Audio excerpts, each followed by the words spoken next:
And what's going on, everybody? How we doing today? Hey, everybody. RJthe back with you on this Expos franchise on the show.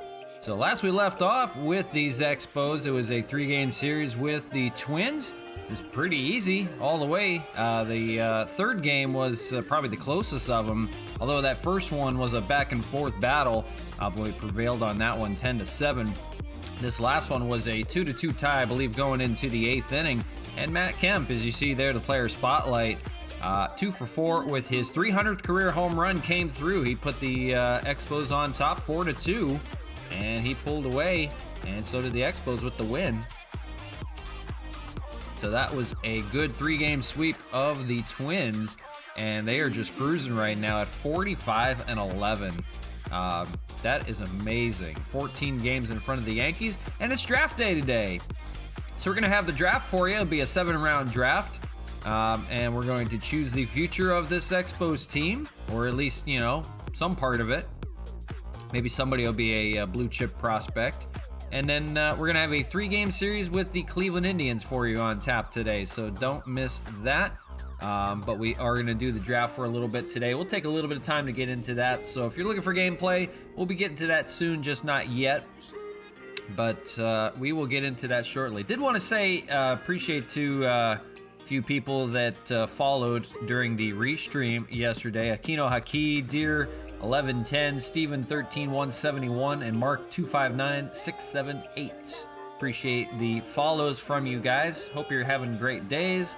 If you don't see it, apologize, but did want to say that over the restream that we had last night. Appreciate those following for us, and hope everybody's having a great day today.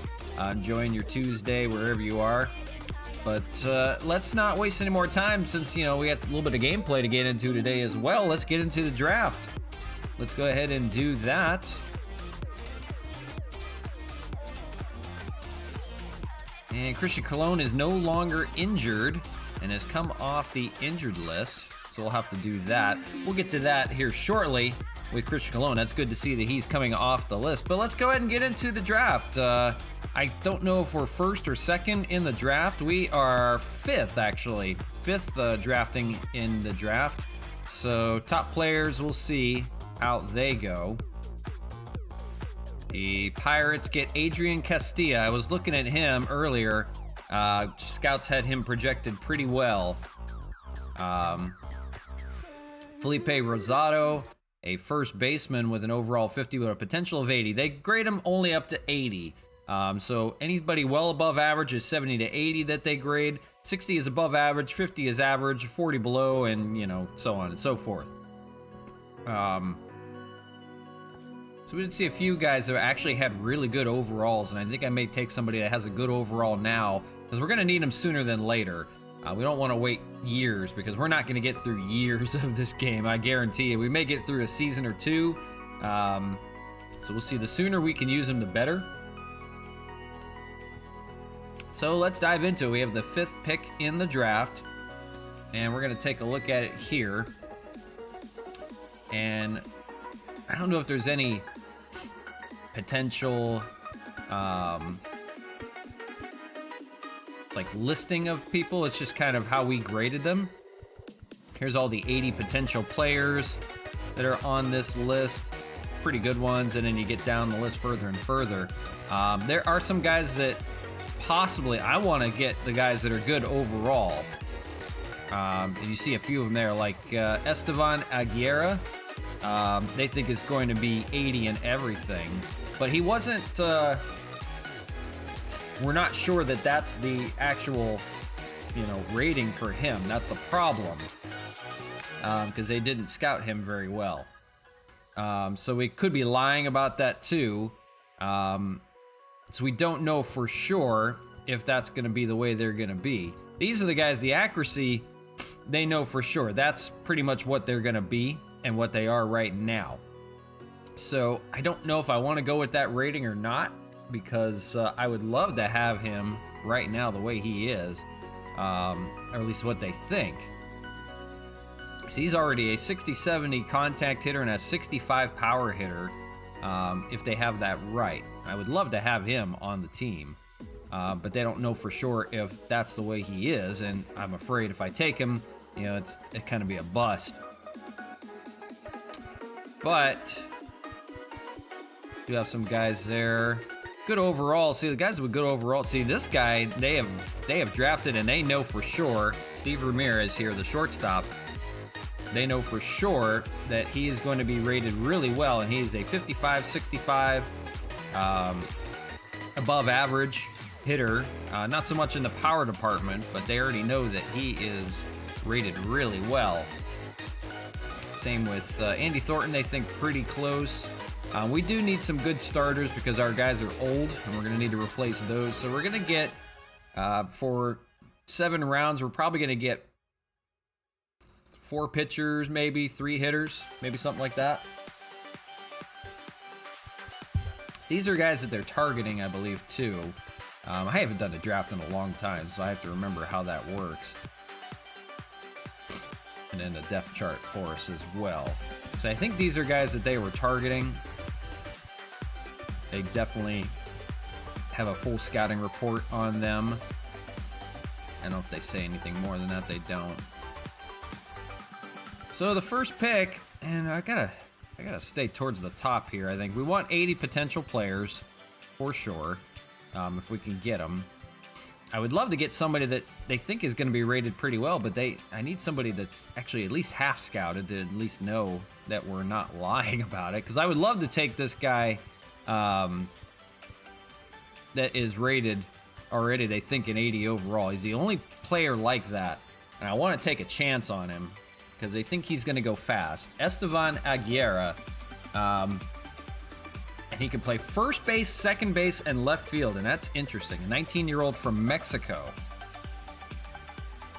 I almost want to just take a chance on him just to not let him pass because he's the only player on this list, at least that I see, that is even rated, except Derek Rosario, is rated an 80 overall. I almost want to go against the scouts because I don't see too many players like that, and that could be a once-in-a-lifetime player if we get it right. If we don't, it isn't the end of the world. So I think I'm going to decide to go against the scouts, unfortunately, and I'm going to go with this Estevan Aguirre from Mexico. Doesn't run well. You see a 7-second, 60-yard dash. That may be okay. Not great, but I can't turn down that potential, contact hitting and power. He could be one of the guys of the future for sure in this team, and we love our power hitters and we love our pitchers with good strikeout ratings. That's what we're going for today. We're going to take a chance on him. We're going to draft Estevan Aguirre. If anything, he might have went in that first round anyhow, regardless, but we're going to take a chance on him. 19-year-old from Mexico. So the first round is in the books there. Here's the second round, and we draft 5th again. And we'll probably go for a pitcher this time around. And these are good potential players. They got a good one there that's good overall, 75, Julio Camacho, a left fielder.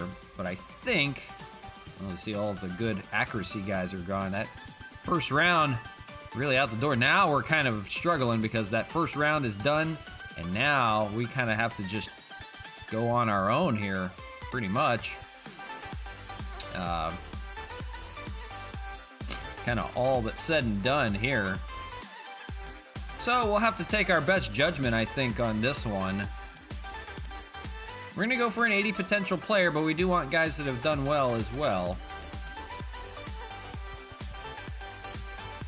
So we'll try to take a pitcher here. So you got Wade Bishop, that is a 70 overall player. And Andy Thornton here. Andy Thornton's got a little bit of draftability, so look at this.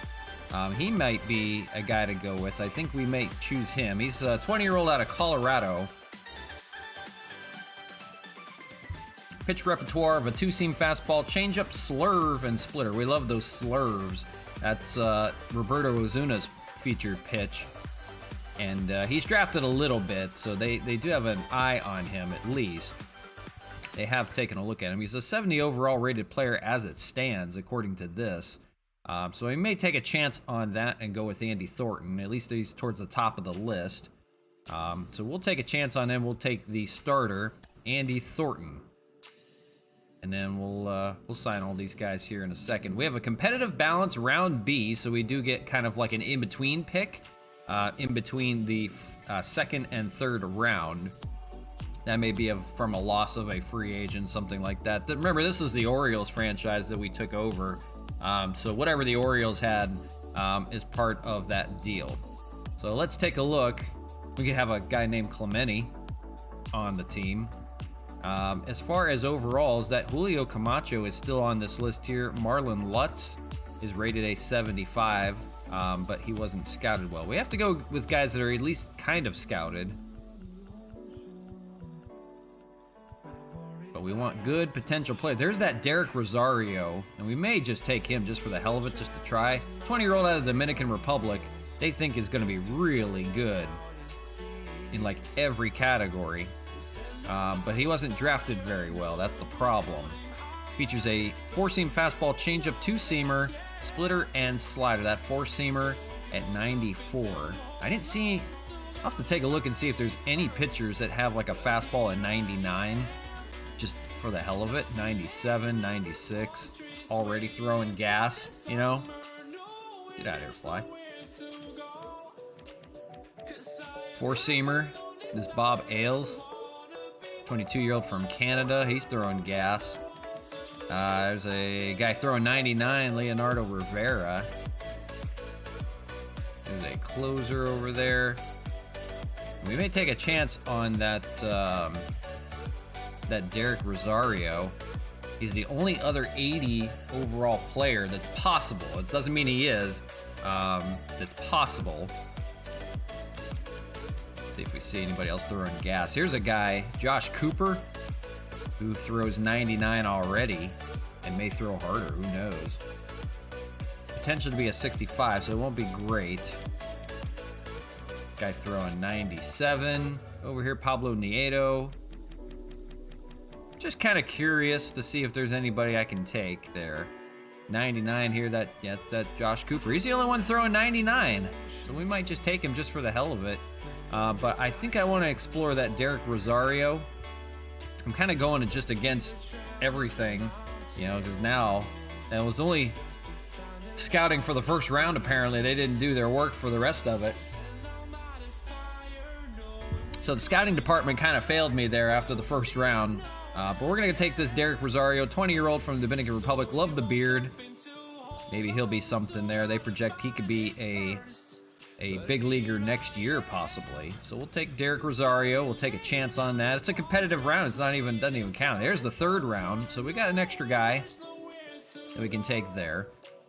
So now,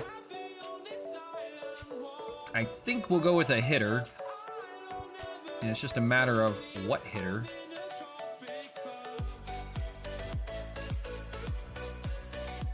We can look for a power guy like Julio Camacho.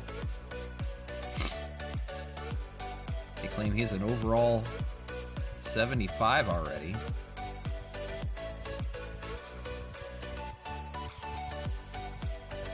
We won't too worry about these potential players down here. I don't think anybody's going to come off and surprise us way down there. They're not even rated very well on that list. So Julio Camacho is a 20-year-old from Venezuela, lefty hitter. He played left field and right field. He's got good speed, so he might be able to play center as a backup position. And he's got really good numbers there. Good contact hitter, according to, you know, at least what we see there. 5'9", 20 years old. We might just take a chance on him. He's among the top of the list here in this third round.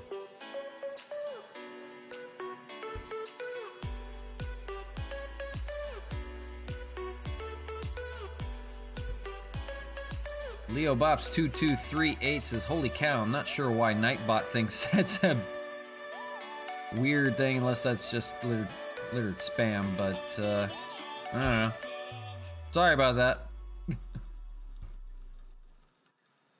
Not sure why I would think that, but hopefully you're not botting or spamming, I mean.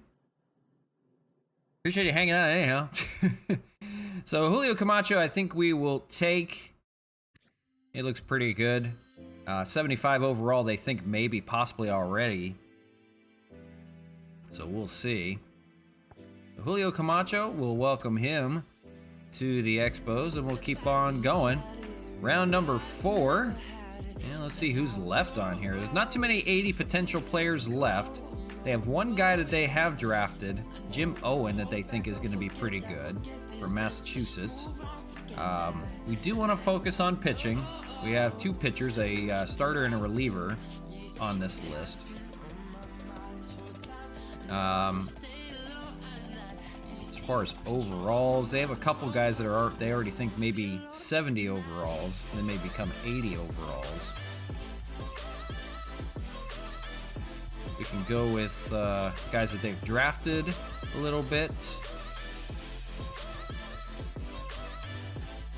Everybody that they've looked at is pretty low overall after that. So I think we're just going to have to kind of take a chance on a few guys and see. I don't think there's any other 75 overalls right now. 70 guys. So this Rodrigo Jimenez, we're taking a lot of international guys apparently.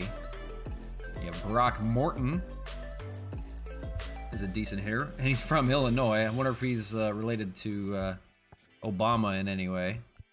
Wade Bishop. Wade Bishop could be a good pitcher. He'll be a reliever more than a starter. I'm more worried about getting starters. We can always get relievers anytime. I think we'll try this Rodrigo Jimenez. He looks to be pretty good. 20-year-old from Venezuela. Righty. Can throw a 4-seam, changeup, splitter, and curveball.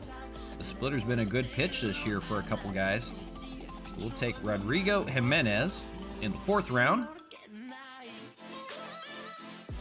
5th round, let's take a look at who is left out there. So only 80 potential players are left on this list. We liked Wade Bishop. We might just take him. 22-year-old from the Dominican Republic. There's a cutter, slider, curveball, and changeup. We love the cutter. That is a good pitch as well. Yeah, I think we're going to go with Wade Bishop. We'll take him in the 5th round. That's pretty much a no-brainer. 6th round, let's see. So there's no more 80 potential players. We're getting down to the nitty-gritty now. So maybe we'll go with somebody that they've taken a look at a little bit more. I don't even see too many guys that are rated 70 overall from the bat, so we may take a few of those guys still. You have Orlando Casto, who might be a good pitcher. And you have Brandon Smith there, might be a good hitter from Indiana. I don't think he's going to project to be much, though. So I don't think he's going to go much further than that. We may take this Orlando Casto, and then we'll take a hitter to round it out. So Orlando Casto is a lefty, and we can use lefties. 94 on the fastball, changeup, 12-6 curve, 2-seam fastball, and a slider. We can always take that. We'll take Orlando Casto. Go ahead and do that in the 6th round. So we have one more round. We're going to definitely take a hitter because we need hitters now. Oh, that was it. So I apologize. No, that was it. So we didn't really get enough hitters. That's for sure. We took all pitching. Oh, well. So let's go ahead and sign those guys right away. We don't want to forget about them.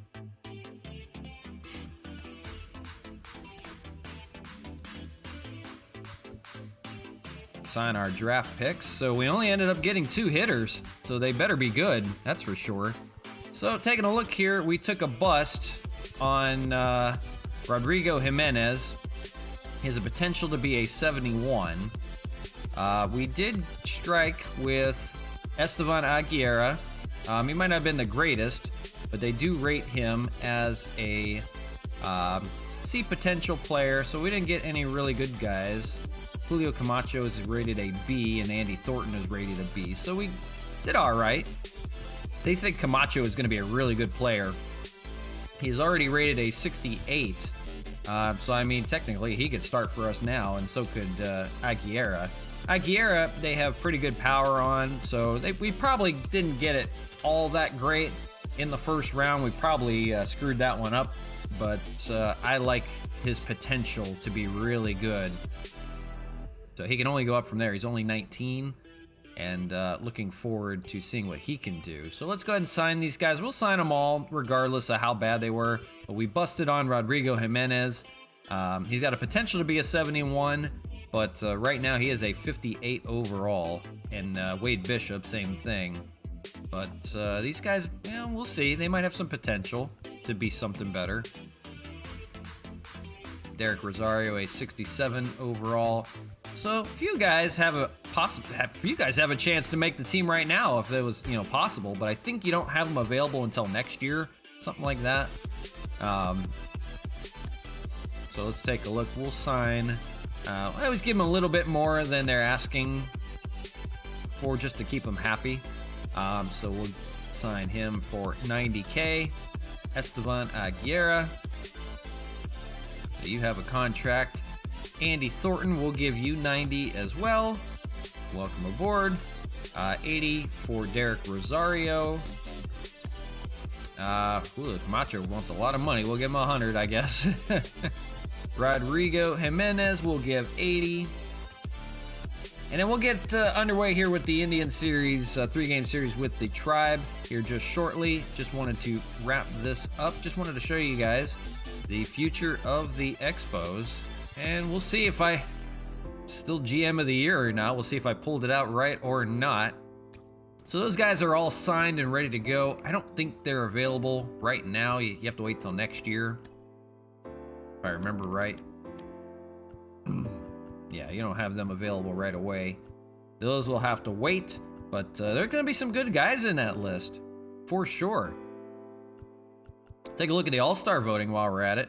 Actually shows you right here.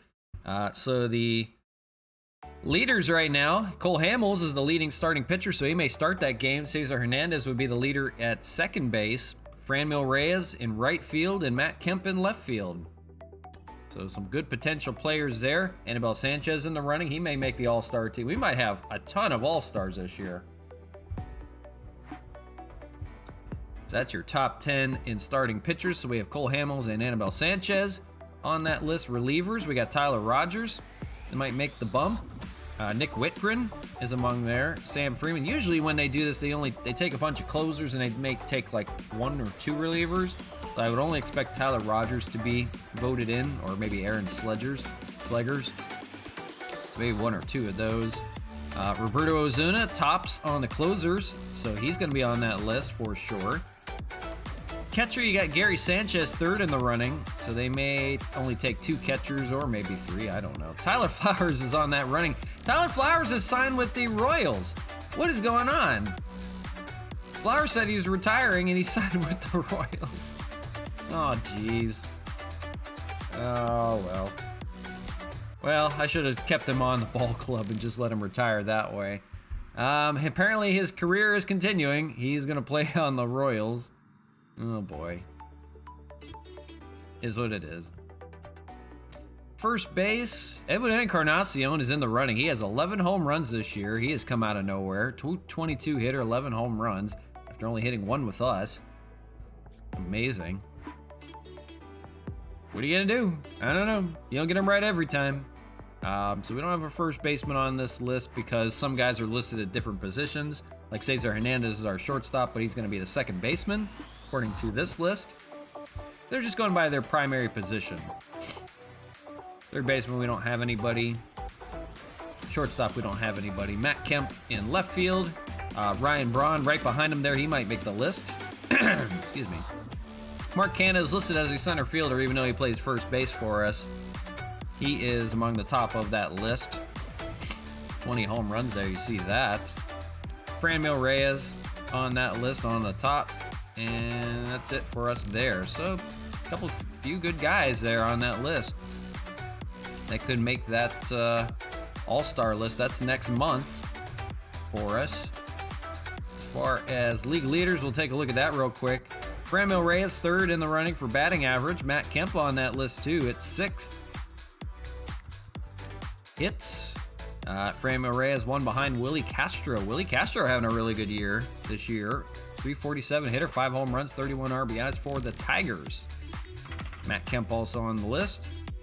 Cesar Hernandez tied with him. At bats, Cesar Hernandez actually has quite a few there. Doubles, Cesar Hernandez for sure. He's been a double machine. One shy of the lead. Triples, Cesar Hernandez has 3. He hasn't had one in a while for us. He might have had one recently. Home runs, Mark Hanna leads it, and Franmil Reyes right behind him. It's a 2-horse race. George Springer there with 18 as well. And then Ryan Braun is not far behind with 15. But it's Mark Hanna leading by 2 home runs, even though he didn't hit for a while. He didn't have a home run for quite a while. Now he has 2 more. RBI leaders, Franmil tops on that list with Jorge Soler. That's nice to see. Mark Hanna's on that list as well at 5th. Runs scored, same thing. 2 behind Jorge Soler. Stolen bases, we don't do them. Base on balls, leader for the Expos, and we don't walk a lot. We just hit dingers. That's gonna be nobody on this list. Nobody, oh God. Oh well. On base percentage, we've got to have somebody on that list. Yeah, Franmil Reyes, there you go. Slugging percentage, definitely Franmil and Mark Hanna on that list. Ryan Braun, 8th. OPS, Franmil, definitely up there.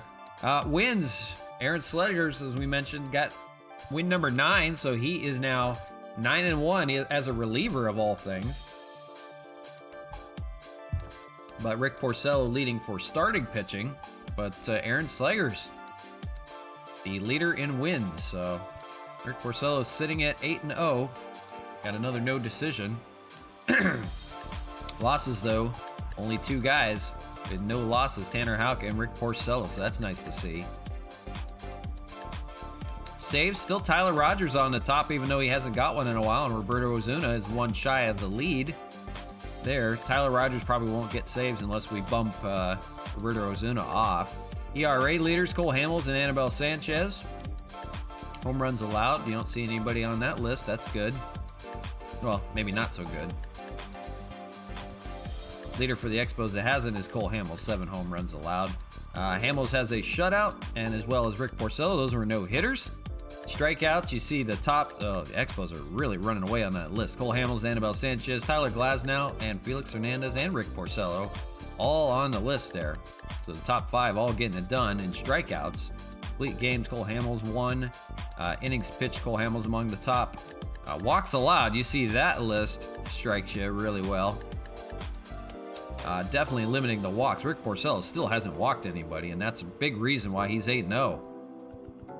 So that's nice to see. Whip, yep, same thing. Tyler Glasnow on that list too, so guys are getting that done. So rotation's really getting it done. Pitching WAR, they rate Cole Hamels and Anibal Sanchez among the tops. Batting WAR, they list Franmil Reyes and Mark Hanna on that list. Why not? That makes sense. So there you go. And I think we'll start to get into some gameplay. Get you guys interested in that again. That's why you're here. All-Star Week is in 38 days, so we'll have that soon. We'll just kind of play this out here. So today is Tuesday. We'll have the 3-game series there. Tomorrow, it's only listed for 2 games, so we may do 2 games and just do like something special, like a Diamond Dynasty special. After that, we'll see how much time we have between that. So we'll only have 2 games for the franchise on tap with the Mets, but we'll do something else with that just to kind of kill the time. So that's Wednesday. Thursday, we have the Rays in Tampa.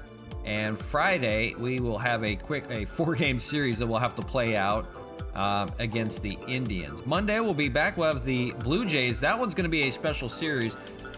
One of those games, I don't know which one, maybe the Sunday.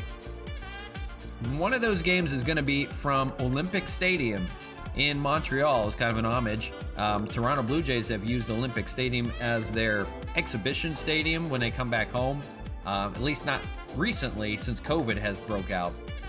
But previously, they had used it as a spring training home to kind of get people from Montreal interested in baseball again. They've kind of just done an exhibition from Olympic Stadium. So it is still used as a baseball stadium. So we're going to have one game there against the Blue Jays. That's going to be a special from Olympic Stadium. So that's going to be really cool to see. And then we play the Astros, the Bang Bang Astros. So what was I getting at? Friday. Monday is the Blue Jays. Tuesday next week is the Astros. Wednesday will be at Toronto. Might have to play from Buffalo. We're not sure yet. Thursday is the Astros again in Houston. Friday next week would round out the A's. So I think it'll be about a couple more weeks, and then we'll have the Home Run Derby and All-Star Game. We'll play the Home Run Derby if any of our players are in. I'm assuming Canna and Framil will be in that, and then we'll play the All-Star Game. So that will be, what would that be? Monday, Tuesday, probably Wednesday. We'll probably have that in 2 weeks, not next week Wednesday after that. So a couple weeks. Hang tight. We'll be into the All-Star break for that. So that's coming up soon. But the task at hand right now, we have the Indians on tap for 3 games. Tyler Glasnow pitching game 1. Felix Hernandez in game 2. And Rick Porcello in game 3. So a good pitching matchup. Aaron Savali and Tyler Glasnow to begin. So let's get underway from... Oh, shoot. No, we don't want to do that. We don't want to sim it. Oh, my gosh. That game almost gave me a heart attack. Oh, that would have been bad. The Expos have 26 players or 27 players on their oh yeah, we have Christian Colon we need to take care of. We need to make a decision on who is getting sent down. We have too many hitters now, and we need to make a decision on if we want to keep Christian Colon or send him down. Greg Garcia is still good defensively, and Christian Colon is not.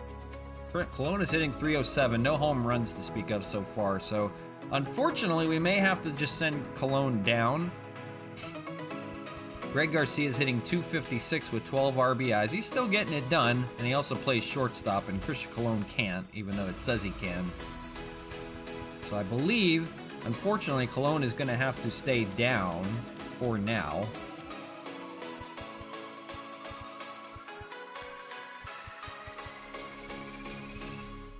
We're just going to stick him down there. He's going to have to hang out. He's off the injured list, but he's going to have to hang out until we have some kind of injury or something. We'll see.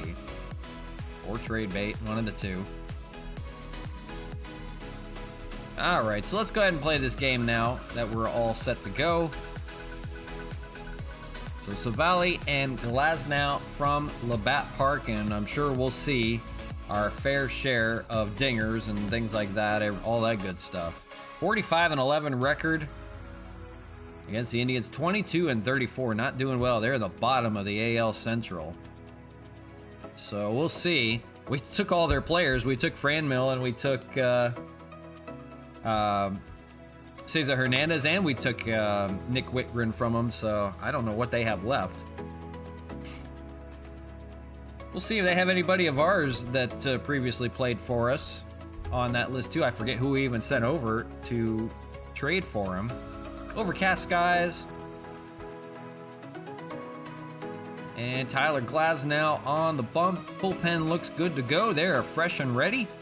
So we'll get that ready. And everybody's hit and ready to go because everybody had the day off, I guess. So we got a full lineup today. No complaints there. We see Neil Walker. Neil Walker. He had him for a little while.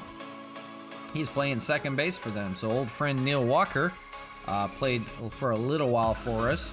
Not too long, but a little while. So I think the lineup will stay the way it looks right there. I think we're ready to go from Labatt Park. So let's get underway. So here we go. Tyler Glasnow on the bump, going for his 7th win of the year against the Tribe, the Cleveland Indians. Cleveland baseball team, whatever you want to call them.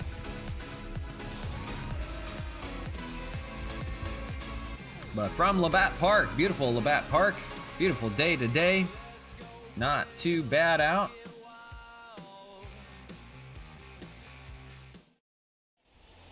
And you see Tyler Glasnow, 6-2, 3.53 ERA, 63 innings of work for him, 88 strikeouts in those innings of work. He is the ace of the staff. Like I said, going for his 7th win as he faces the Tribe here for a 3-game series. Sit back and relax as we get underway here. Leading off is RJthe Jimenez. We need to figure out where everybody is and where they're playing for the...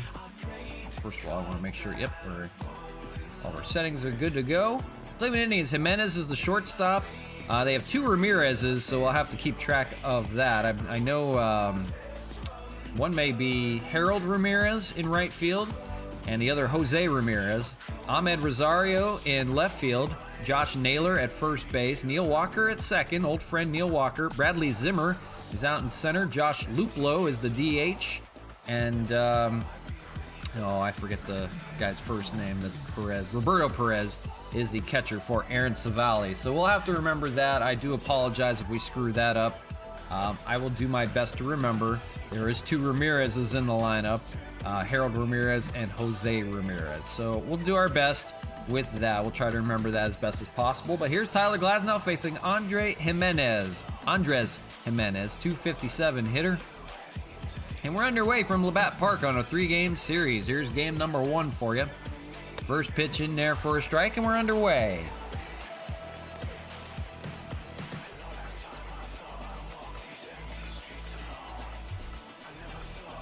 So Expos riding high. They have won, geez, how many in a row now? 9 in a row, 8 in a row, something like that, as that fouled away. And it's 0-2 to Jimenez. The Tribe trying to get it going as they come out here in the first casualty for Tyler Glasnow. Strikeout for him. It's a young Indians ball club now without Francisco Lindor. And Franmil Reyes is gone, a member of the Expos, and so is Cesar Hernandez. Here's Harold Ramirez, the right fielder, previously of the Miami Marlins. He takes a strike, 0-1. 245 hitter, 4 home runs, 13 RBIs. So rebuilding Cleveland Indians. They have a lot of work to do. Swung on and missed, and it's 0-2. Well, they see former glory. American League champions just as early as, not as long ago as 5 years ago. And they have fallen apart since then. Swung on and missed, and a second strikeout for Tyler Glasnow. And 2 away in the inning.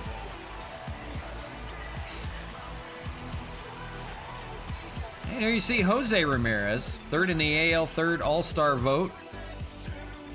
315 hitter, 11 home runs, 30 RBIs, having another solid season. But it's a matter of how long will he be a Cleveland Indian as well. And first pitch to him is a ball, 1-0 at 98. Jose Ramirez 0 for 6 against Tyler Glasnow in previous matchups. And curveball's going to be fouled away. And 1-1, excuse me. Marcano was running away for some reason. So here is the 1-1, and that's swung on and missed. 1-2, and they can't get it out of the infield right now. Can't even make contact on Tyler Glasnow. 9 pitches and a 1-2 count here. He's trying to get 3 strikeouts in the inning. And here's the 1-2, and that's going to be up the middle, and that's to the former Cleveland Indian, Hernandez. And he's got the catch there for the 3rd out. Nothing doing for the Indians in the 1st.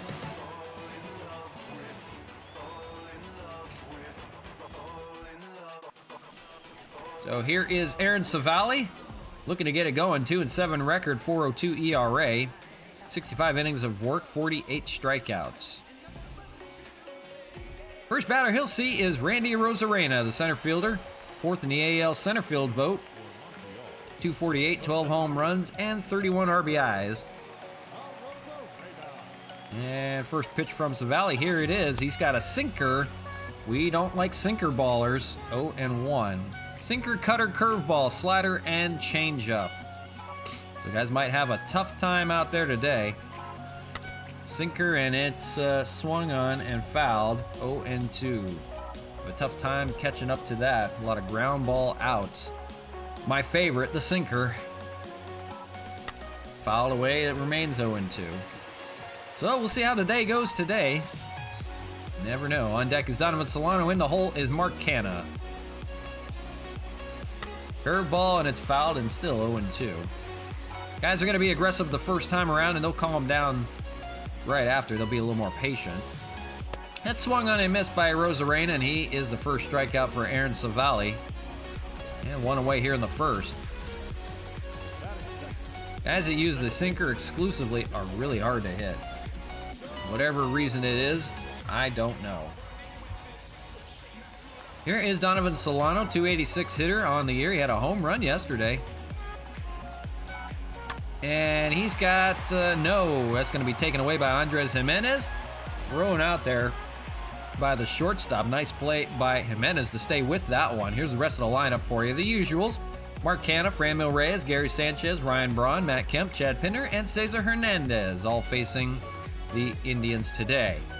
Best average in baseball, best record in baseball, the Montreal Expos. Here's Mark Canha getting it going again, 262 hitter. Now has the league-leading 20th home run and 42 RBIs in a monster year, and takes a first pitch strike, 0-1 from Savali. You see it there. First to 20 dingers. It's amazing you can take a whole week off without hitting dingers and you still lead the league. Takes a cutter, 1-1. Had a good series, 2 home runs in that series against the Twins. He is back, baby. The cannon is back. 1-1 from Savali. Swung on and missed. There'll be 1-2. We love him here in Montreal, that is for sure. Hope to have him here in the future. If I'm not mistaken, I believe he's in his contract year, so we'll see if they can bring him back. Here's the 2-2. And hit pretty well. Out to left field. We'll see. That one is fair and gone. Mark Canha strikes again. 21st home run of the year on a 2-strike count. And he gets the Expos on the board here in the first. It's 1-0. Sound like a broken record. I've said that so many times about Mark Canha. But what else can you say about that man? When he gets it going, he is in fuego. The cannon strikes again. Cannonball coming. Not far from the pool. Out there and left, just got out. And here is the former Indian, Franmil Reyes, facing his former team for the first time. Franmil, trailing just behind him, has 18 home runs, 344 average, 46 RBIs. Having a monster year as well. So it's going to be a 2-horse race, we believe. Franmil and Canha in the home run race. Of course, that is kind of ballooned by Labatt Park. If you show the splits between home and road, you'll see quite a difference, I'm sure. Franmil has got it done everywhere. Canha more at home. Checks his swing, does Franmil, and he went. It'll be strike 2, 1-2. So after Franmil, if he gets on, it'll be Gary Sanchez. 3-game series here, and already off with a bang. He takes a ball, 2-2. Mark Canha striking again. Home run in the first. Here's the 2-2 to Franmil, and that's going to be fouled down the left side by the Indians bullpen, and we'll do it again.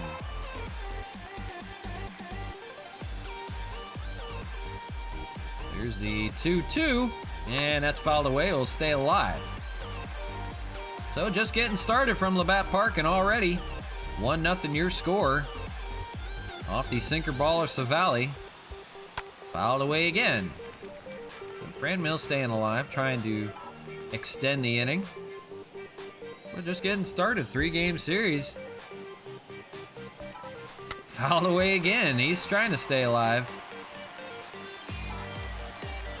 See if he can show some patience here, though. That is hit pretty well out to left field. We'll see. That has a chance. Leaps high and gone. Back to back. The Bash Brothers, the new Bash Brothers, doing it again. Franmil just got out. That is his 19th. He's now 2 behind on Mark Hanna on the home run race. Sticking with it. Franmil Reyes goes back to back with Mark Hanna. That just got out. A leaping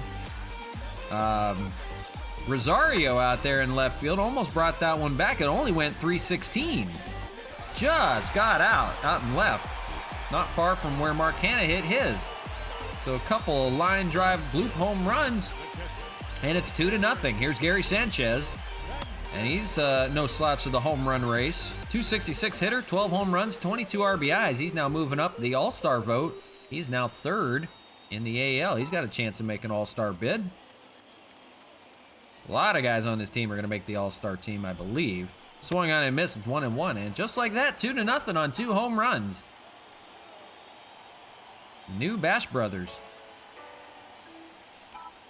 Lays off. It'll be 2-1. So that's 23 pitches in the inning for Savali. He's going to have to be careful if he wants to keep on going. They're getting shell-shocked already. They just got into town. That's going to be a base hit for Gary Sanchez over there in left, and the inning continues. So 5 guys through the order, 2 outs, 1 on first, and a 2-0 ball game on 2 home runs. Here is Ryan Braun, not far off the chase as well. 307 hitter, 15 home runs, 32 RBIs. You see the 400 average at home.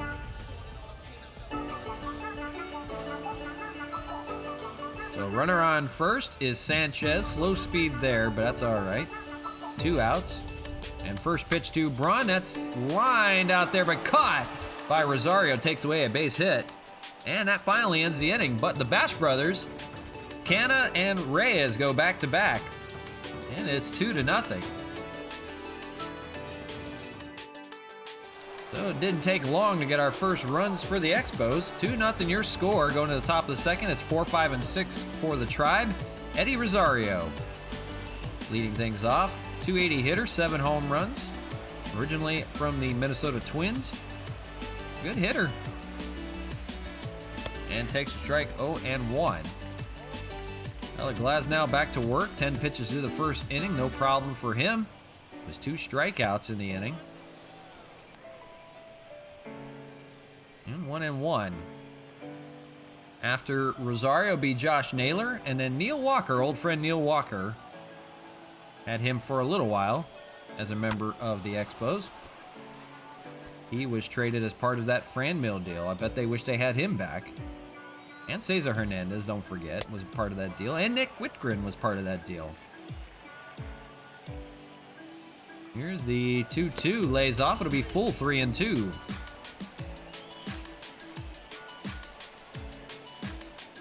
So Rosario lined down there to right. He'll stay alive. Glasnow, the 3-2, swung on and missed. Rosario goes down swinging. That is strikeout number 3 for Glasnow on the day, and 1 away. And brings up Josh Naylor, rookie prospect, playing in first base. Playing over first base today. 248 hitter, 5 home runs, 19 RBIs for Naylor. Asking a lot of big things for him as he swings and misses. Takes a healthy hack. 0-2. Asking a lot from their staff now. 1-2. They have some guys for the future. It swung on and missed. He'll go down on strikes as well. Now 4 for Tyler Glasnow. 2 in the inning alone. And 2 away. Here is Neil Walker. Hitting .230 this year. Former Expo. Traded over this year. Playing at second base today. Switch hitter. We welcome him back. And he's had a pretty successful year so far. 7 home runs and 13 RBIs. Trying to keep his career going. And swung on and missed, and it's 0-2 to him. We'll see. Glasnow going for 3 strikeouts in the inning. Swung on and missed. Got him. So the first 6 men he's faced, he's got 5 strikeouts against him. And no problem here. Strikes out the side. We'll go to the bottom of the second, leading 2-0.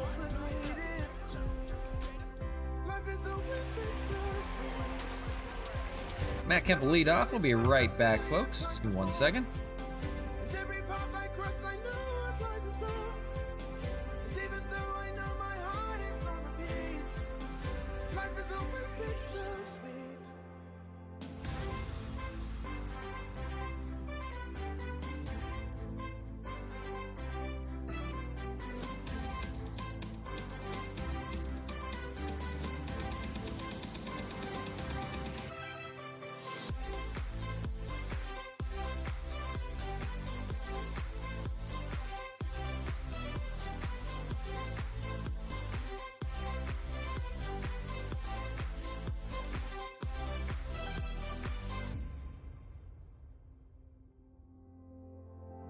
Alright, sorry about that.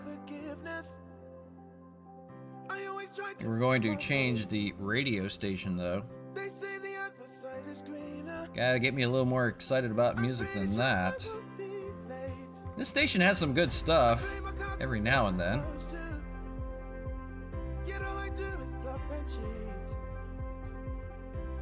We're gonna go. Give me some hype. There we go. Some nice little bass. That'll work. All right.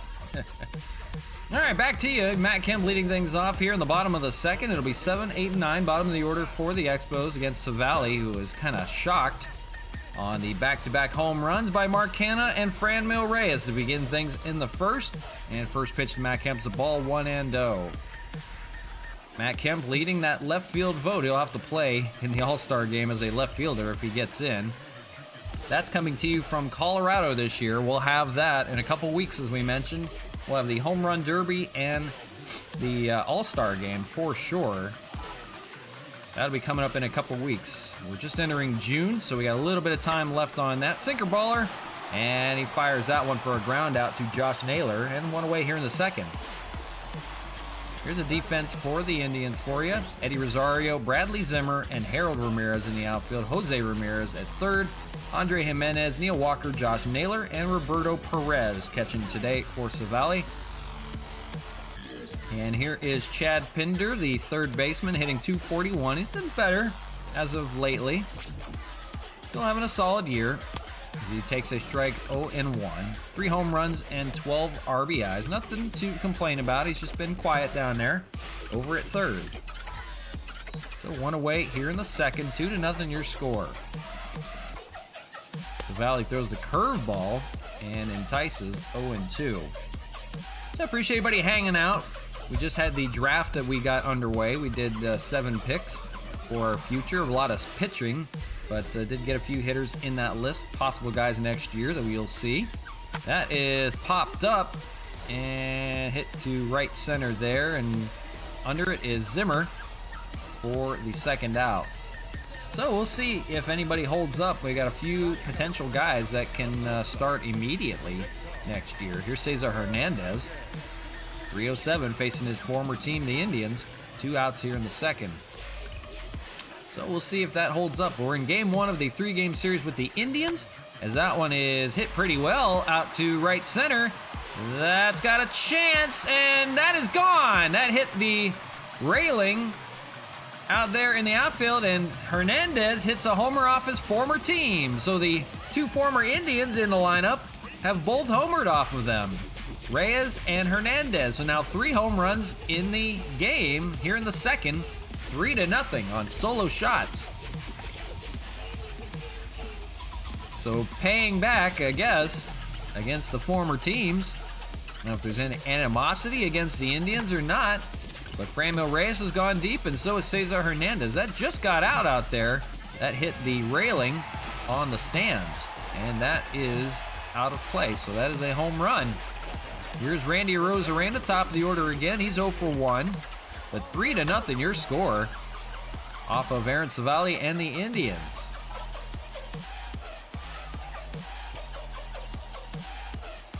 just like that. Bottom of the order getting it done too. On deck is Donovan Solano if Rosarena can reach. Baseball Star, hey, how's it going?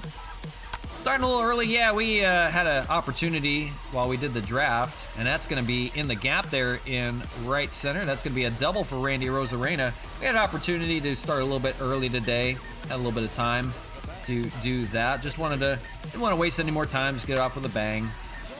So we did the draft. We did 6 players on that. You can check that out.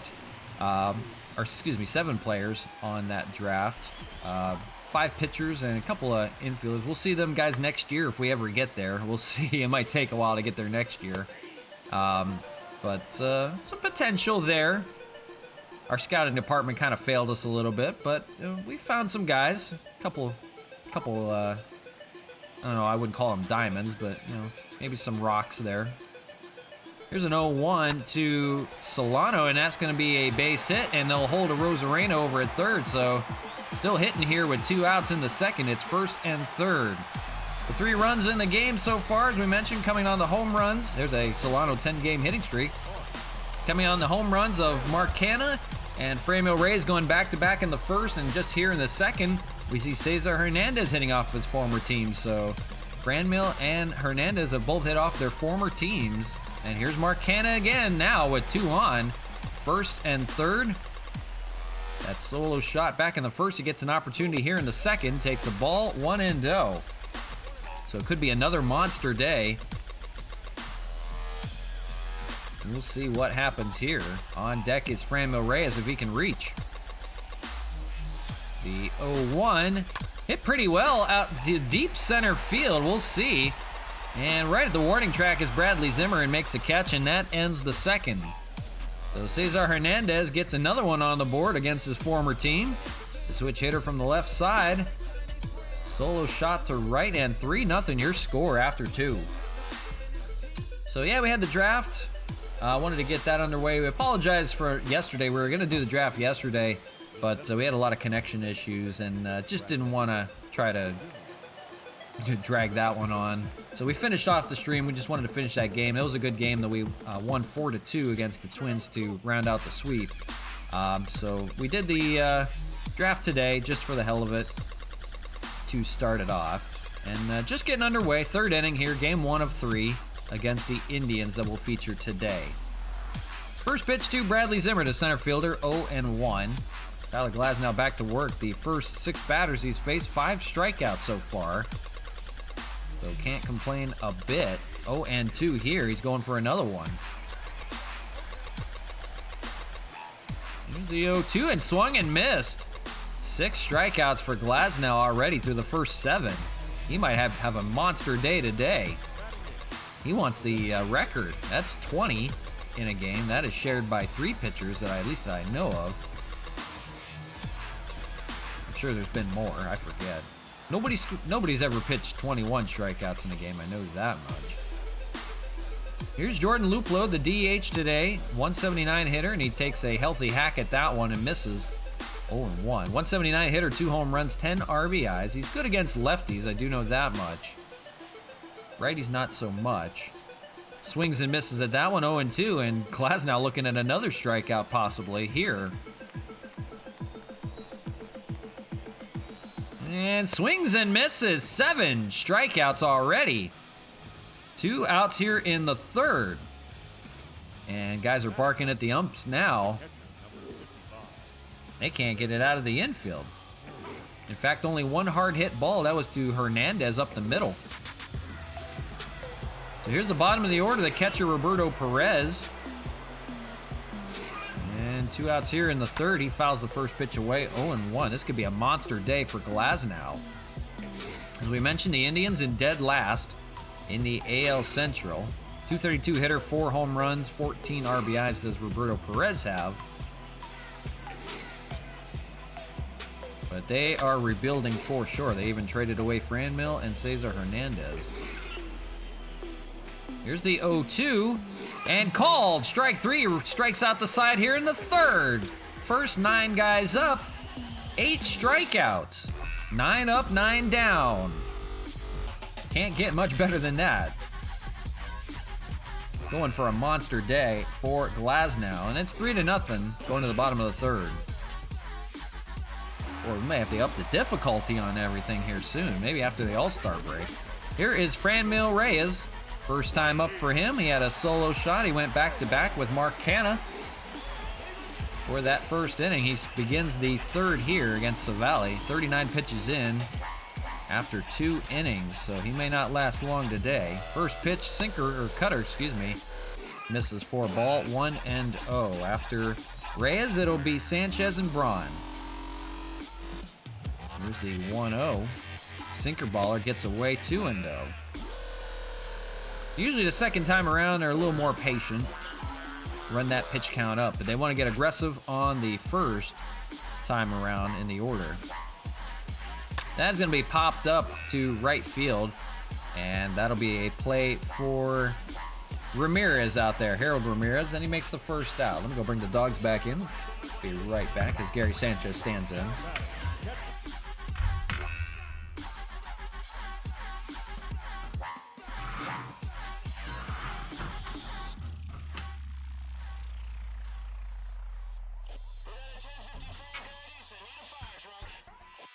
All right, here we go. So Gary Sanchez standing in. He had a single out to left. He's 1 for 1 on the day. One away here in the third. Sinker ball, he's going to have it in the same exact place. 2 singles to left field. And he's aboard with 1 out. Nice to see guys not just always hitting home runs. They can do everything. Nice little single in between third and short there. Nice little hit for him. And there's Ryan Braun, 0 for 1 on the day. 1 on, 1 out. 3-0 your score already. Cutter inside, 1-0. Braun lined out back in the first. Top of the order's getting it done. First 5 hitters have hits. And then just the bottom of the order, Hernandez. So just Ron Kemp and Pinder have not had a hit yet. We'll see Kemp on deck. Here's the 1-1, and swung on and missed on the cutter. No deal there, 1-2. So sit back, relax. We've got 2 more games on tap today. And ball in the dirt. And the way the Indians are playing, who knows what's going to happen. We might have another couple of 10-run games. 2-2 to Braun, lays off. It's 3-2. So he's run him full. Let's see what happens here. Braun, a much patient hitter. And called strike 3. He thought it was ball 4. And he's going to bark it with the ump. He was taken off for first. He gets called back. He gets rung up. Thought for sure he had ball 4. He was already on his way to first. So 2 down here in the third. Here's Matt Kemp, 0 for 1. First pitch he sees. That's hit pretty well out to center field. We'll see. Zimmer going back in front of the warning track makes the catch. And no problem for him and the Indians here in the third. So 3 in the books. 3-0 your score. We'll see the top of the order for the Indians. Still trying to get their first hit off of Tyler Glasnow. So Glasnow, entering the fourth here, already has 8 strikeouts against the first 9 guys in the order, and no hits given up. He has retired all 9. Here's Andre Jimenez for his second at-bat, 0 for 1. Glasnow has a diving stab by Canha. We'll see if he can keep it alive. Shovels it over and in time gets his man. So no hit still. And 1 away here in the fourth. Here's Harold Ramirez, 0 for 1. Somebody actually made contact. Swung on and missed, 0-1. It's about time. Here's the 0-1, and that is the first hit for the Indians. That is definitely hard hit up the middle. So the Indians get their first base runner. Now they need their first run. I'm going to bring up the other Ramirez right behind him. That's Jose Ramirez, 0 for 1. And we'll see. Guys are starting to finally lock in. lined out back in the first. He was the one that didn't strike out back in the first. Actually, in the entire order. So 1 on, 1 out. Misses with the ball, 1-1. Glasnow now has to go to work. Good speed over there at first, Harold Ramirez. And he takes the ball 2-1. We'll see if the hit and run is on. Runner not going, and it's fouled away, 2-2.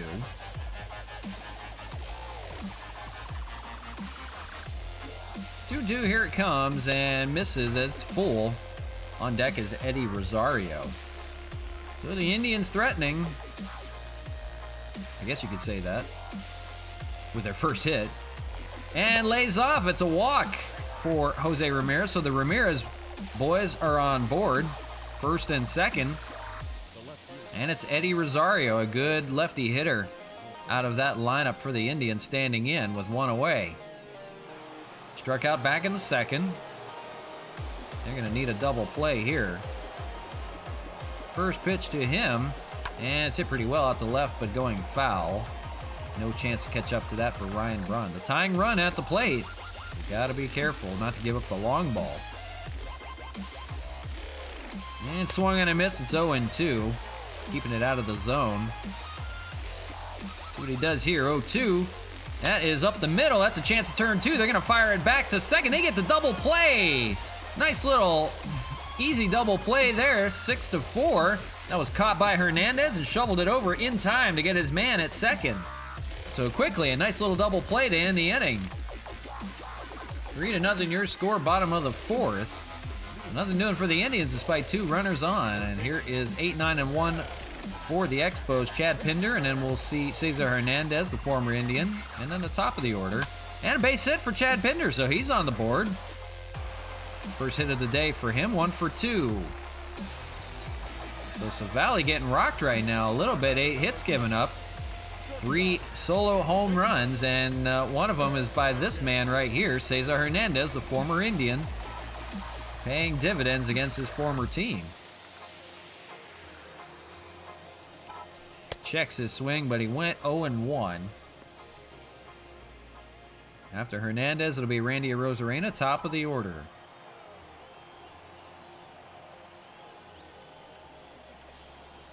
Curveball and hit the other way and just foul, almost. Had an opposite field shot over there. Run around first, Pinder, pretty good speed. That's going to be a ground ball chance there. It's going to roll foul. Thought they might have had a chance to turn 2. 0-2 to Hernandez, beginning the fourth. And lays off 1 and 2. So we'll see. Aaron Savali has 55 pitches here entering the fourth inning. He's got a little bit of life in him still. Just got to prevent the long ball. Checks his swing. Did he go? He did not. He stays alive. 2-2. The switch hitting shortstop from the left side today. We mentioned swung on and missed. And he goes down on strikes. He's leading the All-Star voting, but at second base. They're going to put him at second base. And Hernandez barking with the umpire as well. You got to be careful. Nobody gets tossed out of this game.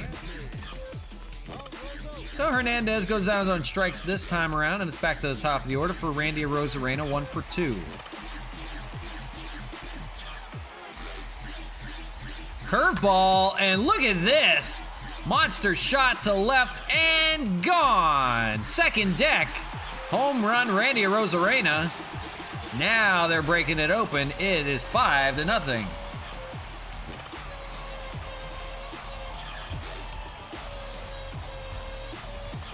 So just about everybody hitting now, firing on all cylinders. The Expos cannot be beat. They are poised for a playoff run, folks.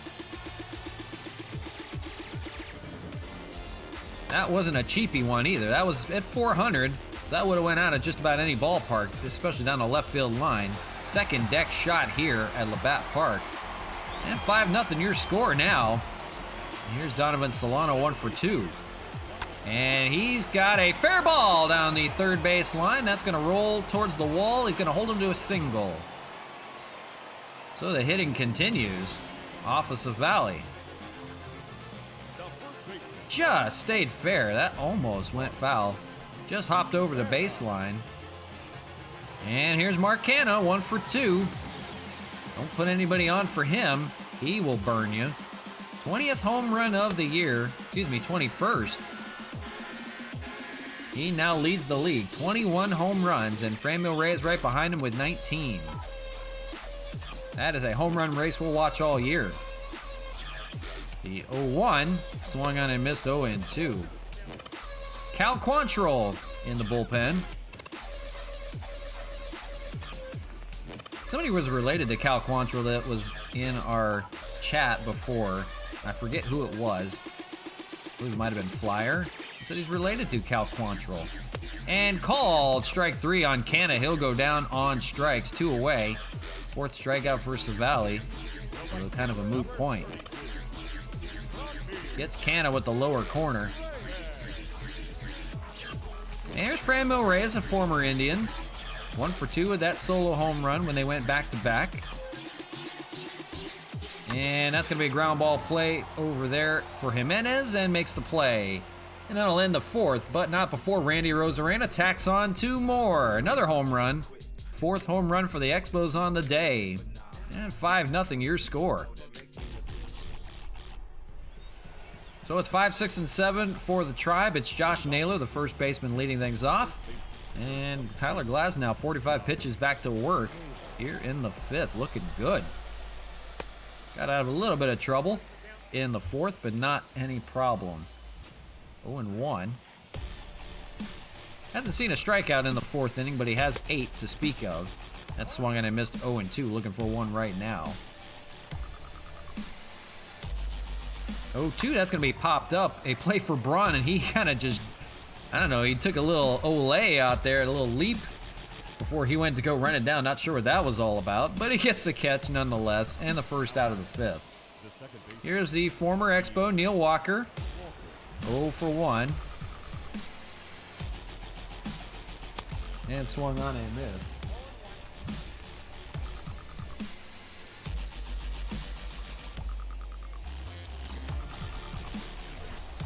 After Neil Walker, it'll be Bradley Zimmer. 0-2 to Neil Walker here. He struck out previously. And that's going to be up the middle. We'll see. They had the shift going the other way. And Neil Walker's going to be aboard with his first hit of the day. So that was hit right up the middle, but they had him face the wrong way. Second hit given up by Glasnow. 4 1/3 in. You see the 1 walk and 8 strikeouts so far. And here's Bradley Zimmer now with a runner on and one away. See if they can do any damage. They need to get it going. 5th inning, top of the 5th already, 5-0. Got 2 more games on tap for you today. That's fouled away. It'll be 1-1.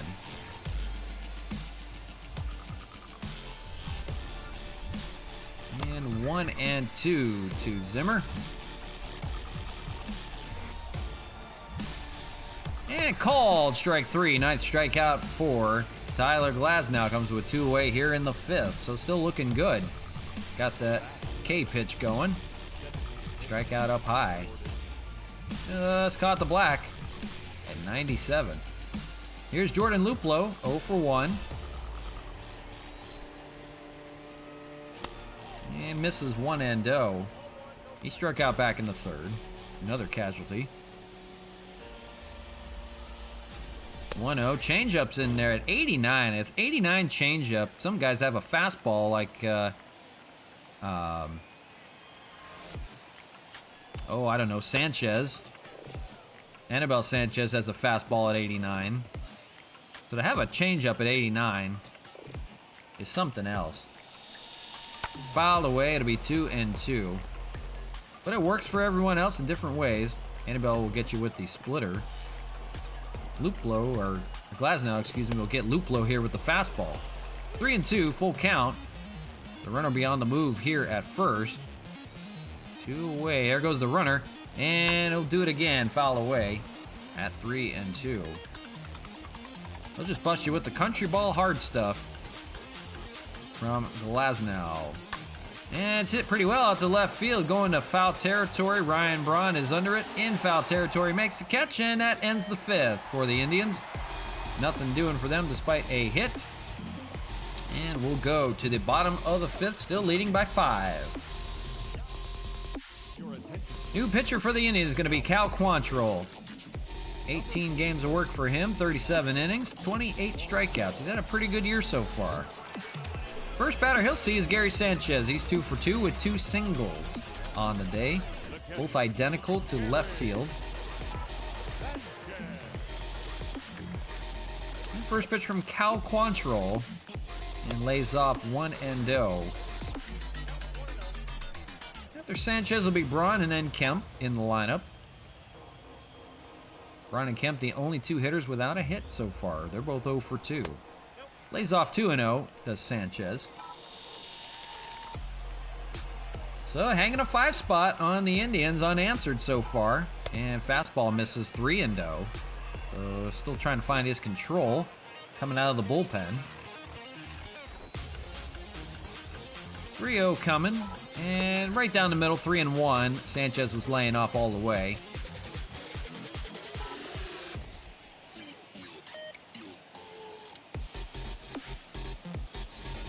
That's going to be up the middle. 3rd single for Gary Sanchez.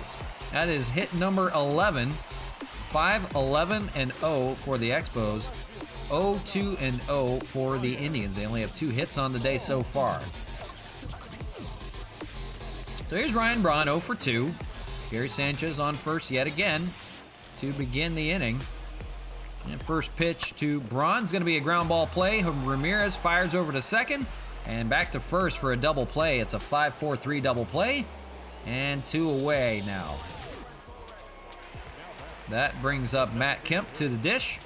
0 for 2 as well. Fly out and ground out. So the first pitch to him with 2 away is a ball, 1-0. Quantrill still trying to find the zone. Guys are being a little more patient this time around. Gets it there, 1-1.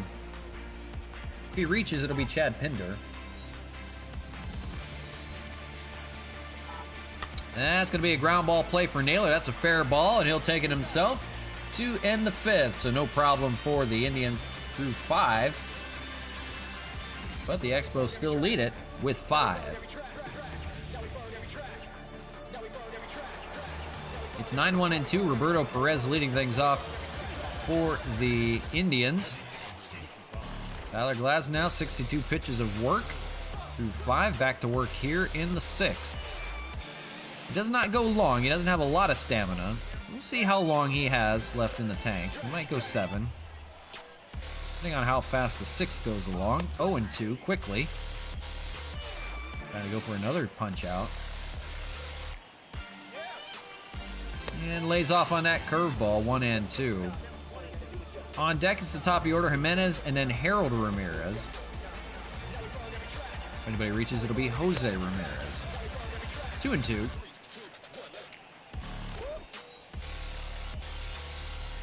And hit pretty well at the left field, but Ryan Braun has that one. He's under it for the first out of the 6th. So still limited to 2 hits through the second time through the order. Not as many strikeouts this time around, but they are still limited on hits. And the first pitch to Jimenez here in the 6th is a strike on the changeup, 0-1. 0-1, swung on and missed, took a healthy hack, 0-2. Going for the punch out here, lays off on the fastball at 96. That'll top out at 99. Changeup lays off as well, 2-2.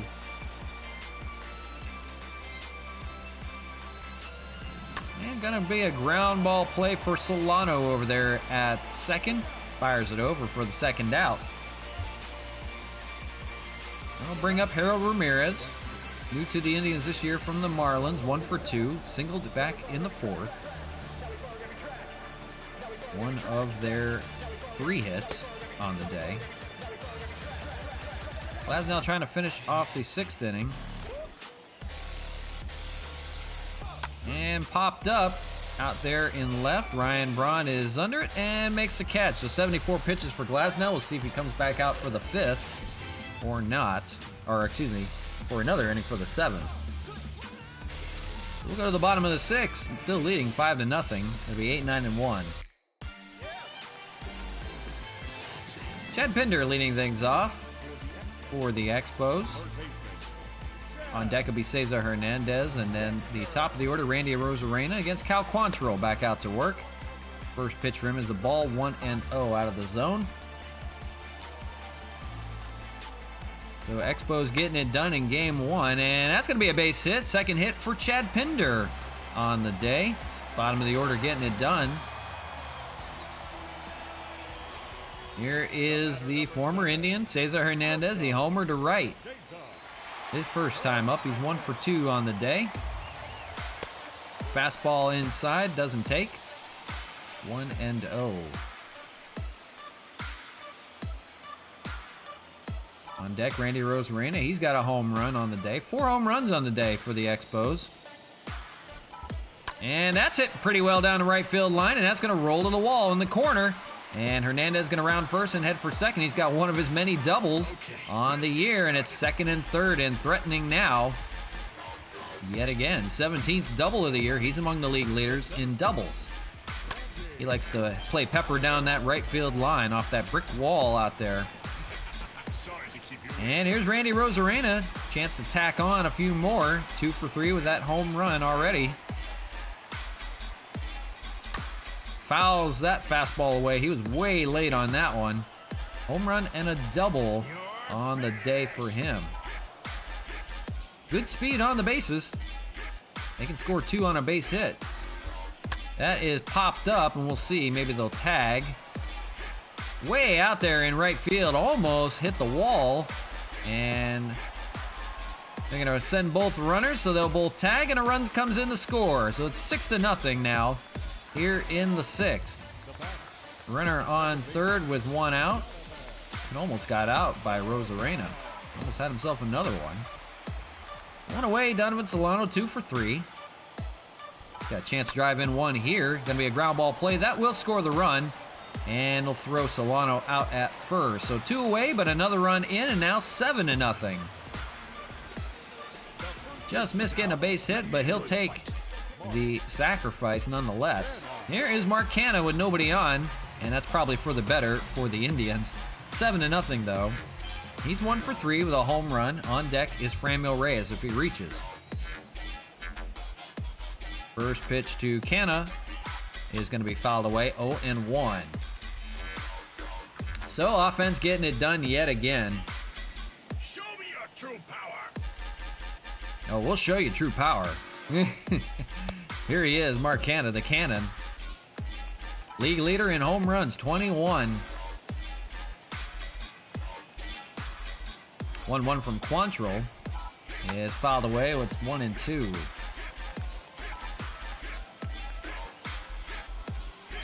So Indians kind of shell-shocked coming into Montreal. We've seen plenty of this. Here's Canha showing his true power. There you go. Home run! Second home run of the day for Mark Canha. The Cannon strikes again, and an 8 spot. 3 runs in the inning. Canha strikes again down that left field poke job.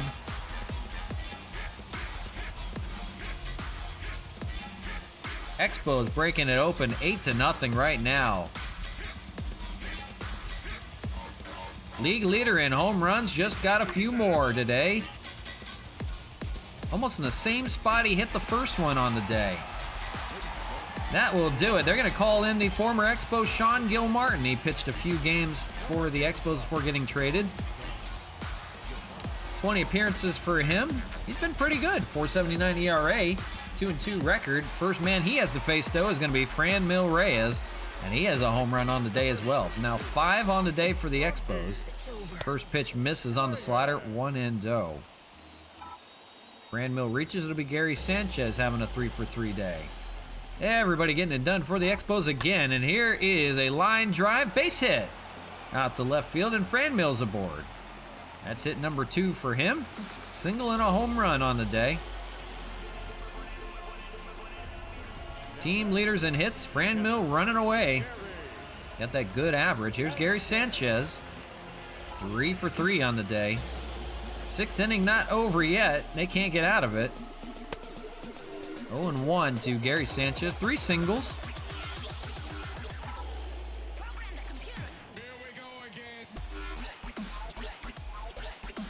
The 0-1. Gary fouls it away down the left side. That was hard hit down there. Be careful.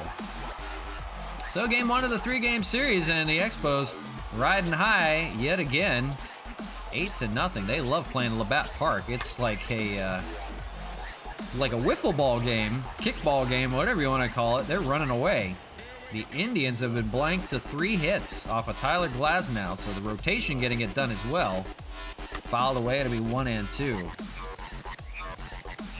Franmil on first. 2 away here in the 6th. They just can't get out of it. Fouled away again, and Rain's 1-2. So the only 2 people in the lineup without a hit on deck, Ryan Braun and then Matt Kemp right behind him. They're both 0 for 3. Everyone else has hits. In fact, everyone else has at least 2 hits. Sanchez with 3. So hits aplenty. 1-2. That is hit pretty well. He's going to have maybe his 4th hit. It will. It's going to be a hopper. And he's trying to round first and head for second. He's going to get thrown out here at second. I don't know what he was thinking. And he's going to get thrown out to end the inning. He got himself a single on the play, but thrown out trying to stretch it to a double. And that'll end the inning. Trying to be aggressive, I guess. But 8-0, your score. They put up 3 in the 6th. So with the big lead, Tyler Glasnow will go back to work, and Homer Bailey will be in the bullpen. 74 pitches for Glasnow. Usually doesn't top out more than 90. So it might go a little bit further into the 7th. We'll try to get through 7. First pitch, strike 2. Jose Ramirez is the heart of the order for the Indians, 3, 4, and 5. And so 0-1 to Jose. They've got to get it going. 3 hits on the day against Glasnow. Here's the 0-2. And that is hit pretty well by Jose Ramirez. That may get him on the board. Out in right field, Reyes leaps. Cannot get it. It's a home run for Jose Ramirez. And that is the 12th home run of the year for him. It gets the Indians finally on the board here, 8-1. So solo shot won't burn you. But the Indians need to get it going if they want to have any kind of comeback. And they finally homer here in the 7th. So here's Eddie Rosario, 0 for 2. Glasnow gives up the first home run of the day, first run of the day. But still a 7-run lead to task with, and 0-2. And fouled away to remain 0-2. So just getting 80 pitches in right now.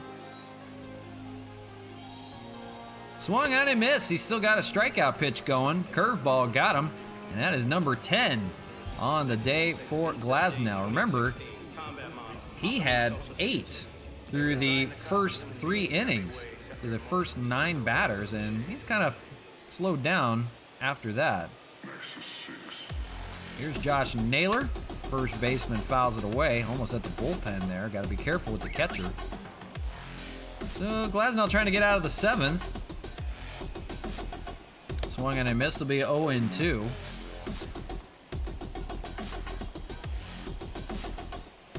And swings and misses. He's still got a strikeout pitch going. That's number 11 now. 2 in the inning. Trying to finish it off. So 2 away, and here's Neil Walker, 1 for 2. Had himself a base hit last time up.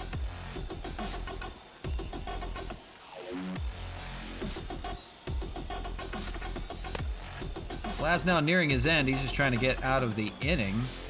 1-1. Fouled away. It'll be 1-2. He just wants to go after guys right now, but he's getting a swing and miss. Here's the 1-2. And that's hit pretty well by Neil Walker. And is that foul? That looked to be foul. That was called a home run.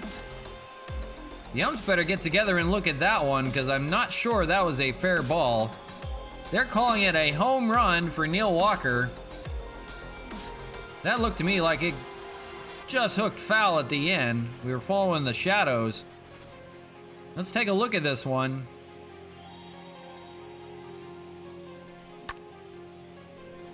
They're not going to review it. They're going to say it was a home run. That didn't look like a home run at all to me.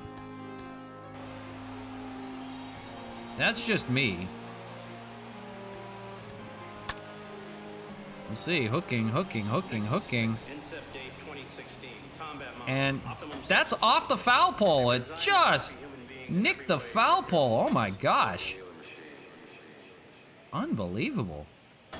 Just barely. Oh, that makes sense because it looked like when it came off, it went foul. So that makes sense. And that's going to do it for Tyler Glasnow. He can't go any further.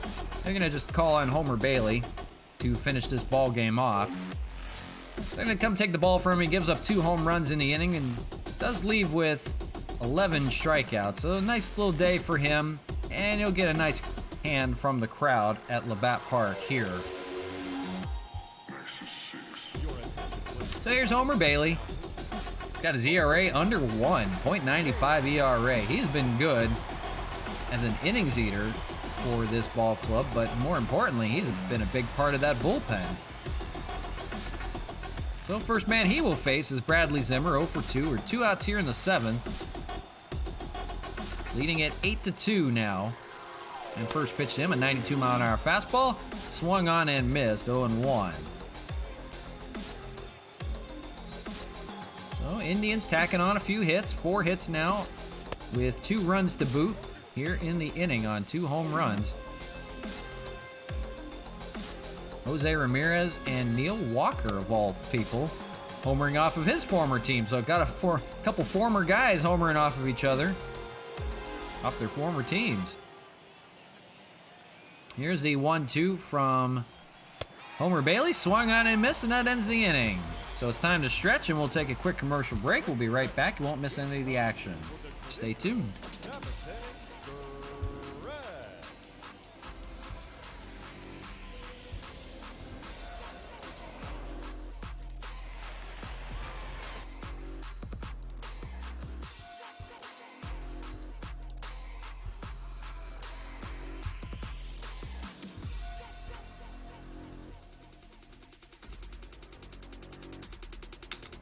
Hi, buddy.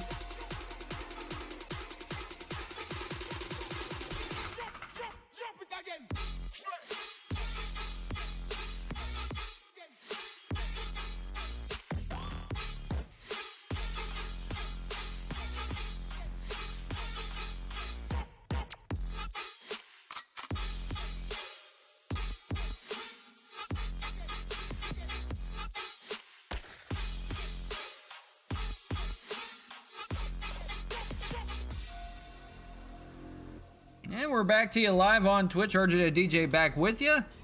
The Montreal Expos on the show, leading things 8-2 on the Cleveland Indians. We're going to the bottom of the 7th. And it'll be Ryan Braun to lead things off, the left fielder. Up against Sean Gilmartin, still out there, the former Expo.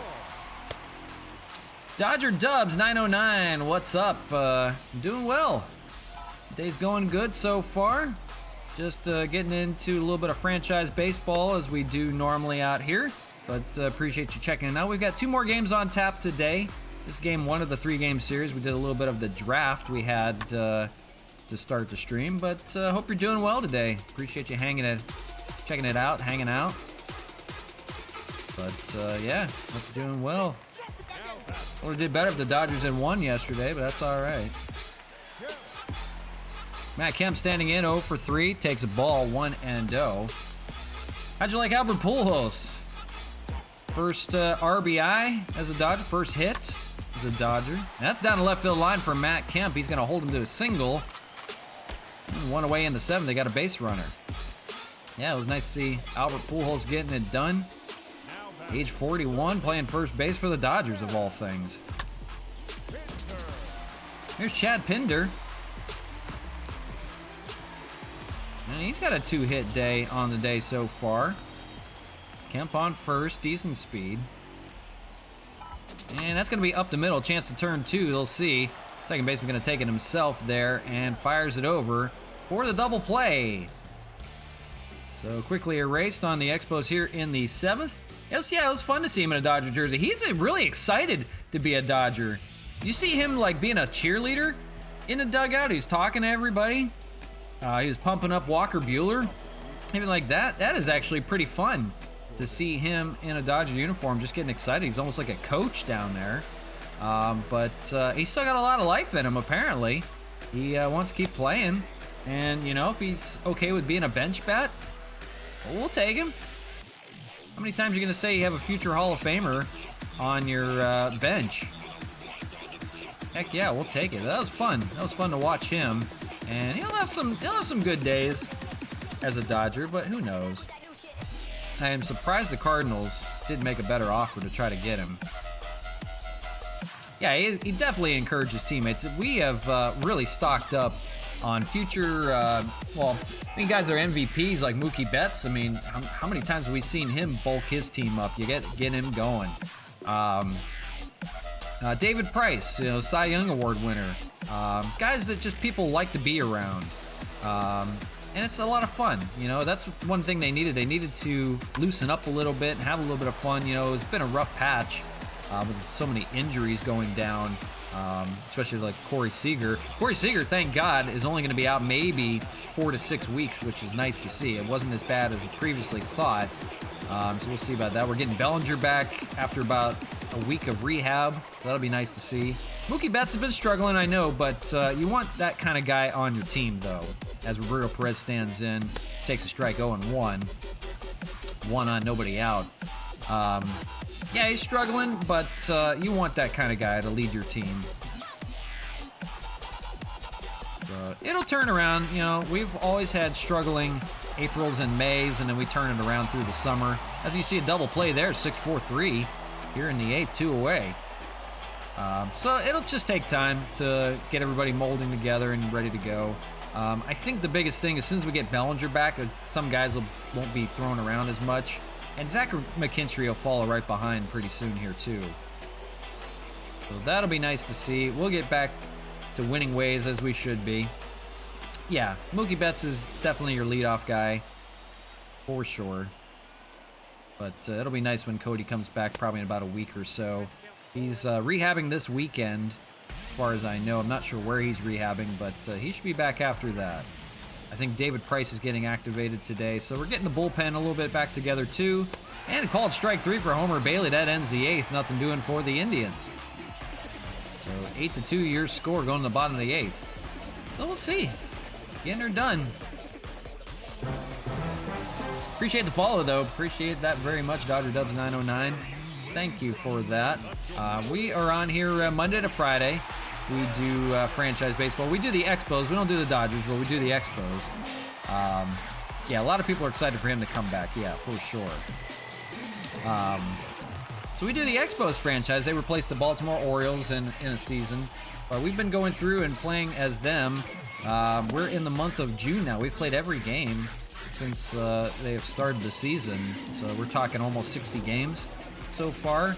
So we do that Monday to Friday. We do a series every stream. So we have the Indians series here. We got 2 more games on tap today. This one's taking a little bit longer than I thought it probably would.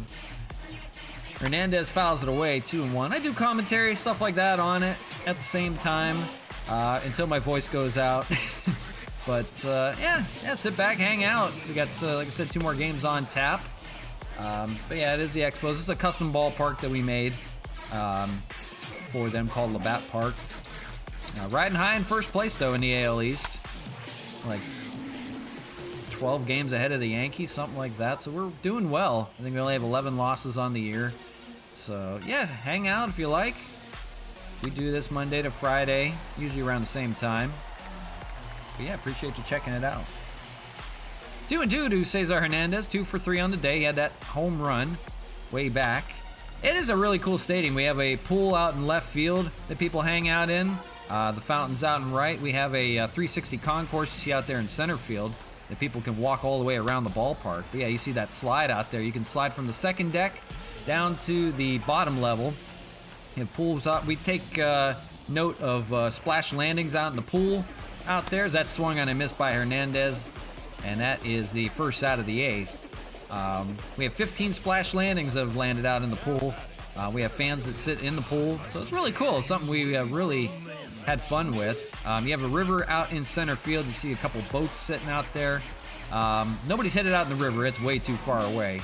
But this is off at a kind of off of a base of a design that Montreal, if they ever had a ball team come back as the Expos, is a design they came up with recently off of like a river view. And then we added just a few things like we mentioned, like the fountains, like the pool and everything like that. The hotel isn't out in right field. We added that. So kind of our tweak on the design. Last game, you got a triple in real life. There you go. Playing real life baseball. Donovan Solano stands in with a runner on. That was a Rosarena. He got a base hit. 2 for 4 for Solano on the day. He takes a strike, 0-1. 2 singles for him. We're playing real life baseball.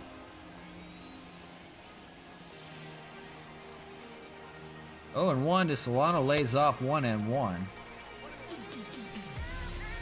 Triples aren't easy.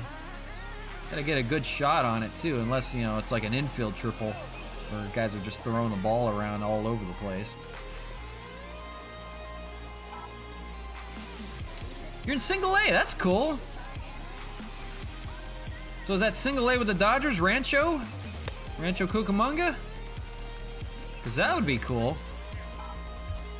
I'm gonna give you a follow on that one. That is awesome. 2-1. Lays off 3-1.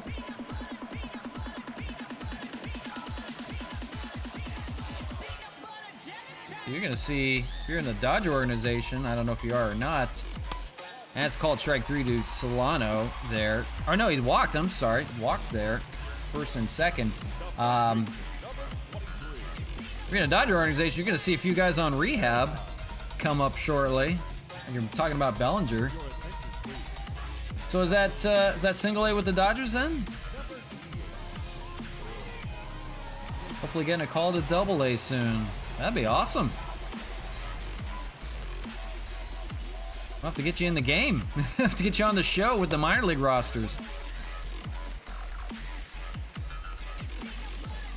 Baseball star, do you follow everything Dodgers even in the minors?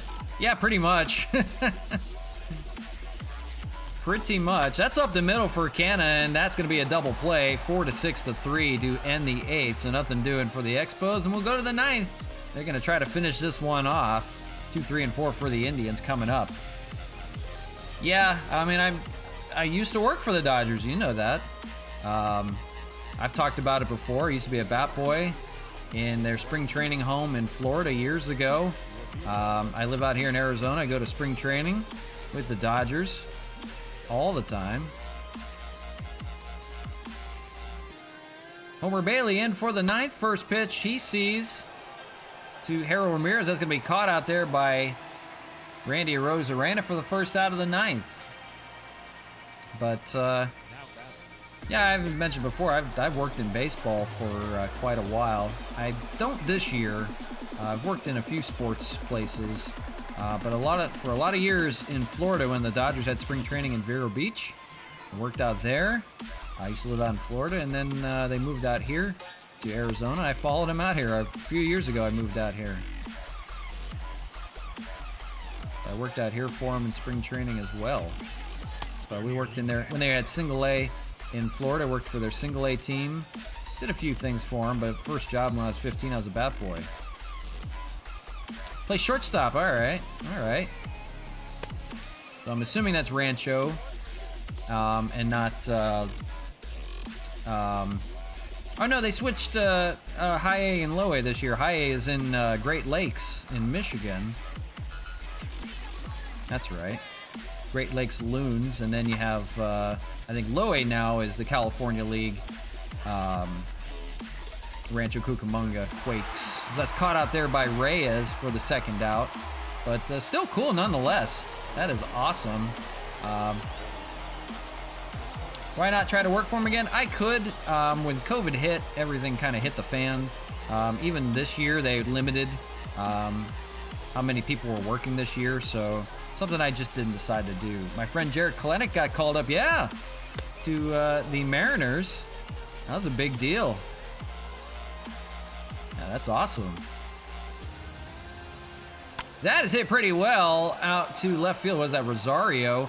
We'll see. Braun's going to try to take a stab at it. Leaps and brought it back. Ryan Braun with the leaping grab at the end, and that ends the ball game. Ryan Braun was just sitting there at the wall trying to wait for it to get down, and he leaps and just brought it back. Nice play by Ryan Braun to end that ball game. An 8-2 victory for the Expos. They take game 1 of the series. Yeah, that was cool. But homers aplenty. Mark Canha, 2 home runs for him. Franmil Reyes had 1. Randy Rosarena had 1. And Cesar Hernandez off his former team had 1 as well. The homers aplenty. 8-2 victory. No problem for the Expos. Yeah, that was pretty cool. I didn't expect to even catch that one with Ryan Braun, of all things. 35 years old. He can't do a whole lot. Yeah, there you go. Look at that. Off the brick wall out there. He's like nonchalantly, yeah, I got it. Oh, well. Pretty cool. That's game 1 in the books. But, yeah. Pretty cool. But definitely be following. Yeah, appreciate you hanging out, Dodger Dubs. Jared Klein, a good friend of yours, we keep in touch by phone. That's pretty cool. That is awesome to see. It's really, that's cool to see friends making it. That means you might be getting close. You never know. The Dodgers are stacked, though, so I don't know. You have to be tough, but you can get it done for sure. With shortstop being a little short without Corey Seager right now. Yeah, white man can't jump. Yeah, right. Without Corey Seager right now, everybody's kind of moving up in the shortstop position too. Yeah, definitely play against him for sure. Heck yeah, that'd be cool. But no, that's awesome. I wish you well. We'll keep tabs on here. Let me know how you're doing. Let me know how it's going. But appreciate your hanging out for sure. So game 1 in the books. We got game 2 coming up right now. Felix Hernandez against Zach Plesac, the son of Dan Plesac of MLB Network fame and former reliever. So Felix Hernandez on the bump. He is 5-1 on the year right now. Zach Plesac. Willie Yan sustained an injury groin pull in AAA. Sorry, can't help you there. If I get traded, it'd be cool if we were on the same team. You never know. I mean, the Dodgers, like we said, it's hard to get into with their stacked lineup. So you never know. That could always happen as well. But yeah, keep tabs. Let me know how everything's going for sure. It's really cool to have you on. But appreciate you checking it out. Like I said, we got 2 more games on tap against the Indians coming up here. So Labatt Park, you see there. Clear skies out here. Felix Hernandez on the mound. Full bullpen ready to go. Everybody's good. Zach Plesac, 3-5 record, 4.40 ERA. And as far as the lineup, I think we'll keep it the same. I don't think we have to mess with anybody too much. Maybe we'll take out Chad Pinder. They're saying he's cold. He had a 2-hit day. Maybe we'll take... With Albert Pujols, they have a chance to win a World Series. I mean, without Albert Pujols, they have a chance to win a World Series. You can say that about a lot of teams there, but they're still poised to win. It's just a matter of getting everybody healthy at the same time. I mean, that's the biggest thing for them. So we'll see. I mean, we'll see how it goes for sure. Sean Rodriguez is on fire. We're going to put him over at third base and let him hit. But yeah, with Albert Pujols, yeah, I mean... definitely big things. If he's willing to take a bench spot, I mean, why not? I mean, they got a chance to be poised for another run. It's just going to take a little while. Just got to, get our series together, win a few ball games at the same time, and, hopefully nobody else gets injured off of that rotation. Astros player should be banned or something. Yeah, of course, for sure. I mean, Joe Kelly gets a higher suspension than any Astros player did. They got none. Just saying. Bang, bang. Ah, well, what it is what it is. Indians and Expos, game number 2 on tap for you from Labatt Park. But, yeah, I know. But we'll have a little bit of fun when the Astros come back to town. That will be fun for the fans to greet them. They got a nice little greeting in Yankee Stadium, and they deserved every bit of it. They call abuse by the fans out there. I call that was perfectly planned. The Yankee fans had a lot of fun with that. 5-1 record for Felix Hernandez, 2.61 ERA, 77 strikeouts in 72 innings of work for him this year. Having a nice little comeback year. Thinking about pitching too. Oh, that'd be cool. Little two-way player. That would be cool. Ahmed Rosario leading things off. We did not see him in game number 1. Not sure where he's playing today, whether it's shortstop or center field. They wanted to use him as a center fielder, but he's leading things off, hitting 208. Having a little down year. And first pitch swing, and right to Mark Canada over there. He'll take it himself for the first out. So 1 away here in the first. Here's the lineup for the Indians. So Ahmed Rosario is the DH today. So it's Harold Ramirez, then Jose, and then Eddie Rosario, Josh Naylor, Neil Walker, Andres Jimenez, Zimmer, and Perez. So same lineup except for the DH. It's Rosario at the DH instead of Jordan Luplow. Here is Harold Ramirez, and on deck Jose Ramirez. Harold hitting 245. He had a couple hits in the game yesterday. Hit over to Sean Rodriguez at third. Throws it over, no problem for him. And a second out of the first quickly. And it's Jose Ramirez standing in. Home run on the day yesterday. 315 average, 12 home runs, 31 ribbies on the year. My manager said there's a shortstop spot for shortstop in Double-A. Yeah, for sure. It is a thin position right now, as we mentioned, Corey Seager being out. But even Zach McKinstry's out right now. So guys are moving around aplenty as a ball misses 1-0 to Jose Ramirez. Who else is out in the infield? I know we have a lot of outfielders that are out right now moving around. But yeah, we've always been thin at the shortstop position. So it's a good spot to be in. And of course, we don't know if Corey Seager will always be a shortstop. And of course, Justin Turner won't be around forever at third base. If Corey Seager were to come back to the Dodgers, and he's a free agent next year, Corey Seager can always move on, if not. Gavin Lux, they're trying out at shortstop right now. There's a play there on the shift to end the first. Gavin Lux, they came up as a shortstop. They planned him to be a shortstop of the future. But it's always been a thin position for us, in shortstop and second base. So it's always a possibility. But yeah, appreciate you hanging out. Thanks so much. Do check it out again. Do come out and talk Dodger baseball anytime. But appreciate it. Good luck to you as well. If we don't see you, best of luck. Hope everything goes well for you in Single A. Appreciate you hanging out with us. Take care.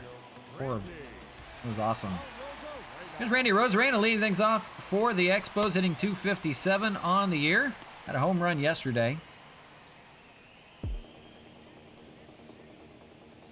Zach Plesac on the mound for the Tribe, trying to get a win, a desperate win. They are in dead last in the AL Central. Fouled away to be 0-2.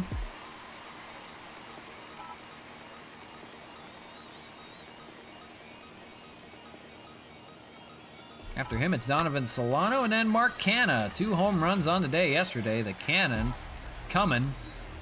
Cannonball coming. Hang on, everyone. 0-2 to Arozarena. That's going to be up the middle, and that's going to fall for a base hit. We'll see. Arozarena going to hold to a single. He'll scamper back. So a leadoff hit for the Expos. They can't stay off the base paths, that's for sure. Here is Donovan Solano, the second baseman. Hitting 291, having a good year up there at the top of the order, towards the top. And first pitch to him, that's going to be a base hit. And Arozarena heading for third, we'll see. He's in there. So a single for Solano advances Rosarena from first to third. 11-game hitting streak for Donovan. And now 2 on, and here comes the cannon. Mark Canha, league leader in home runs with 21 on the year. Or is it 22 now? I don't even know. First pitch to him, and that is hit to right field, but that's going to tag the runner from third, and he's in there. Sacrifice fly for Mark Canha. So even when he doesn't hit home runs, he's getting it done. And it's 1-0 Expos here in the first already. Didn't even have a chance to really talk about Canha. First pitch swinging in the zone out to right field. So getting it done, and here is the other Bash brother, Franmil Reyes, hitting .347. He has 19 home runs, so I believe Canha has 21 now. And first pitch in, look out. He's got to back out. He's like, whoa. Yeah, 19 home runs for Reyes. So Canha has 21, just trailing right behind him, but he's first in the right field all-star vote. I believe Canha might be in. We might have an all-outfield for the Expos in the all-star game. Here is a base hit for Franmil Reyes, so it's first and second now with 1 out. And already hits aplenty. Here is Gary Sanchez with 2 on, .292 hitter. He had 3 singles in the game yesterday. And diving stab over there by Jimenez. They're going to go 6-4-3. Nice play there by Jimenez to start the 6-4-3 double play and get him out of that inning with only a run scored. So it's a sacrifice fly by Mark Canha. And it's got the Expos on the board here in the first 1-0. Appreciate everybody hanging out. Appreciate a couple, we got a Dodger minor leaguer coming to check out the stream. We'll find out exactly who that was. He didn't mention. We'll find out who that was. In single A for the Dodgers. That's awesome. Here's Felix Hernandez. And it only took him 5 pitches to get through the first inning. 6-1 coming here. It's a strike. 0-1. So it's 4, 5, and 6 for the Indians. Eddie Rosario, and then Josh Naylor. Here's Eddie Rosario, and he's going to tie this ball game back up. 1-1. Look at that. That may be a splash landing. That was at the last row. That was caught by a fan out there. So it didn't land in the water, I don't think. But oh my gosh. Monster shot for Eddie Rosario, and has the Indians tied up here in the first, 1-1. See if that was even a splash landing. That would be the first one in the fountain out and right, if that's the case. We'll have to take a look at it more in depth, but man, monster shot out there. That is 477 on that one. Let's take a look at it just to see where that landed. We saw the fan had it out there in the last row, but they got that water sitting right out there going, and caught. That was off, maybe off of the wall out there. They didn't catch it on the fly. They catch it on. So it hit off of the fountain and came back. So that doesn't count. It was caught by that lady there in the next to last row. That was a nice catch by her, and it went through her fingers. That's not good. Nice catch out there to get that one. Short sleeve weather day in Montreal, and a nice catch out there, but it's 1-1 now on the Eddie Rosario home run. Almost had a splash landing out there. So all even again, and back to work. Josh Naylor, nobody out here in the second, standing in.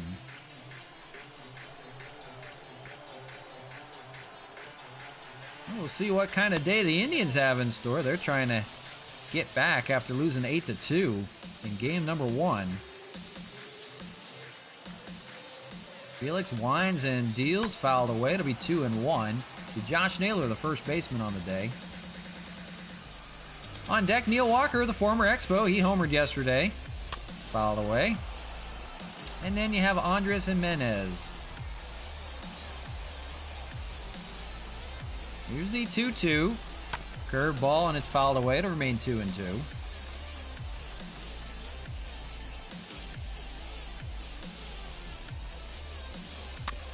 2-2.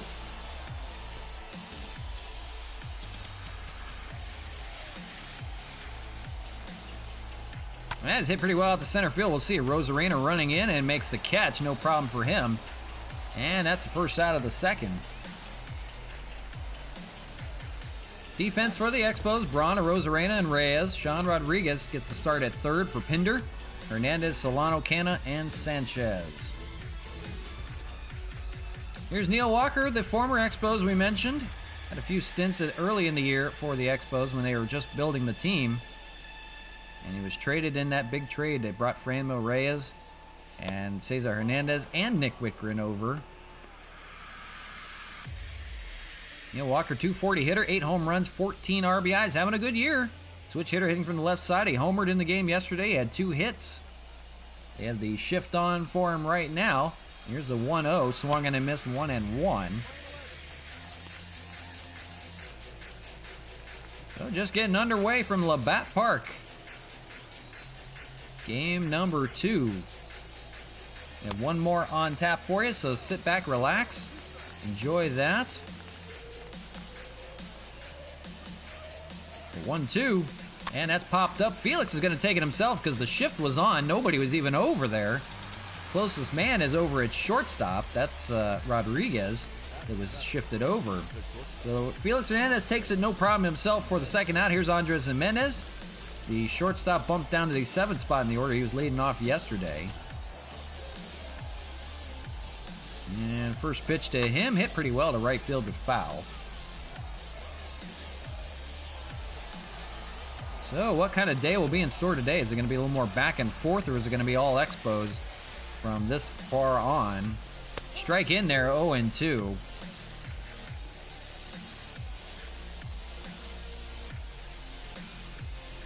Oh, lays off, 1-2. Felix having a good year, as we mentioned, 5-1, going for win number 6. Having a nice little bounce back year, trying to finish off his career. Possible Hall of Famer, we'll see. He's got the numbers. Here's the 2-2 from Felix, and that's fouled away. We'll do it again. It remains to be seen. 2-2, here it is. And comebacker, that's going to be up the middle. We'll see. Slow roller and no play. Hernandez tried to throw it over, not in time. So Jimenez's speed will get him on. He was chugging down there. So still 2 away. Runner on first, good speed for Bradley Zimmer standing in right now. 266 hitter, the first baseman, takes a strike, 0-1. No home runs to speak of for Zimmer, but 8 RBIs on the year. Left-handed hitter.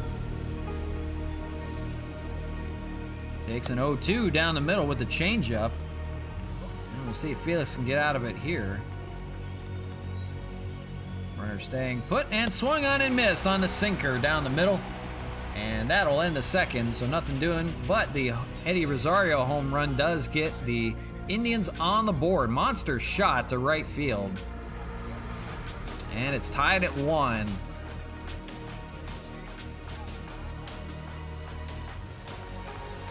So, with the 1-run ball game, it's 6-7-8 for the Expos now. Here in the second is Ryan Braun leading things off. Had an 0 for day yesterday. Nothing doing. One of only 2 guys that didn't have anything going on is Zach Plesac goes back to work. Misses with the ball, 1-0.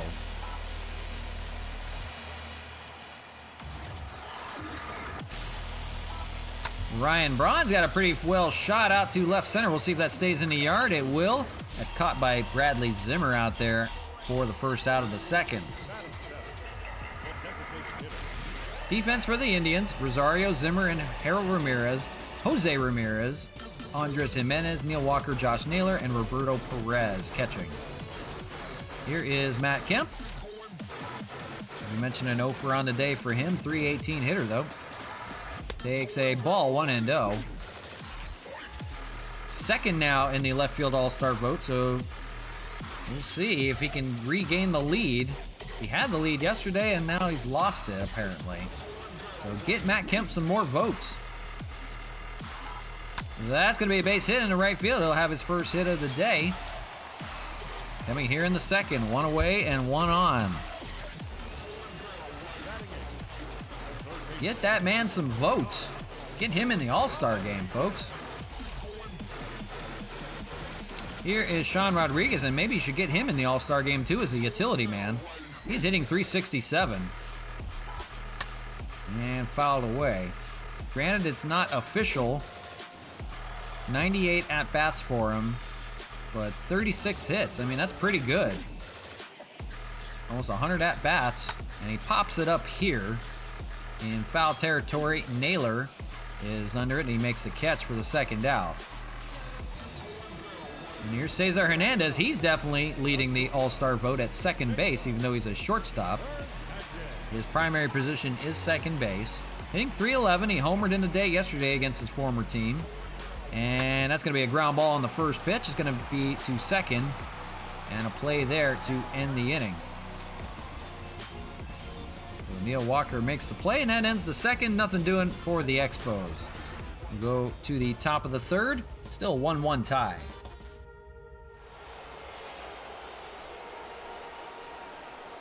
Roberto Perez, the catcher, will lead things off for the Indians. It's 9-1-2. You hear the boats out there. I don't know if you can hear that. The boats making noise out on the Montreal River. Here is Felix Hernandez. First pitch to Perez in there for a strike, 0-1. And boats going by. That's a ground ball. That's going to get through for a base hit for Perez. So the bottom of the order getting it done. And they got a leadoff hitter. We go back to the top of the order for Ahmed Rosario. 0 for 1 on the day. The Indians, 4 hits. Now make it 5. That's going to roll to the wall in that corner out there. We'll see. Rosarena picks it up. Rounding third and heading home is Perez. The throw home, and not in time. Just missed the tag and got by. So it's an RBI triple for Ahmed Rosario. Scoring Perez on the play. That was to the deepest part of the field there.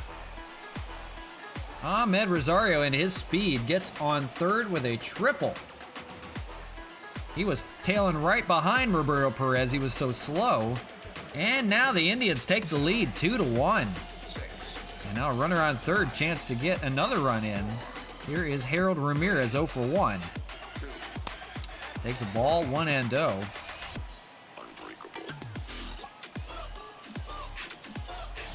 So, a couple of hits here, and here's another run that's going to score on the ground ball. So they get an out, but a run comes in. 2 runs in the inning for the Indians. It's 3-1. They take the lead.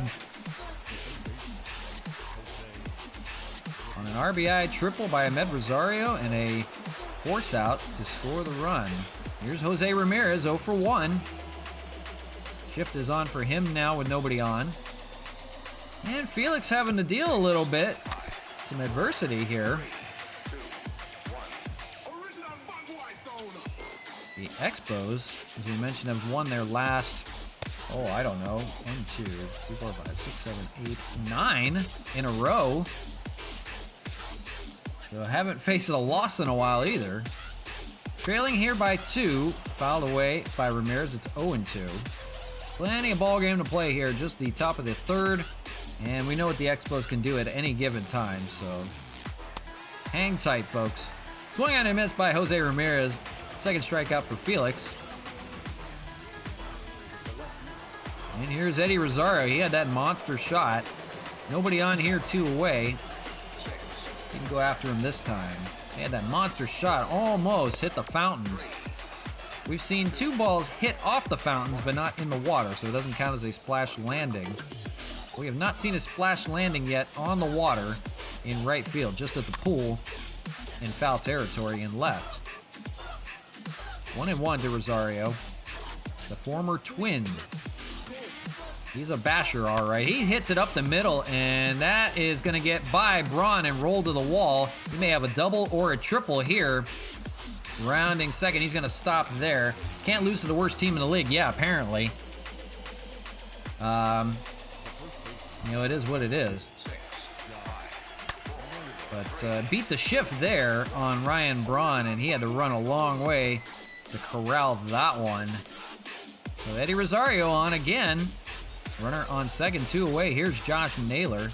Gonna have a mound visit out there to calm Felix down a little bit. Uncharacteristic of him. There's Josh Naylor, 0 for 1. Takes a curveball for a strike, 0-1. 2 away in the inning. Just gotta get out of it. Naylor 0 for 4 in the series.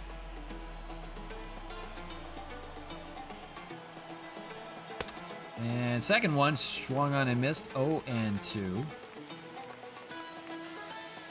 Well, trying to get out of it. And does with the strikeout. So finally out of the inning, but not before 2 runs come in. An RBI triple by Ahmed Rosario scores Perez. And it's 3-1, Indians. You see the boat going by. I don't know if it's picking up on the sound. We have a train that goes by, and I just call it a boat out on the water in Montreal every time it goes by. There it is. Randy Arozarena leading things off for the Expos, 1 for 1.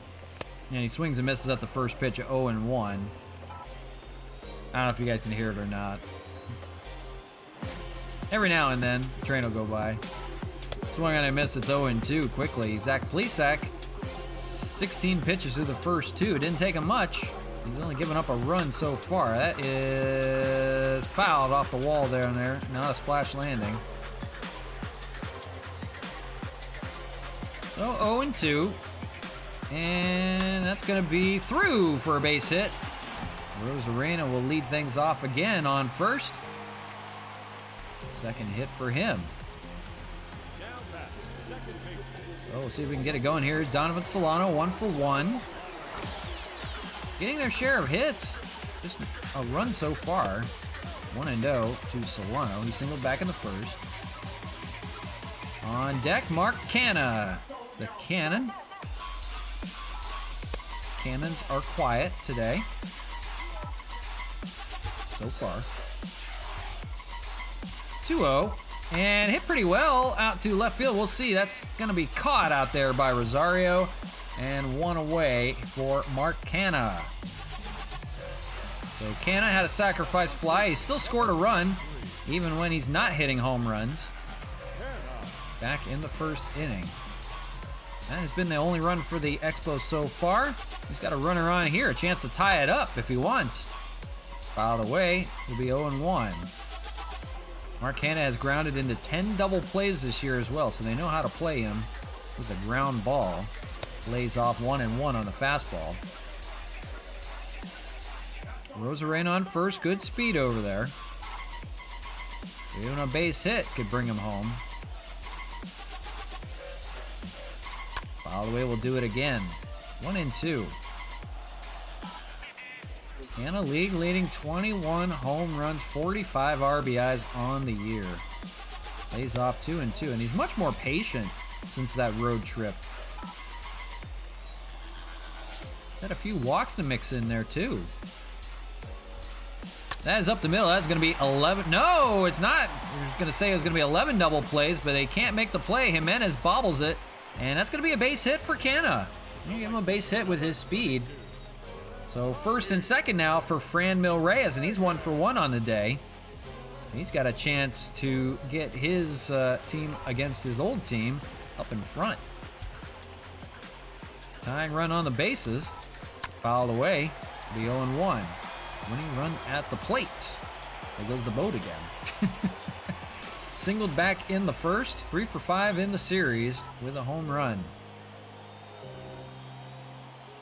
Boat going by. That's going to be up the middle, and that's going to get through. We'll see. Rosarena heading home, and that's going to put a run on the board. That's 3-2 now. They're within a run. RBI single for Franmil Reyes, and it's first and second with 1 out. And that will bring up Gary Sanchez. Indians talking it over with Zach Plesac. He's at 30 pitches, so he hasn't pitched much, but they're making good contact off of him right now. Here's Gary Sanchez, as we mentioned, and he fouls the first pitch off, 0-1. He's 0 for 1 on the day. Looking to get it going here. He had a 4-hit day yesterday. Or, excuse me, a 3-hit day. 3 singles. He's 0-2 now. One away. Ground ball, that's a chance to turn 2. They're going to make the tag at third and fire over to first for the out. Jose Ramirez doing it himself. And Franmil Reyes tacks on a run. They base hit up the middle. So 3-2, they're within 1 now after 3. Top of the 4th, and it's 6, 7, and 8 for the Tribe. It's going to be Neil Walker leading things off 0 for 1 on the day. Shift is on for him. Felix Hernandez trying to have a better inning, goes back to work. 42 pitches through the first 3. There you see the shift. John Rodriguez, the only man on the left side.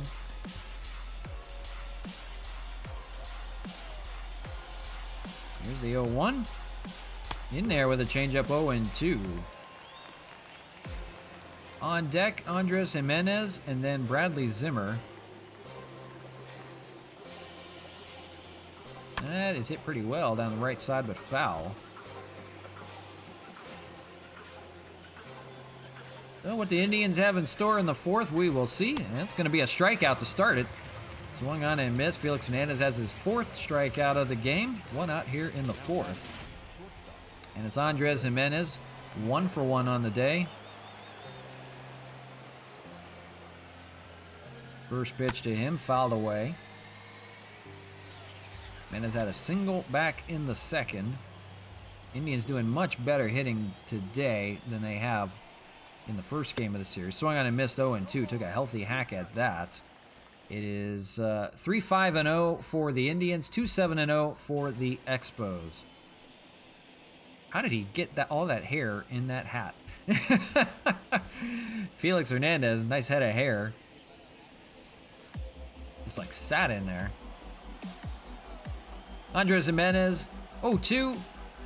Lays off to be 1-2. Felix entering pitch number 50, coming in right now. And here it is. Curveball, that's going to be a line drive to Hernandez over there. He's got it no problem for the 2nd out. So to his counterpart over there at shortstop.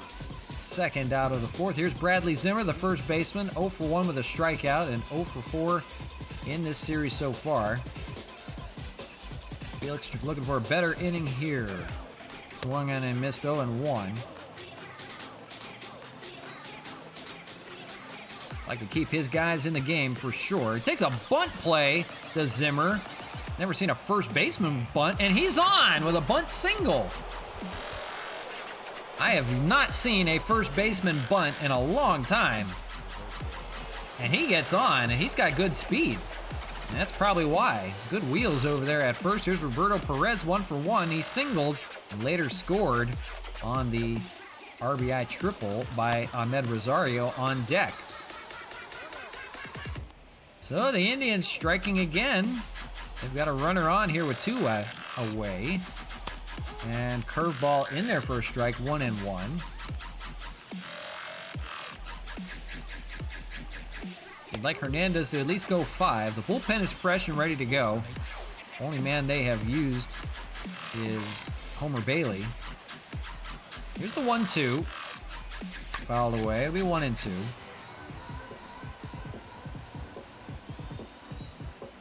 Felix winds and deals. Popped up, play for Canna in foul territory, runs back and makes catch on the grass, so no problem there. And it gets the Expos out of a jam. Go to the bottom of the 4th, still trailing though by 1. It's Braun, Kemp, and Rodriguez. Ryan Braun leads things off, 0 for 1. Zach Plesac back to work, only 33 pitches through the first 3, so he is still good to go. Can he limit the damage? First pitch swinging is Ryan Braun. It's a 3 unassisted ground out to the first baseman, Naylor. So it wasn't, Zimmer's the center fielder, not the first baseman. I don't know why I thought he was the first baseman. That makes more sense why a center fielder would be bunting and not Josh Naylor, the first baseman.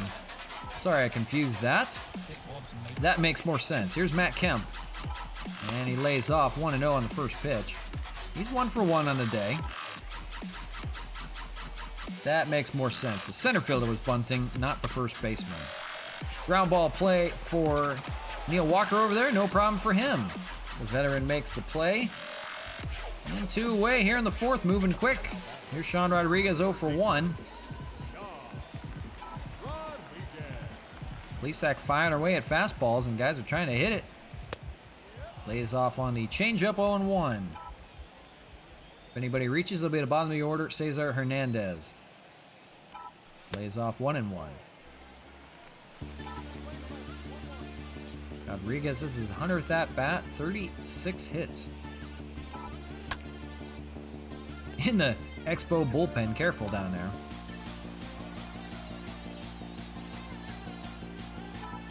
And fouled away, we'll do it again, staying alive.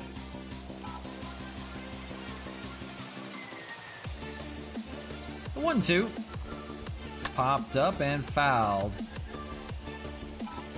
Hanging in. Lays off there, no problem. 2-2. Trying to work that pitch count up a little bit. Plesac now at 42 pitches. Still in line, just fine. And swung on and missed. He gets Rodriguez down on strikes to end the inning. 1-2-3 go to the Expos. And they're trailing by 1 still after 4. Here's Ahmed Rosario. He had the triple and the RBI. 1 for 2. That was a nice little job down that right field poke there. That's, I guess, Triple's alley, we'll call it. The high brick wall, little corner over there. Balls will get by. He takes a ball first from Felix Hernandez. Hernandez, 57 pitches through 5 innings. Or through 4, excuse me. That's a little high, but not too bad. Like them to get through 5, as we mentioned. They can turn it to the bullpen from there and hold it within a run. Got a 2-1 count to Rosario here. Don't want to put him on. He's got good speed. The DH today.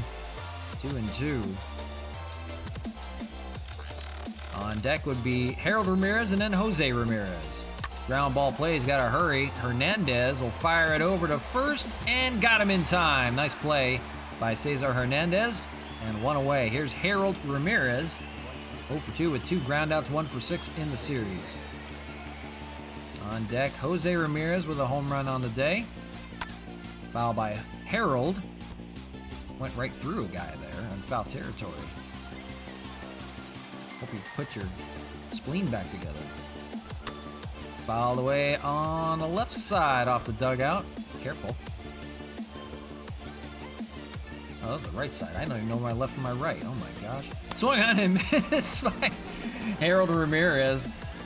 I know, you're looking at it the wrong way. You know, it looks like a left and right. You know, whatever. Swung on and missed. Harold Ramirez goes down on strikes. So 2 away. Here's Jose. And Jose's 0 for 2 on the day, keeping him quiet. Takes a strike, 0-1. He's got a homer in this series, 1 for 5.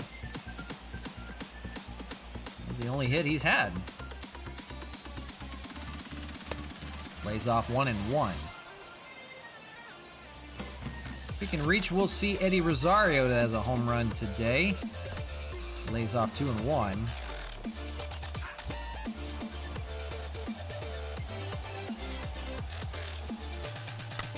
All the way, it'll be 2-2. 69 pitches for Felix. Not so nice today. All the way, that's number 70. 3-2 Indians, your score. They're trying to hang on, break the skid. That's up the middle. Plate for Donovan Solano. No, it's Felix Hernandez. Cesar Hernandez there up the middle on the shift, and make sure who was even there up the middle on the shift makes the play to end the inning. Nothing doing for the Indians. Bottom of the 5th, it's 9-1-2. It's Cesar Hernandez and then Randy Rosarena. Zach Plesac back to work. Pitch count still where it needs to be. He's got a 1-run lead to work with. Hernandez fouls it away. And it'll be Solano. If anybody reaches, it'll be Marcana in the inning. 0-1. Fastball, that's going to be grounded over there to Neil Walker, he's been busy and makes the first out. There's Randy Arozarena, 2 for 2, 2 singles. Been getting and going at the top of the order. It's just not been much besides that for everyone else. Lays off 1-0.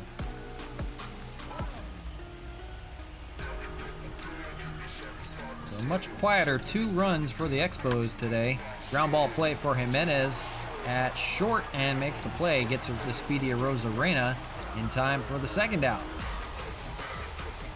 There's Donovan Solano, 3 for 6 in the series, 1 for 2 today. Trying to keep the inning alive for Mark Canha. And then first pitch to Solano. That's hit pretty well. That's going to maybe... Nope, it's caught out there by Jimenez. Thought it might have dropped in left field. That's caught, and that ends the inning. So 1-2-3, go to the Expos again. After 5, the Indians still hanging on, 3-2. And it's Eddie Rosario, as we mentioned, 2 for 2 with that home run. He hit out to right field. And we didn't warm anybody up in the bullpen. Oh, boy. We really bit the bullet there. We'll have Sam Freeman going, but Felix is going to work the 6th, apparently. Or at least part of it. 1-0. Trailing by 1. Fouled away. 1-1.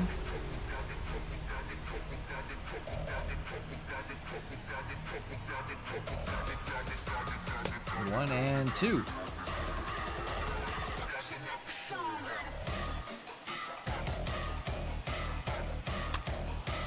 Fouled away. We'll see if Felix has anything left in the tank. Not pitched terribly.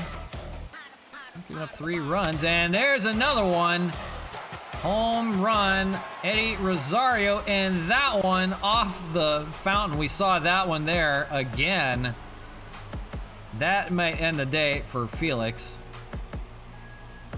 2 home runs on the day for Eddie Rosario. It's 4-2 Indians. Boy. 2 home runs off of the fountain out there. Not a splash landing, just off the fountain. 477. That was the same distance as the last one, almost in the same spot. So that is going to end the day with the lefties coming up. They're going to Sam Freeman out of the bullpen. He'll try to save the ball game. So here comes Sam Freeman, still 0 ERA for him. He's been excellent out of that bullpen. You see it, 25 strikeouts and 12 innings of work. Got a good fastball, tops out at 98, and first batter he sees is a lefty, Josh Naylor. And first pitch to him, hit pretty well to right field, but foul. So 4-2 your score. 2 home runs for Eddie Rosario on the day, and ends the day for Felix. Feels apart with getting no outs in the 6th, so he goes 5 and gives up 4. 0-2, swung on and missed. Freeman continuing his hot streak. Scoreless inning streak. It's a swing and miss there. So 1 away, here's Neil Walker, switch hitter. And he'll hit from the right side this time. And then there's a lefty on deck. So you understand why. It's a fairly heavy lefty lineup. Could see Oliver Perez maybe face his old team too. Swung on and missed 0-2. 0-2, swung on and missed. He's got another strikeout. For Sam Freeman, 6 pitches, 2 strikeouts. He's going for an immaculate inning. Here's Andres Jimenez, lefty. First pitch he sees, swung on and missed. 7 strikes. We saw Tyler Glasnow pitch an immaculate inning. 1-1. They won't get it. Oh well. 2-1. Misses. 97. He's geared up, folks. Sam Freeman on the free agent heap. Picked him up for barely nothing. He's been nothing short of amazing. 2-2. 3-2. It'll go full. On deck is Bradley Zimmer. That's another lefty in their lineup.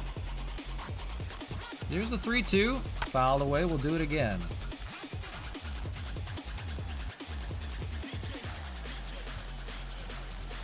3-2 lays off. It'll be ball 4. He'll take the walk. So Bradley Zimmer standing in.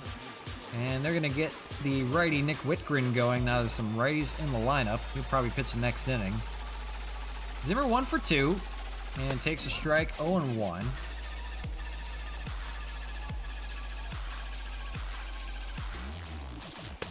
1-1. Trying to keep the Expos within 2. 2-1 now. Now he's just lost it after the first 2 went down on strikes. Starting to lose it here. Runner on the move, but it's fouled away. That might have been a hit and run. Good speed over there at first. Is Jimenez. Zimmer also, same thing. We saw him bunt for a single. Roberto Perez on deck. Here's the 3-2. Runner on the move and swung on and missed. So he strikes out the side. It just took a little bit longer. Eddie Rosario, though, gets the Indians another run on another solo home run. Second of the day for Rosario. And it's 4-2. Indians go to the bottom of the 6th. We'll see the Cannon lead off. Mark Canna. So Nick Whitgren in the bullpen. He'll have the 7th inning. Facing his former team. He's an Indian. There's a lot of Indians. We have Oliver Perez. He's also an Indian on this ball club. So here is Mark Canna trying to get his team back. Zach Plesac back to work. 48 pitches through the first 5. First pitch to Canna lays off 1-0. After him, it's Reyes and then Sanchez.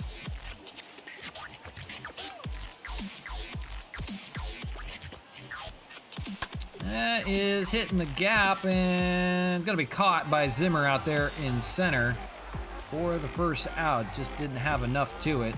Zimmer ran it down. Here's Franmil Reyes having a good day, 2 for 2 with 2 singles. He can get him within a run with a swing of a bat. First pitch to him. Swung on and missed on the slider. Took a healthy hack. 0-1. So game 2 of this 3-game series. We got one more on tap. Lays off 1-1. Oh, don't go anywhere. Still more baseball to play. We'll have the what is it next series? The Mets, I believe. It's only a 2-game series with the Mets, so we'll have a little bit of Diamond Dynasty or Road to the Show, something like that after. Probably Diamond Dynasty will feature after the 2 games, because it's a quick 2-game series with the Mets. And I believe we go play the Rays after that. Tomorrow will be the Mets series. And called strike 3 on Franmil Reyes. He can't believe it. He'll go down and strike. Second strikeout of the day only for Zach Plesac just now. So with 2 down, heavy hitters going down. And here's Gary Sanchez, 0 for 2. 2 runs isn't a bad thing, but the Indians putting up 4 on the day. Second, third, and 6th inning they have scored. Here's the 0-1 as Sanchez lays off 1-1. The Expos haven't scored since the 3rd. 1 run in the first and 1 in the 3rd. Lays off 2-1. If he can reach, it'll be Ryan Braun. And Braun is 0 for 2 on the day. 2-1 coming to Gary Sanchez. And ground ball play. They've got him positioned perfectly down the line there. Jose Ramirez will throw him out, and that ends the 6th. So Expos have been quiet lately. Unlike them. 4-2 your score. Indians lead. So it's 9-1-2 for the Indians. They'll have a new pitcher to face. It's the former Indian Nick Whitgren. 15 games for him, 7 holds. No ERA, 25 strikeouts in 14 innings. He's been as good as Sam Freeman out there in that bullpen. And it's a good one. So 9-1-2, they're going to try to hold it to a 2-run game here in the 7th. First pitch he sees going to be a pop-up for Perez. Rosarena back there and makes the catch. 1 away in the 7th. efficiency. One pitch, one out. Here's Ahmed Rosario, the speedy designated hitter. You don't see that often. 1 for 3 with a triple and an RBI. And he's going to show bunt and take a strike. 0-1. That's one thing you got to be careful with. You saw Zimmer get on with a bunt single. Rosario can do the same. 0-2. Is it kind of wasting the DH spot if you have him bunting? Or a speedy guy? I feel like that's a waste of a designated hitter, but that's just me. This game is weird, guys. 0-2. Swung on and missed. They'll get Rosario here. 2 away in the 7th. Strike out for Whitgren.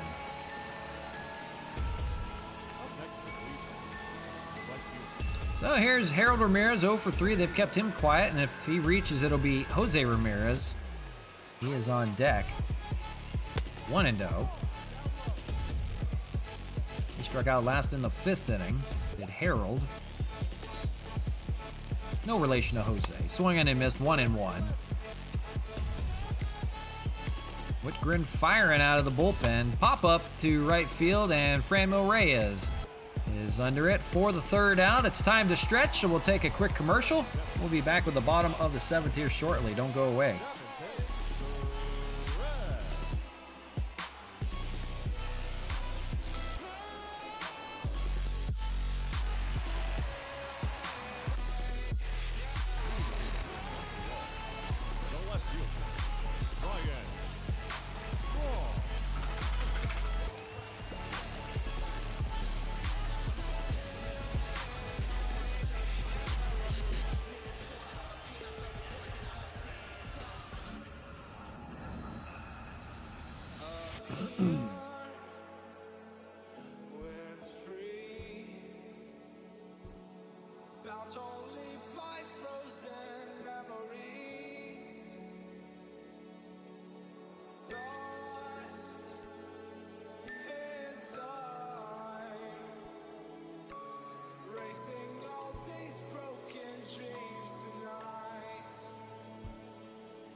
Back to you live from Labatt Park. It's Expos baseball on the show.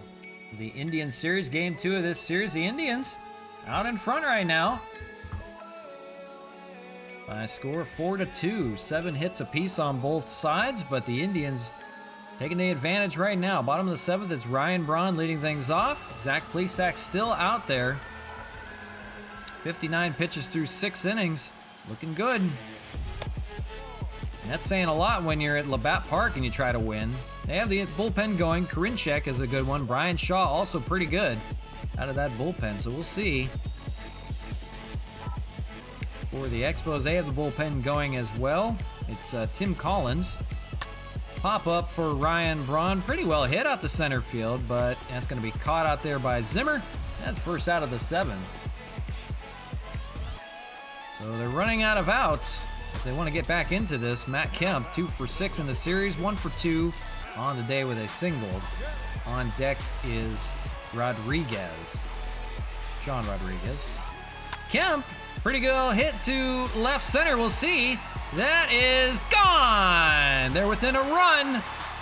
Matt Kemp strikes again. 14th of the year for him. Having an all-star year. The DH getting it done for the Expos. 2nd hit of the day for him. And more importantly, now within a run here in the 7th. 4-3 your score. Kemp had his 300th career home run on the stream yesterday. He's got 301 right now. Nice little shot out to left center. Just got out over there. 389 on the distance. So within a run, here's Sean Rodriguez, 0 for 2. Swung on and missed on the first pitch, 0-1. Struck out and popped out on the day.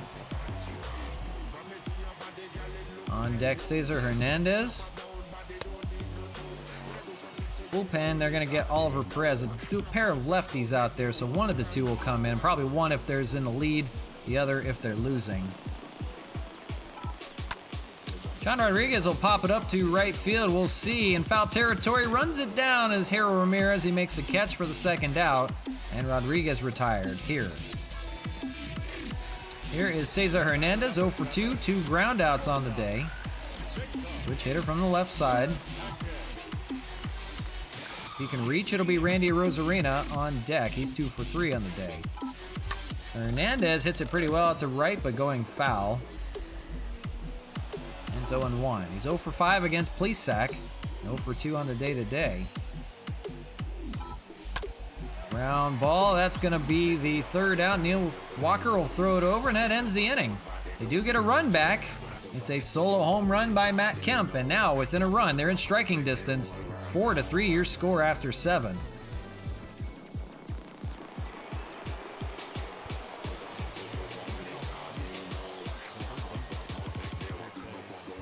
So within a run, they're going to call upon Tim Collins. He's going to come in this ball game. He's going to turn around Jose Ramirez to hit from the right side. 1-0 record for Tim Collins, 1.74 ERA. He's been good at that bullpen. 10 innings of work for him. And it'll be 3, 4, and 5, heart of the order for the Indians. A pair of lefties after that, so you understand the lefty matchup. First pitch swinging, and that's out to center field. Play for Randy Arozarena. He is under it for the first out. So quickly doing his job, 1 away. The Expos running out of outs.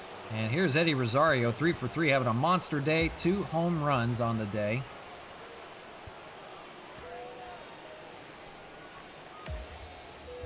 David Robertson getting warm if they need a righty out of the bullpen. First pitch, in there with a strike, 0-1. But great day by Eddie Rosario. 2 shots to right field, almost identical, hitting off of the fountain, but not in the water. But the last row, basically in the stands out there. And here's a third one! Gone to right field. 3 home runs for Eddie Rosario in this game. 10th of the year. They cannot touch him today. 3 home runs for Eddie Rosario. And he's got his guys back up in front by 2. All solo shots.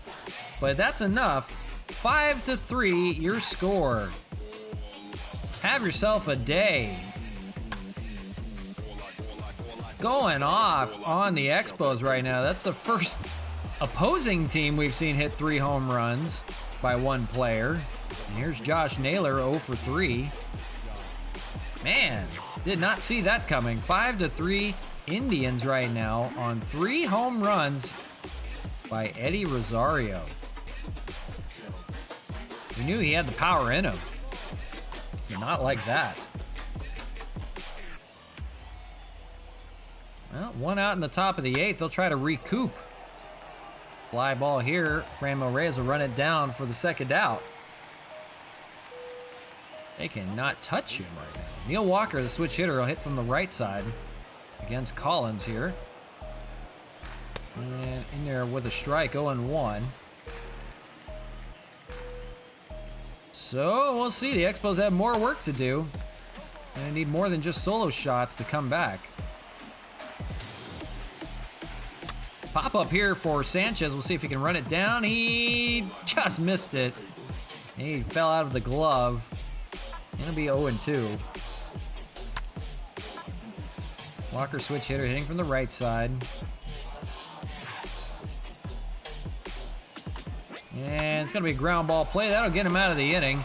Hernandez throws over, and that'll be in time. That ends the 8th. But Eddie Rosario, 3 home runs on the day. Having a day. Bottom of the 8th we go. They trail by 2 on the Indians. Boy, this gnat right here is really getting to me.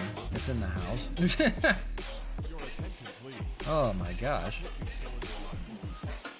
So the Indians turn into their bullpen. They've got a good one. James Karinchak coming in, but his ERA is ballooned. 8.36 ERA, and we'll see if that plays out at all. He's a good one out of that bullpen normally. But we'll see. Pair of lefties in the bullpen. They may go to Oliver Perez. for the 9th inning, or it'll be Roberto Ozuna if they take the lead. So here we go. Bottom of the 8th, they need some runs. Running out of outs, Randy Arozarena 2 for 3 on the day, facing Karinchak here. First pitch in there. Curveball at 85. They have Shane Green, former Expo, and Brian Shaw out there. We remember Shane Green.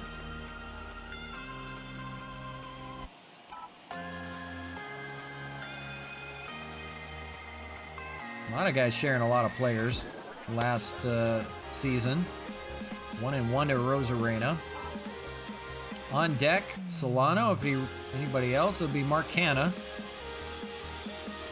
1-1, lays off 2-1. Who's going to be the hero today? Somebody's got to be a hero for the Expos. Snap their winning streak if they don't. 3-1, Arozarena. On deck is Solano. He can take a walk too. We'll bring the tying run to the plate. Here is the 3-1 to Arozarena. Lays off, ball 4. The tying run coming to the plate right now, and it's Donovan Solano having a 1 for 3 day. And on deck is Mark Canha. Hold on, folks. This could get interesting. So Solano 1 for 3 with a single, standing in. Wants to avoid the double play here. First pitch to Solano, lays off. It's a strike, 0-1 on that curveball. Riding a 10-game hitting streak. Popped up, and that is going to be caught out there by Harold Ramirez. Arozarena will scamper back. So it'll be 1 away, and here is the cannon, Mark Canha, single today, and an RBI on a sac fly, 1 for 2. Can he have the tying home run right here? On deck is Franmil. We got to be careful. 1-0. Canha can ground into a double play too. He's got to be careful of that.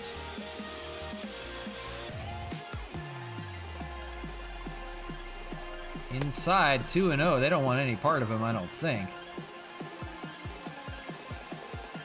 But you got to face Franmil behind him. So this is a big part of the lineup, the Bash brothers. 2-0.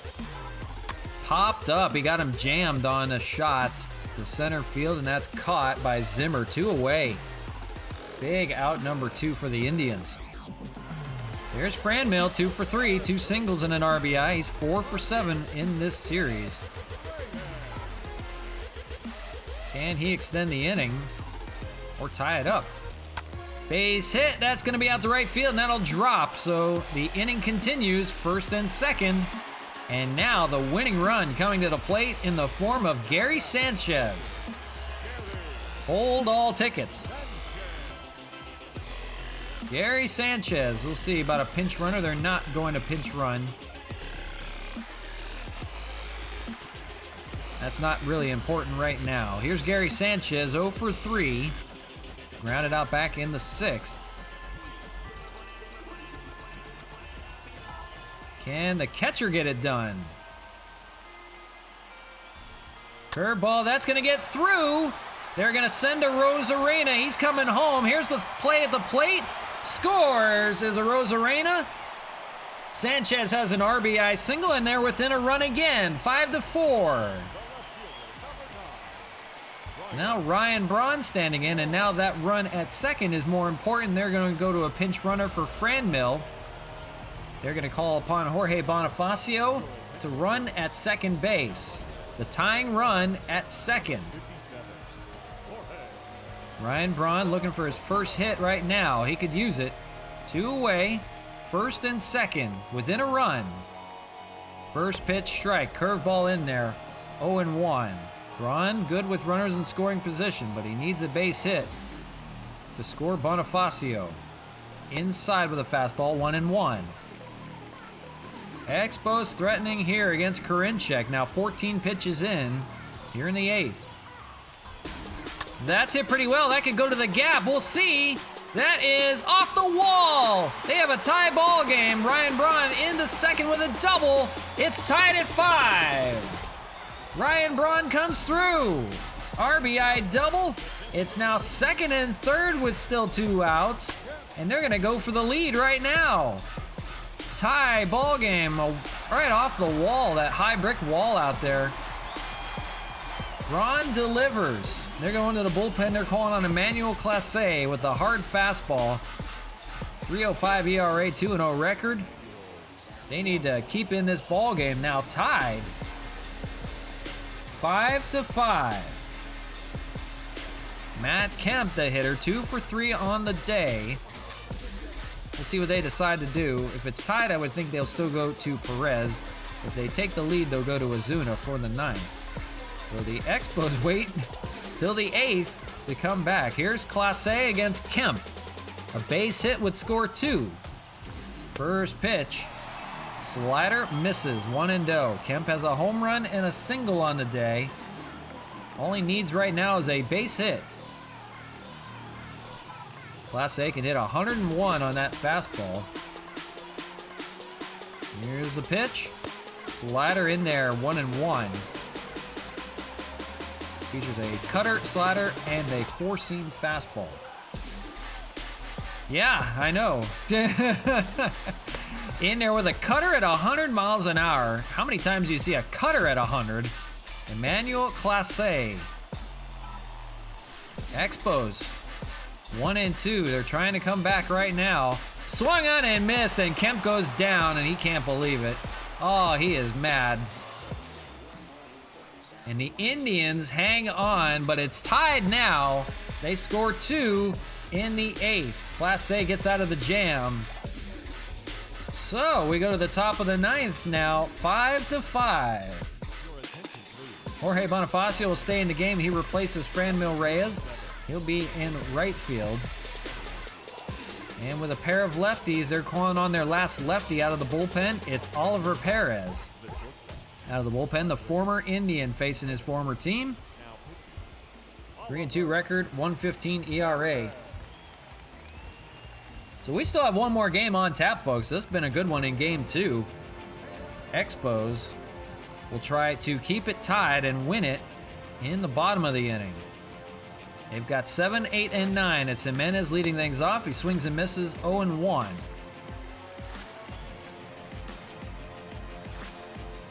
The Expos in the bottom of the inning. Oh, look at this. This is hit well by Jimenez. And that is gone. They retake the lead. Home run, Andres Jimenez. 3rd home run of the year for him, and a big time in the 9th. They retake the lead. Do you believe it?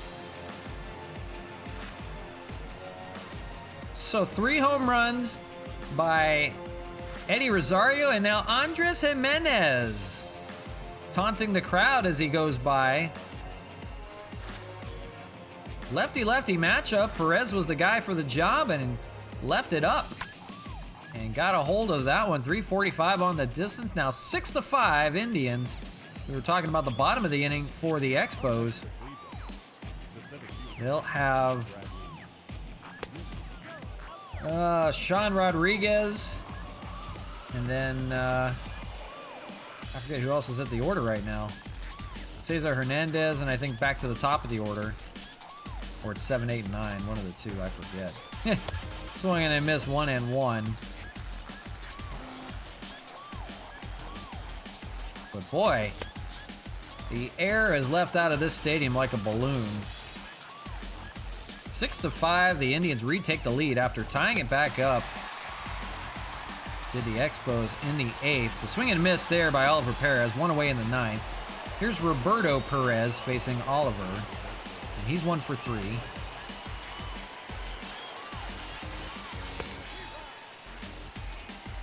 They'll sit down Roberto Ozuna. And I don't know that we'll have anybody else pitch. Trailing here, maybe David Robertson.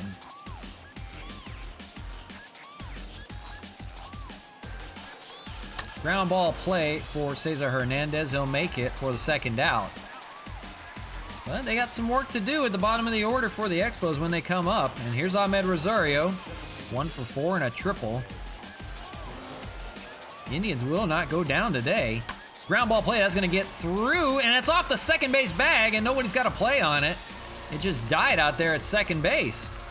Base hit, and they keep the inning going.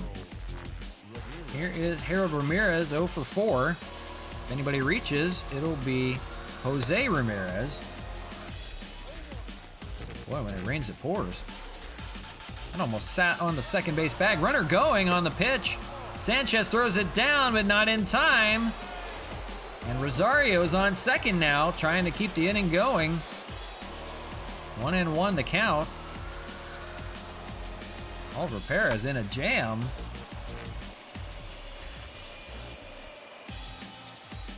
A 1-2. And that's popped up, and we'll see if Sanchez can run it down. In foul territory, he makes the catch, and they get out of the inning, but not before. The leadoff home run by Andres Jimenez gets the Indians back on top. 6-5, they're going for the win here in the bottom of the ninth. They're calling upon Shane Green, the former Expo, and why not? 12 for 13 in his save opportunities since taking over as the closer for the Indians. Who knew? He's the closer for the Indians now. And Sean Rodriguez leads things off, but we'll see. He's 0 for 3 on the day. They have Greg Garcia and Wellington Castillo they can go to. Wellington does not play any other positions other than catcher. I thought maybe you could use him for something else. I think we're going to pinch hit with Greg Garcia for Sean Rodriguez to begin. Greg Garcia going to come off the bench, try to rally this Expos team to get a run. 256 hitter. Sinker for Shane Green. We love our sinkers. First pitch in the dirt, 1-0. Who knew, since trading him over to the Indians, he would have new life as their closer. Even though they're in last place in the AL Central, he is 12 for 13 in their save opportunities. Had a couple rough starts, or rough relief appearances for the Expos, and that's why he was part of the trade. Ground ball play, that's going to go foul, and Garcia will stay alive, 1-2.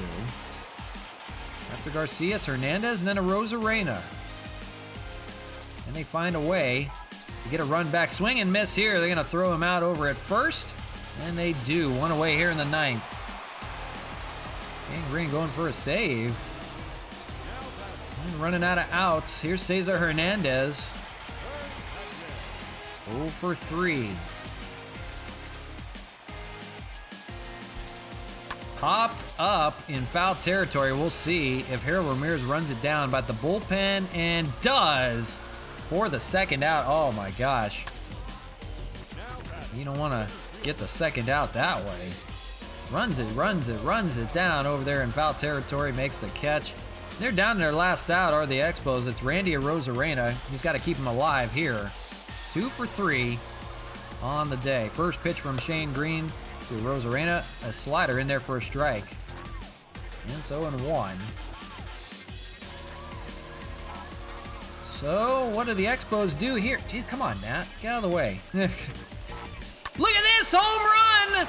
Randy Arozarena! Tie ball game with 2 outs. He saves this game.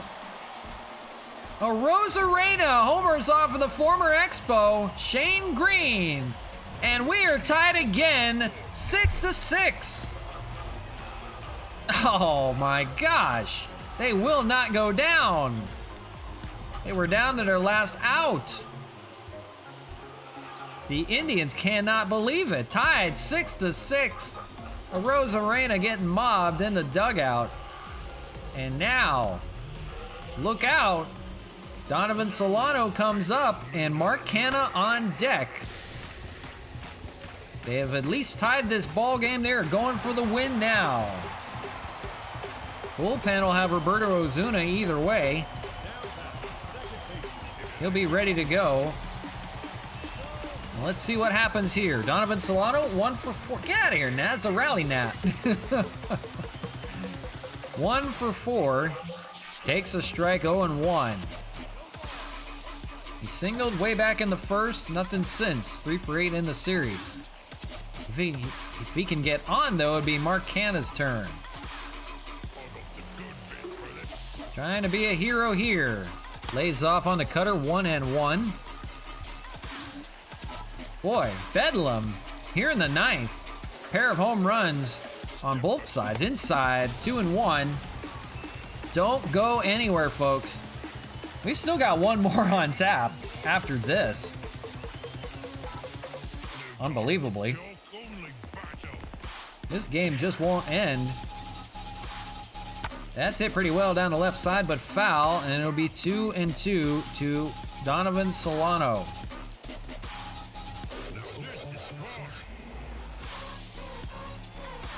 Ground ball, will stay alive, 2-2. Randy Arozarena ties this ball game 6-6 with 2 outs. They were almost out of it. Inside, and it's full. As we mentioned, Mark Canna on deck if Solano can get on at least. Winning run at the plate. Full count. 3-2. Popped up.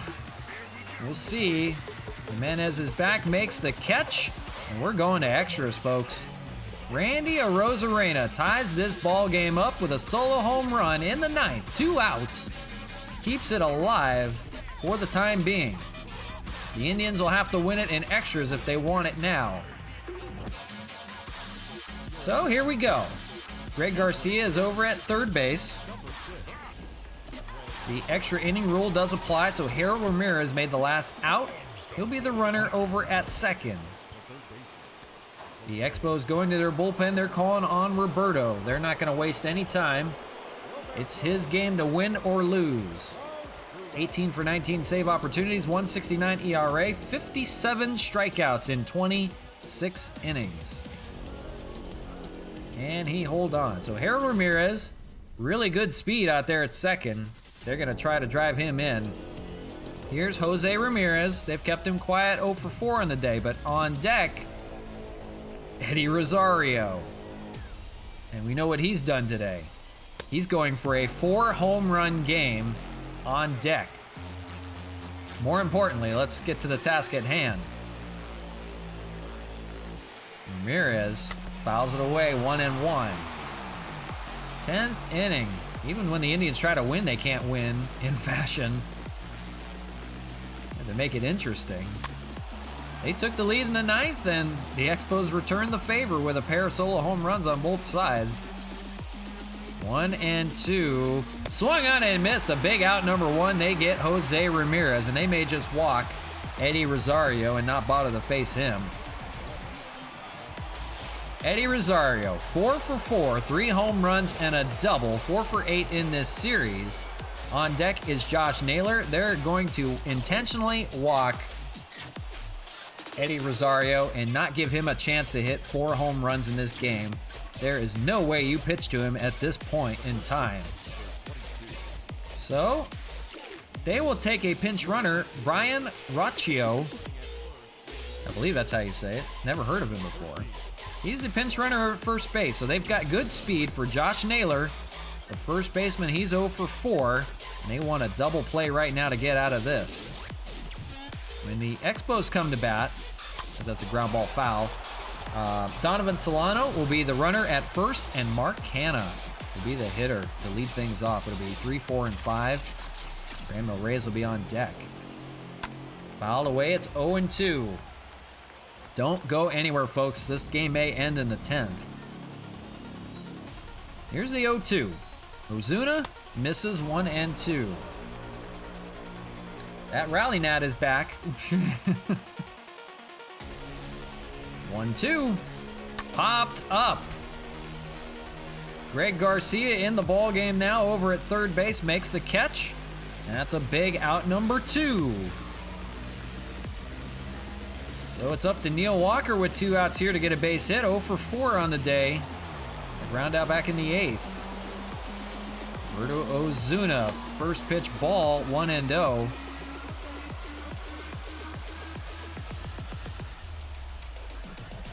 Two and 0. 99 on that fastball, though.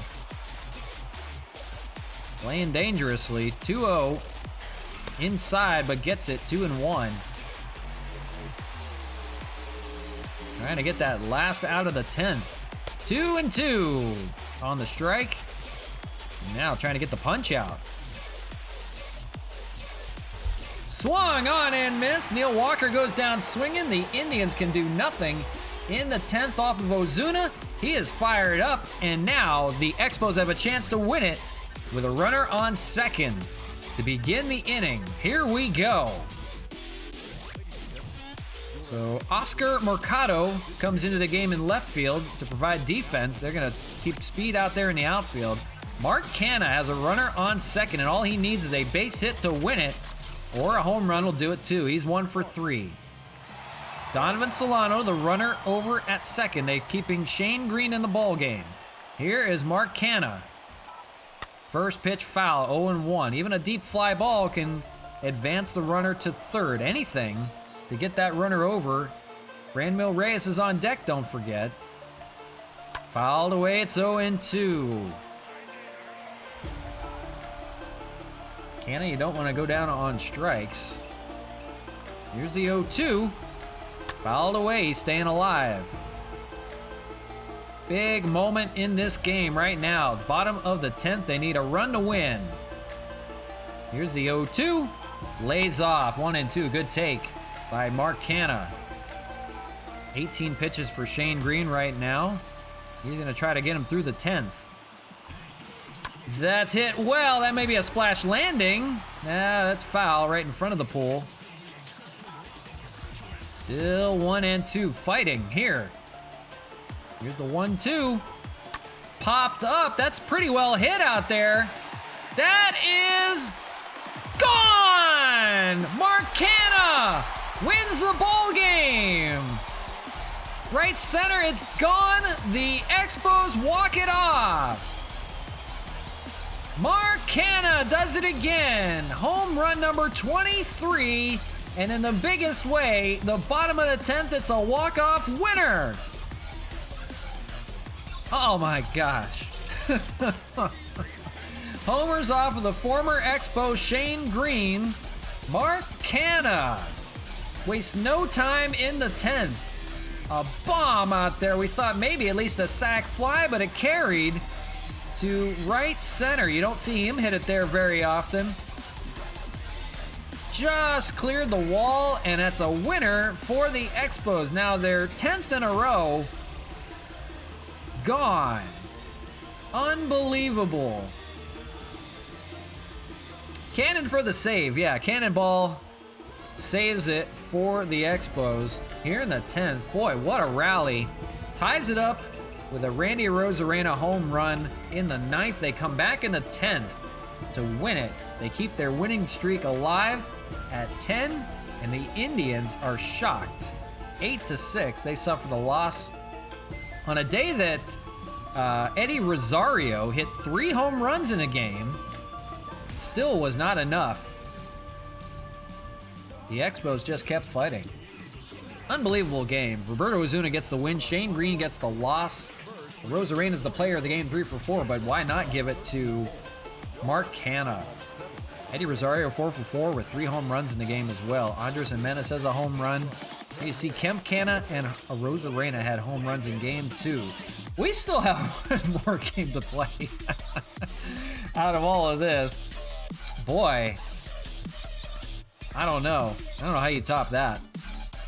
Pretty good win. As you see there, we are winning like crazy. 1, 2, 3, 4, 5, 6, 7, 8, 9, 10. It's 11 in a row. 11 in a row already for the Expos, cruising at 47-11. And last game against the Indians is going to be Rick Porcello going for win number 9 against Tristan McKenzie. 2-4 record for him. And then tomorrow we'll have the stream. It's a 2-game series, quick 2-game series against the Mets. But it is Jacob deGrom and Taijuan Walker, a rematch from when we were in New York. So 2-game series there, and we'll have something else, probably a Diamond Dynasty game on the stream just to round that out since it's such a short series. But last game at hand, let's get into it. I suppose nothing else better to do. Let's get into game number 3. McKenzie and Porcello. My gosh. Sorry to everyone if I scream at you every now and then. and you have to turn me down. I apologize. But that was exciting. That was a hell of a way to walk off. Did not think that would happen. Although, you know, we think about it with Mark Canha all the time. So, game number 3, here we go from Labatt Park. And clear skies for this one. Rick Porcello. And bullpen is okay. We had to burn him a little bit, but we have a few guys we can use that haven't been used in that bullpen. Rick Porcello, we got to give a day off, I think, maybe to Canha. I don't know.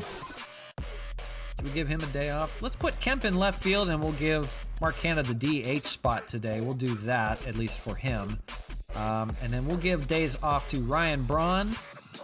We'll put in Sean Rodriguez over at first. And we'll give a day off to Gary Sanchez. Let's bring out the powerhouse Wellington Castillo to catch on the day. Anybody else need a day off? I think that's good. We'll leave that there. We'll leave Wellington Castillo hitting 5th. I mean, he's a powerhouse over there. Matt Kemp will play in left. And then Sean Rodriguez, Chad Pinder, and Cesar Hernandez. Looks good for a lineup against Tristan McKenzie of the Indians. Rick Porcello trying to go 9-0. That would be tops in the league. 8-0 right now. A couple of no decisions for him last 2 times he was out. So here we go. The third and final finale of this series. The Expos going for the sweep of the Indians now in 12 in a row. Riding high. But thanks everybody for joining. We got this the last one on tap for me. How could you not be entertained at this point? Rick Porcello on the mound, 8-0, 384 ER.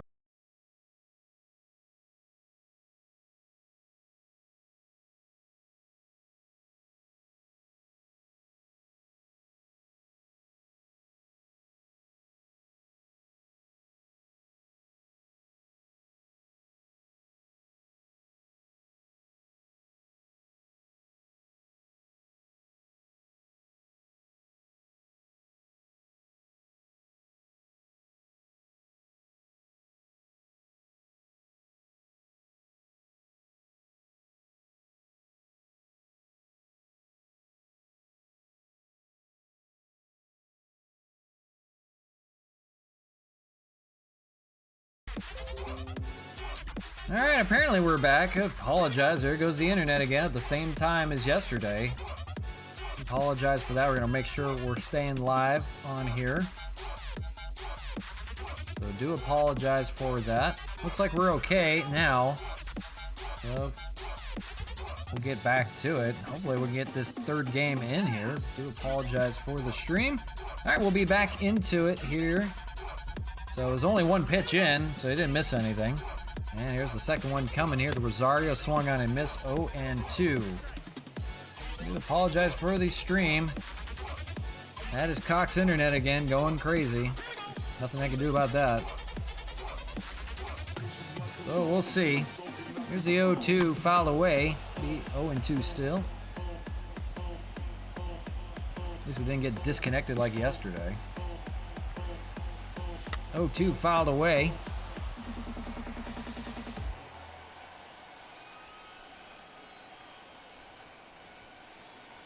Two lays off 1-2.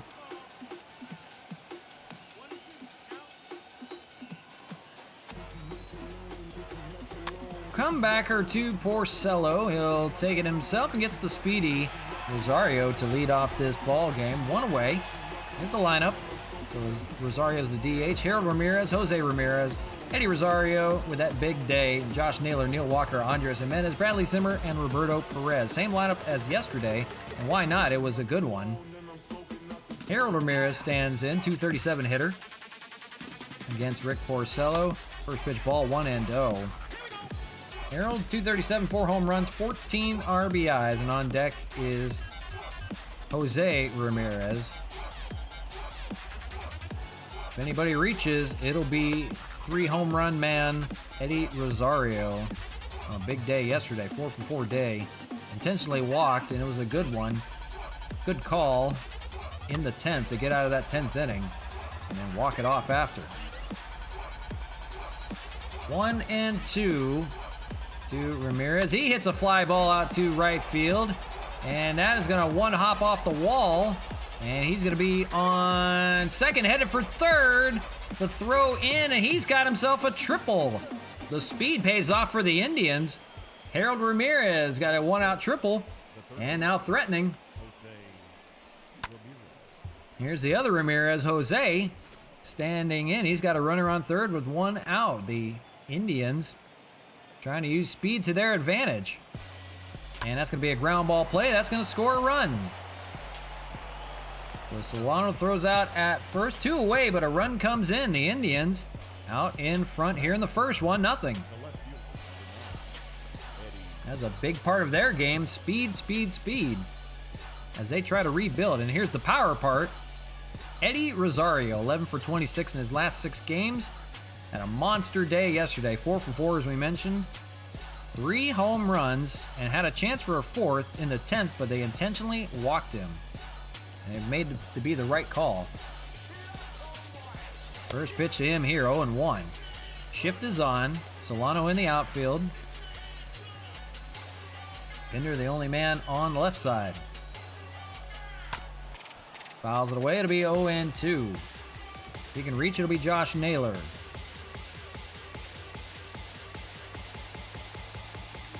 That is hit into the gap in left center, and that's going to roll to the wall. Rosarena's going to have to go a long way after being shifted. And Rosario is going to hold at second with a double. So keeping his hot hitting continuing. He's got a double here, and they're not done yet in the first. Here is Josh Naylor, the 5th batter of the inning. 2 away here in the first. They have a 1-0 lead off of Rick Porcello. 1-0. So it's going to be another offensive day on both sides. Where did the Indians get their revenge? Swung on and missed, 1-1. Porcello drops the curveball, 1-2. Swung on and missed. Trying to get out of it. And does with the slider. Called strike 3. And they'll just keep it to a run. The Indians get on the board first. It's 1-0 going to the bottom of the inning. The Expos coming to bat. They're going to call upon the rookie Tristan McKenzie. The young man, 11 starts, 2-4 record, 2.95 ERA, 58 strikeouts and 64 innings of work. He's had a good year so far. Just got to limit the hits and the walks a little bit. Leading things off, Randy Arozarena.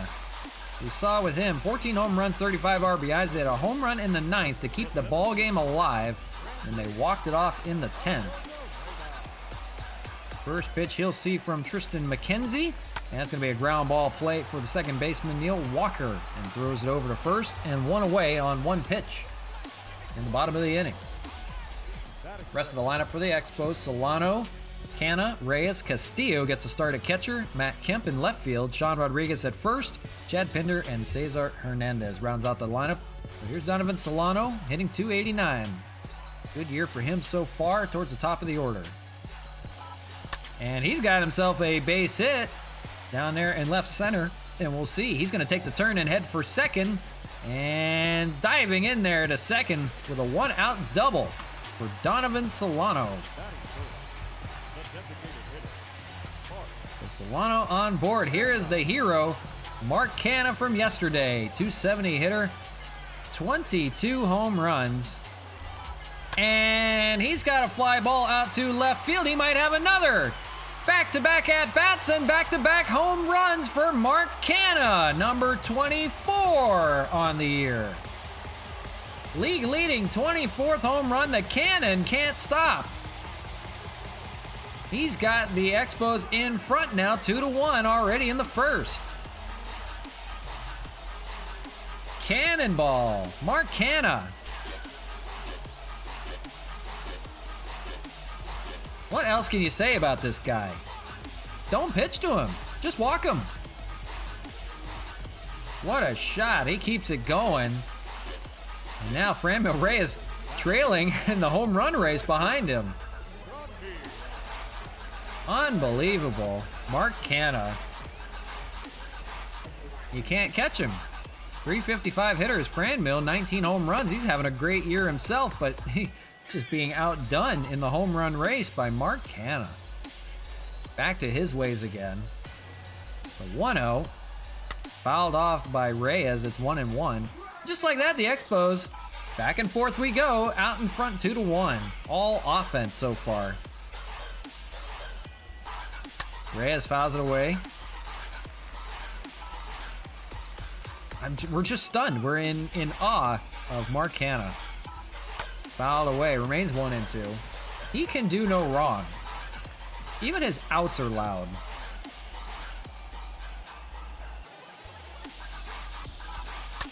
Fouled away, 1-2 still.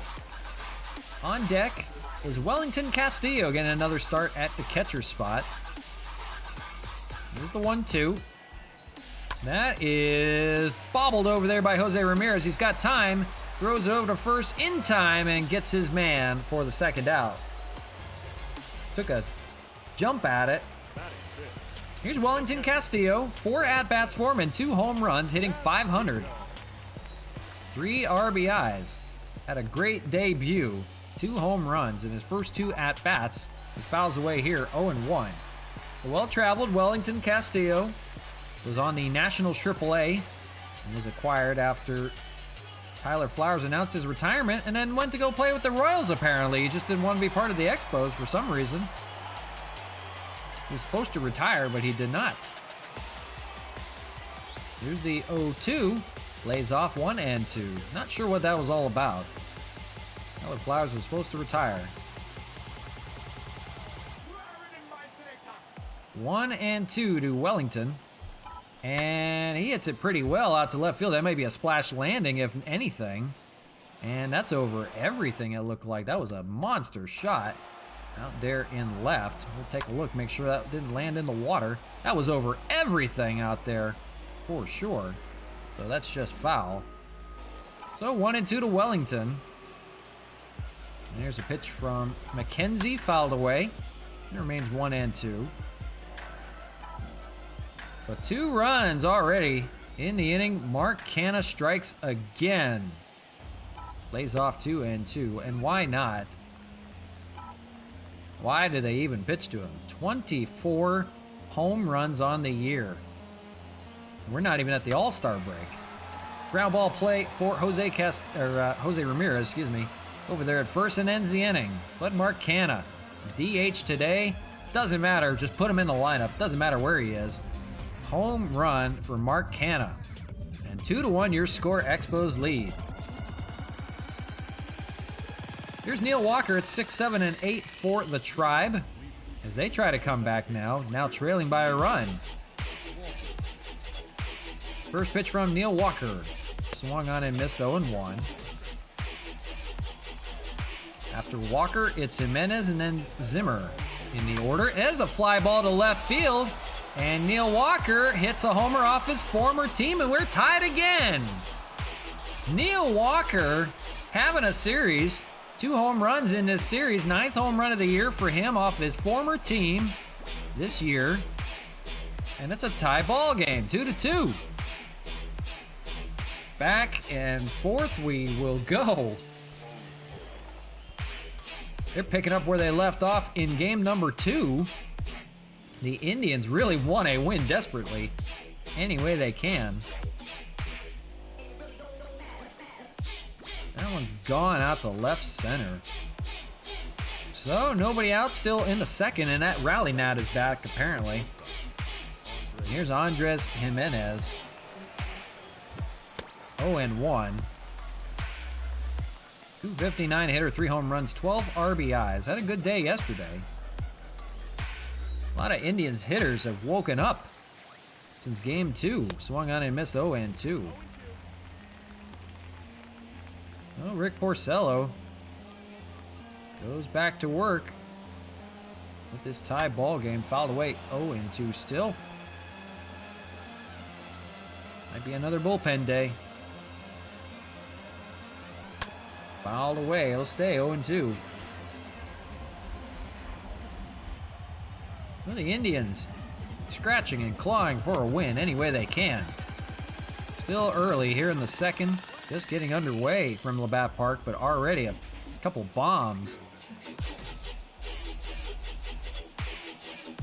That is hit pretty well out to right field, and we'll see. Reyes runs that one down in front of the warning track for the first out. So loud outs right now for the Indians. Here's the Expos defensively. Matt Kemp getting the start in left. Rosarena and Reyes. Chad Pinder, Hernandez, Solano, and Rodriguez over there at first. And Wellington Castillo gets the start behind the plate. Here's Bradley Zimmer, the center fielder. Speedy center fielder. 265. He shows bunt again, but it's popped up. And Porcello will take it himself for the second out. He'll say, "Thank you, sir." Appreciate that. Barely had to get off the mound. Here's Roberto Perez, the bottom of the order for the Indians. Much better hitter at home. 167 on the road. 226 overall, 4 home runs, and 14 ribbies. First pitch to him from Porcello, swung on and missed, 0-1. So, plenty of action already packed in 2 innings. Here in game 3, that rally gnat is being a pest now.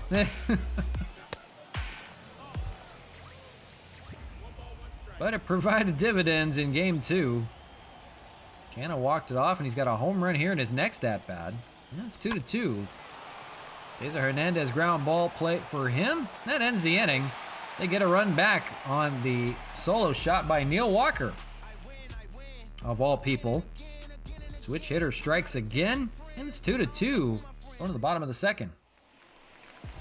6, 7, and 8 for the Expos. Matt Kemp back in first place in the All-Star voting in left field. Getting the start in left field today. And why not? 321, 14 home runs, 29 driven in. Tristan McKenzie back to work. First pitch to Kemp's going to be foul ball. Well, we'll see if the Expos have anything to retaliate with here. 2-2. Popped up, and that is going to be caught out there by Bradley Zimmer. Runs it down for the first out. Defensively for the Indians, Rosario, Zimmer, and Ramirez. The other Ramirez, Jose, and then Jimenez, Walker, and Naylor. The infield and Roberto Perez catching. Here's Sean Rodriguez getting the start again today. Why not? Still hitting over 350. He fouls away the first pitch, 0-1. 5 home runs, 12 RBIs. OPS just shy of 1,000. That is popped up in foul territory. Perez takes off the mask and makes the catch behind the plate for the out number 2. Will be Chad Pinder. Day off yesterday for him. He's a much better hitter against right-handed pitching. You see there. 247 on the year. And McKenzie winds and deals. Fouled away again. Guys are being aggressive the first time up, as we mentioned, and then they calm down a little bit.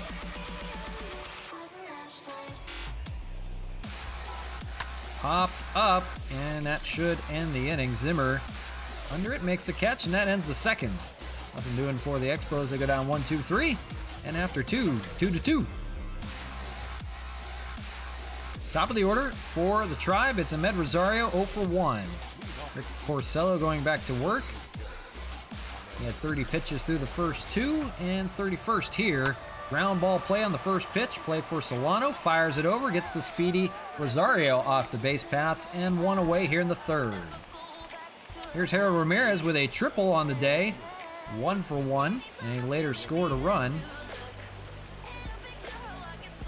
First pitch to Harold Ramirez. Ground ball play for Pinder. So 2 pitches and 2 outs. That's played by Pinder over there at third. And 2 away. So the base is empty. Here's Jose Ramirez. If he can reach, it'll be Eddie Rosario. Jose Ramirez 0 for 1. And swings at the third pitch of the inning and fouls it. 0-1. It's Kangaroo Court if you make it out on the third pitch of the inning. Fouled away. It'll be 0-2.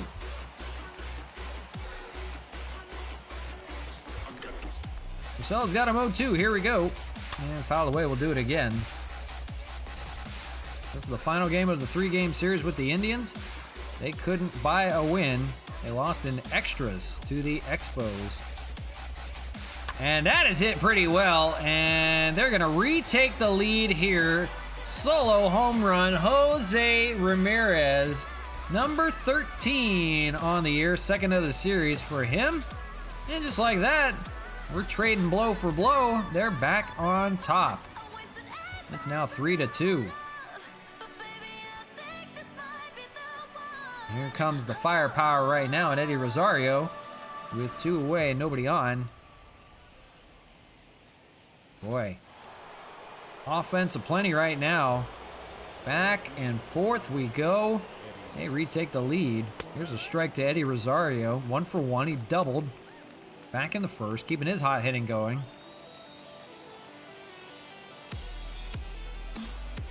And 0-2. So what does this game have in store? Who knows? This is like playing at a windy day in Chicago. Ball just traveling all over the place. 0-2 coming to Rosario. He swings and misses, and they get out of the inning, but not before. A solo shot gets him back on top. It's Jose Ramirez. Puts him back up 3-2 here in the third. We'll go to the bottom of the inning. And 9-1-2 for Montreal. It's Cesar Hernandez, 305 hitter. Switch hitter from the left side. Faces Tristan McKenzie, 22 pitches through the first 2 innings. And first pitch to Hernandez, backs him off. A rush back. 1-0. It'll be a Rosarena and then Solano in the inning. And if anybody reaches, it'll be the cannon, Mark Canna. That's hit pretty well out to right center. We'll see Zimmer running it down and makes the catch. Nice play for him for the first out here in the third. Randy Rosarena standing in 0 for 1. Grounded out. So 3-2, Indians your score. They're trying like hell to get a win. Doing anything they can at this point. Expos took the decider in game 1. It was 8-2. Game 2 a little bit closer. 6-4. Or excuse me, no. It wasn't 6-4. It was 8-6. Ground ball play there by Jose Ramirez and makes the second out. There's that rally now and again. I want to kill that thing. Sweet. Hey, Dodger Dubs 909, welcome back. We're in game 3 of this 3-game series. We won in walk-off fashion in game 2. Missed a good one. Walk-off home run by Mark Canna. But 3-2 ball game right now. The Indians taking the lead. The Solano stands in, swings and misses 0-1. So appreciate you being back. 0-1. Solano lays off 1-1. Who are you guys playing today? Fly ball, that's going to be caught out there by Rosario to end the inning. Expos still trailing after 3-2.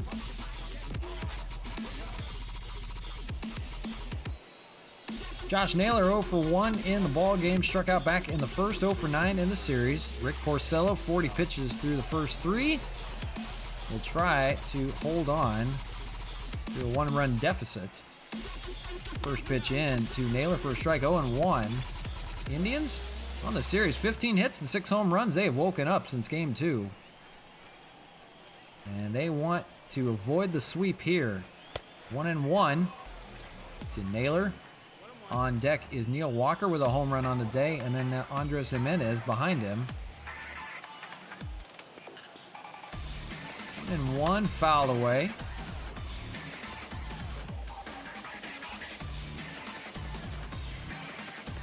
One, 2, here it is, and lays off in 2-2.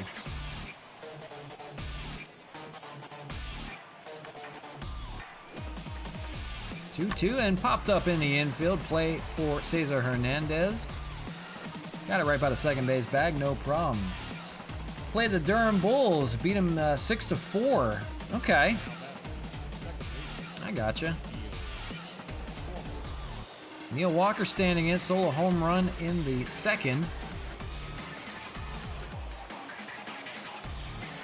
1 for 1 on the day for Neil Walker, a home run.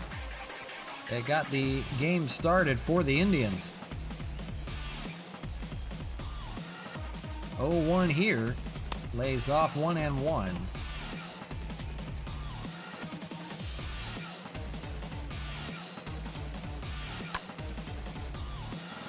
Fouled away.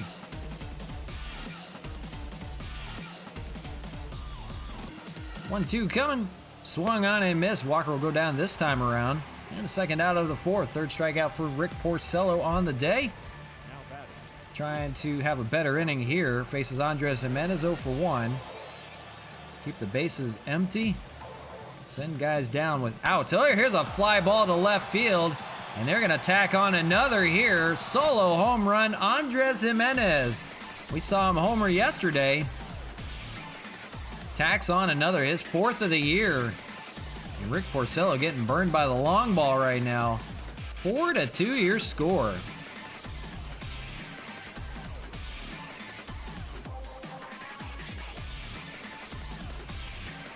Indians have some speed, but they've got some pop in that lineup.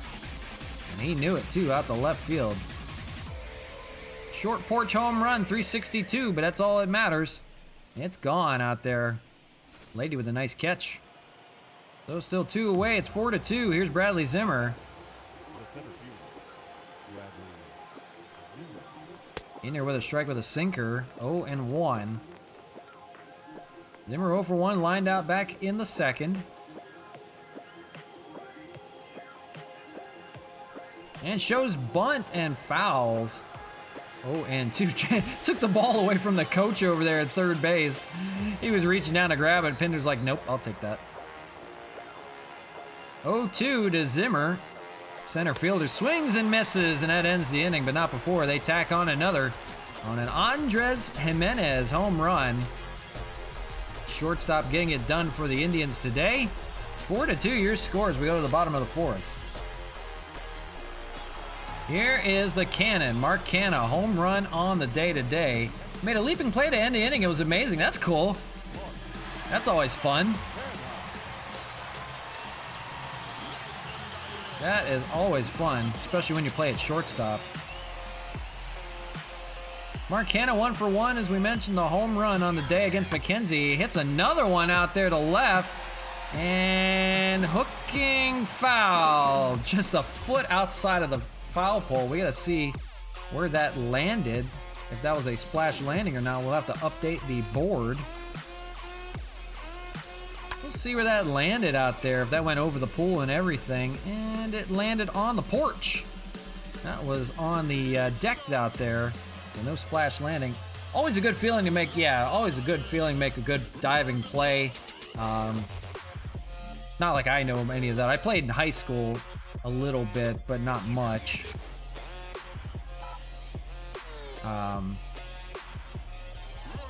Like second base, but I was mostly a pinch runner. 0-2 to Mark Canha. But yeah, it's always fun to make those good defensive plays, save a run, save a hit. 1-2. Yeah, defensive plays are always fun. 1-2 coming to Canha. Here it is. Lays off on the curveball. It's 2-2. I've always been more behind the scenes with baseball. I did like music, scoreboard. There's a 3-2 there to Mark Canha. Video boards. Did like animations, things like that. So I did audio visual kind of stuff, and then did a little bit of public address announcing. Never did radio. I did a few games on radio. I filled in for a couple minor league games. I did color commentary on radio, but not anything like this, like play-by-play. But yeah, I've been a lifer in sports for sure. 3-2 to Canha, and he fouls away, keep it alive. 3-2. Just more behind-the-scene kind of stuff. And then, like in sports retail, I worked last few years in sports retail. I worked with the Arizona Coyotes for hockey, and then sports store in Arizona as well. Swung on a miss by Canha. He goes down on strikes. First strikeout for Tristan McKenzie on the day. Comes in the fourth. So always been more behind the scene kind of stuff. Never really played much. Here's Franmil Reyes with one away. He's 0 for 1 on the day. And then we get to have fun like this, you know, just playing ball games, just doing a little bit of play-by-play. Everybody gets tired of listening to Matt Vasgersian all the time. 0-1 to Franmil. Fouled away down the left side now by the Indians bullpen, and it's 0-2. So trailing by 2 runs, they have a comeback in them again early in this ball game. Swung on and miss. Reyes goes down on strike, so he's got the first 2 men, the big men in the order, down. And that'll bring up the backup catcher, Wellington Castillo, getting the start today. He is 0 for 1.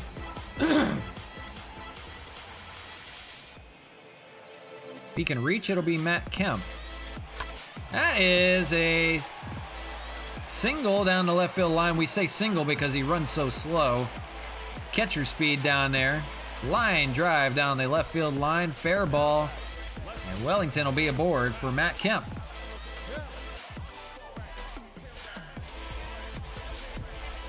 He's got his first hit of the day. And here's Matt Kemp 0 for 1. Tying run at the plate. That is hit pretty well out to center field, but that's going to be a play for Zimmer. He runs it down, makes the catch, and that ends the 4th. So nothing doing despite the 2-out base hit. And it's 4-2 still after 4.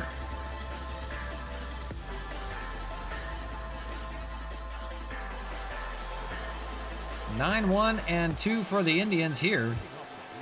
That was the game today for the Dodgers. I believe that's not till 7 o'clock against the Arizona Diamondbacks.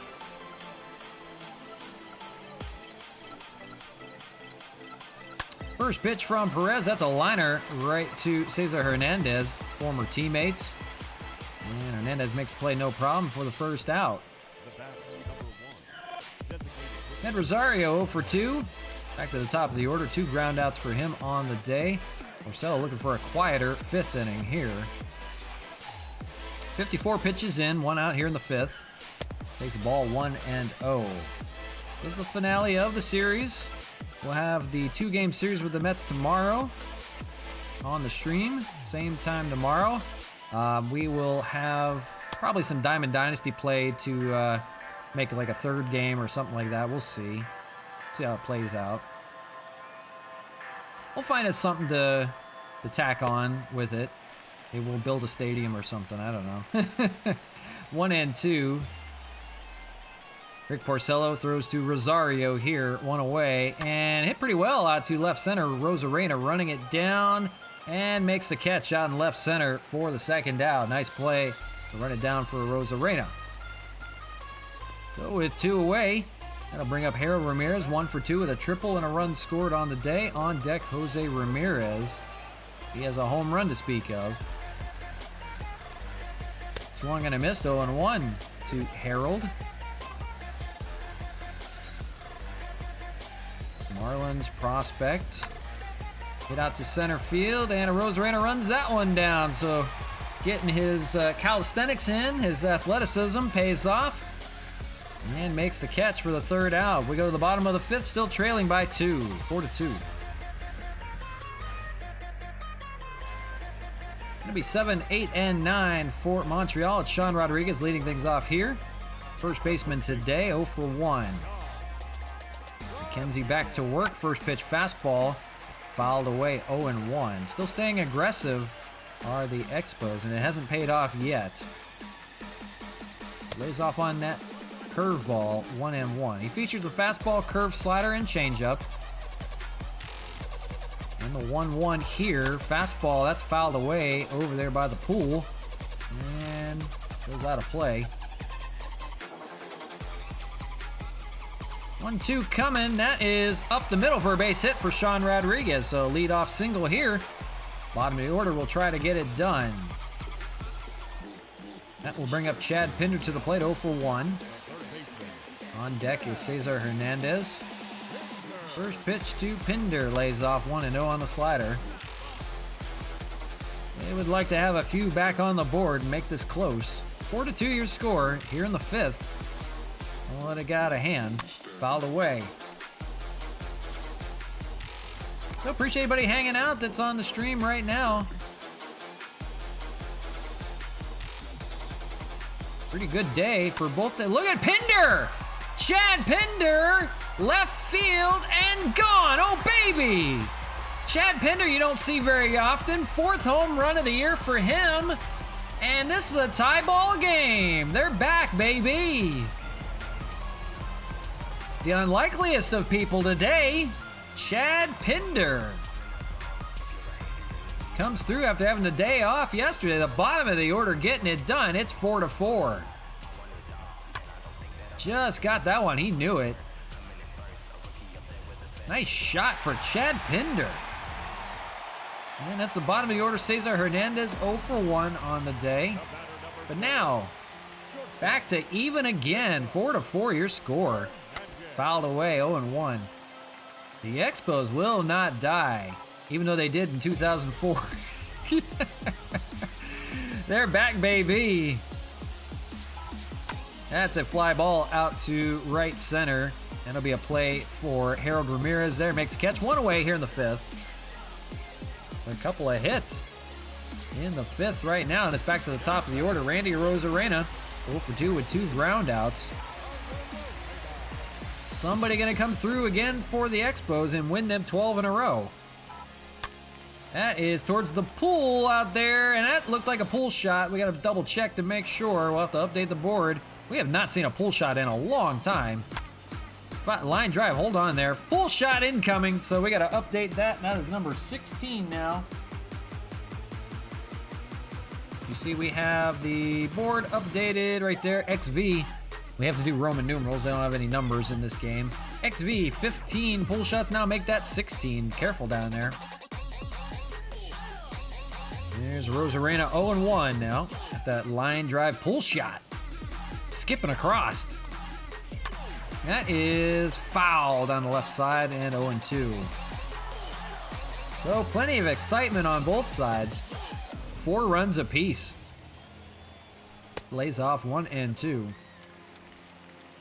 Indians pitching not holding the door, but their offense is. Here's 1-2. Lays off 2 and 2. This is not a pitcher's ballpark by any means. This is offensive friendly, homer friendly. Probably one of the biggest offensive ballparks in the game. That's a line drive and caught out there by Rosario. Nice catch for him out and left. Not known for his defense, but makes the catch there for the second out. Here's Donovan Solano with Mark Canha on deck if he can reach. 1 for 2, a double and a run scored. 4 for 11 in this series. Canha on deck. That is up the middle. That's going to get through, and Canha's going to get an at-bat here in the 5th. Solano with the single, his second hit of the day for him. Here comes the cannon, but first they're going to do a mound visit, and we'll see. They're going to pitch to Canha. 1 for 2 on the day with that home run. Every day we talk about a home run from him, and he can put his team up in front right now. 2-run home run. Back in the first. He's got a runner on first here. That would be Solano. Pitch from McKenzie. Jams him and fouled away. It'll be 1-1. So excitement aplenty for sure from Labatt Park every time we play here. Look at this! Towering drive to left field and gone! Oh, baby! Mark Canha, 25th of the year, his second of the day. 4th in this series, I believe. 4th in the series. And why not? He's got his boys out in front now by 2. It's 6-4. It's the Mark Canha show again. Oh my gosh. They need to put a statue of him hitting a cannonball into the stands out there. Nickname that the cannonball stand. Out and left. Oh my gosh. So 2 runs in the inning. Excuse me, 4 runs in the inning. They were down by 2 and now up by 2. Here is Franmil, and he takes the ball 1-0. Here we go, back in 4th. That's hit pretty well out to left field, and we'll see. Rosario runs that one down to finally end the inning, but 4 runs come in on 2 with a home run by Mark Canha. 6-4 your score. Oh my gosh. It'll be 3, 4, and 5 for the Indians, and it's Jose Ramirez, home run in the game for him, back in the 3rd. So Rick Porcello now has a lead to work with, trying to go for his 9th win of the year. Here in the 6th, here he goes. And first pitch ball, 1-0. So new life for Rick Porcello, 61 pitches in right now. Fouls it away. On deck is Ahmed Rosario.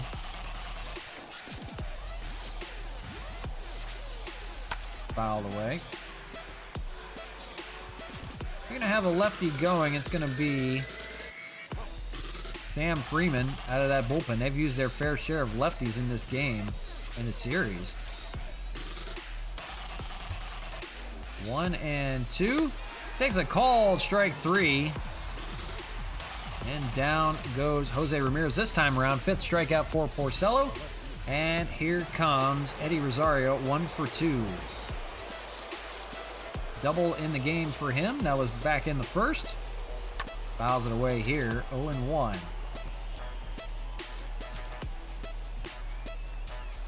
So 1 away in the 6th. Nobody on. That's how you want to face Rosario. And he's going to hit it into the shift, and he's going to get himself a single.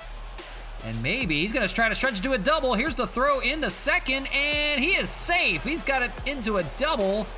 A second double of the day for Eddie Rosario. He leads the Indians.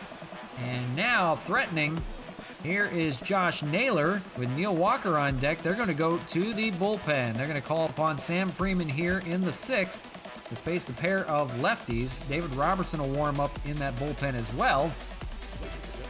So Freeman tasked with back-to-back days out of that bullpen. Still no ERA for him. And he's going to try to get this lefty-lefty matchup out of there. Here in the 6th, leading by 2, the winning run, or tying run, excuse me, at the plate in Josh Naylor. Don't want to have them strike back. Swung on and missed 0-2 after scoring 4 runs in the previous inning. You want to hold on to this. That is hit well to left field, caught out there by Matt Kemp playing left field today. And the runner won't advance, he'll stick at second. Here's Neil Walker, a solo home run in the day for him. Back in the 2nd, he now will hit from the right side as he faces Sam Freeman here with 2 outs. And popped up to the catcher, Wellington Castillo will make the catch and gets out of the inning. Nice job for Sam Freeman out of the relief to get out of the 6th. 6-4 your score. Expos lead. They're going to Phil Maton out of that bullpen, or Maton, Maton, I don't know. For the Indians, 4.37 ERA for him. And he will face Wellington Castillo to lead off the 6th. Decision coming on who to throw out there for the 7th inning. Might just leave Freeman out there, I think, to face 2 guys, and then we'll go to Robertson here in the 7th. I think that's the way to go. Yeah, I think that'll work out pretty well. We'll go with that. Here's Wellington Castillo, 1 for 2 on the day. Had himself a single last time up. Takes a curveball inside and backs out 1-0. After Castillo, it's going to be Kemp, then Rodriguez in the order. 6-4, they are hanging on right now. No lead is safe, that is for sure. 1-1.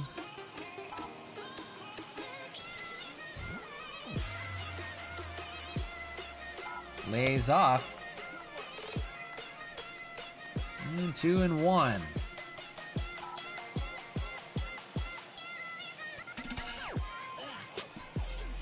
2-1 coming. That is fouled away. It'll be 2-2.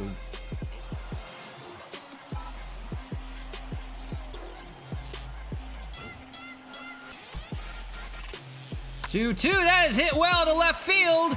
Wellington Castillo, the backup catcher, getting it done again. His second start for the Expos and his third home run already in this series, or in the season.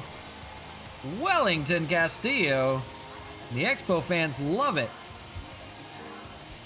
Everybody getting in on this in this series. Wellington goes yard. 3 home runs already for him.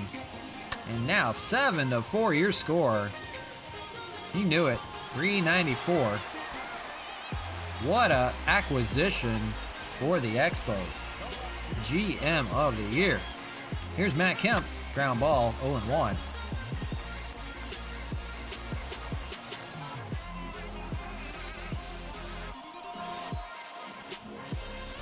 Kemp swings and misses on that sinker, and that was a good one. Cal Quantrill and Sean Gilmartin in the bullpen for the Indians. Maiden, 8th pitch coming here to Matt Kemp. And swing and missed in the dirt, and he'll take off for first, but thrown out. 2-3 put out, and first out of the 6th. No strikeout from Maiden, and here's Sean Rodriguez. 1 for 2 on the day for Sean. 7-4 your score. The Expos will now try to hang on.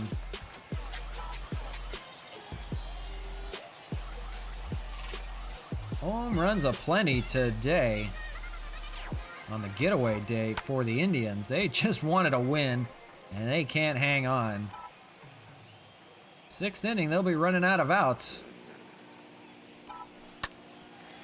Fouled away to be 1-2. 1 away here in the 6th. 7-4 your score on the Wellington home run. Wellington Castillo. Unlikeliest of people today. Chad Pinder and Wellington Castillo and Mark Canha, of course. He's very likely to hit a home run every time he comes up. Here's Chad Pinder, and as we mentioned just last time up, 5th inning. 2-run shot. Got him out in front. Everybody getting in on it now. 1 for 2 on the day with that shot, and 2 outs here in the 6th. Takes a ball, 1-0. If Pinder can reach, it'll be Hernandez. Pinder! Left field and gone! Solo home run, Chad Pinder. Another home run for him. It's his 2nd of the day. Who would have thought? Oh my gosh. Now it's 8-4. It's a who's who of home runs. Chad Pinder, 2 home runs on the day. Line drive home running, just got out. That's a perfect swing. Here's Cesar Hernandez. Now 8-4 your score. Now they'll try to run away with it. Here is Hernandez with a base hit out to right field, and now Maton may have to come out of this ball game. He's not getting anybody out. Here's the top of the order. Randy Arozarena. Got a runner on. 2 outs here in the 6th. They are threatening still. First pitch swung on and missed by Arozarena. And 0-1. He's 0 for 3. Lined out back in the 5th inning. If he can reach, it'll be Donovan Solano with a 2 for 3 day.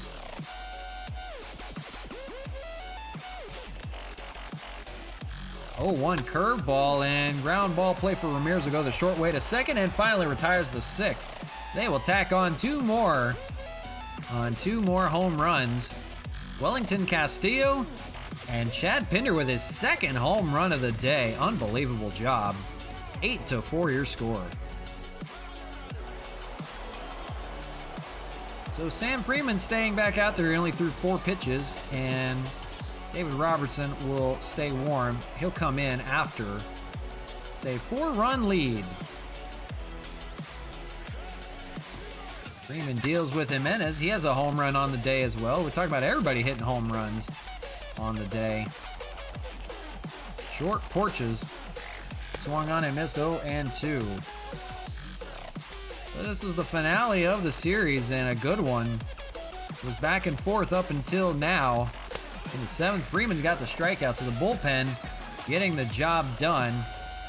And it's Bradley Zimmer, another lefty-lefty matchup for Sam Freeman here. He'll go against him. And checks the swing, and he went 0-1.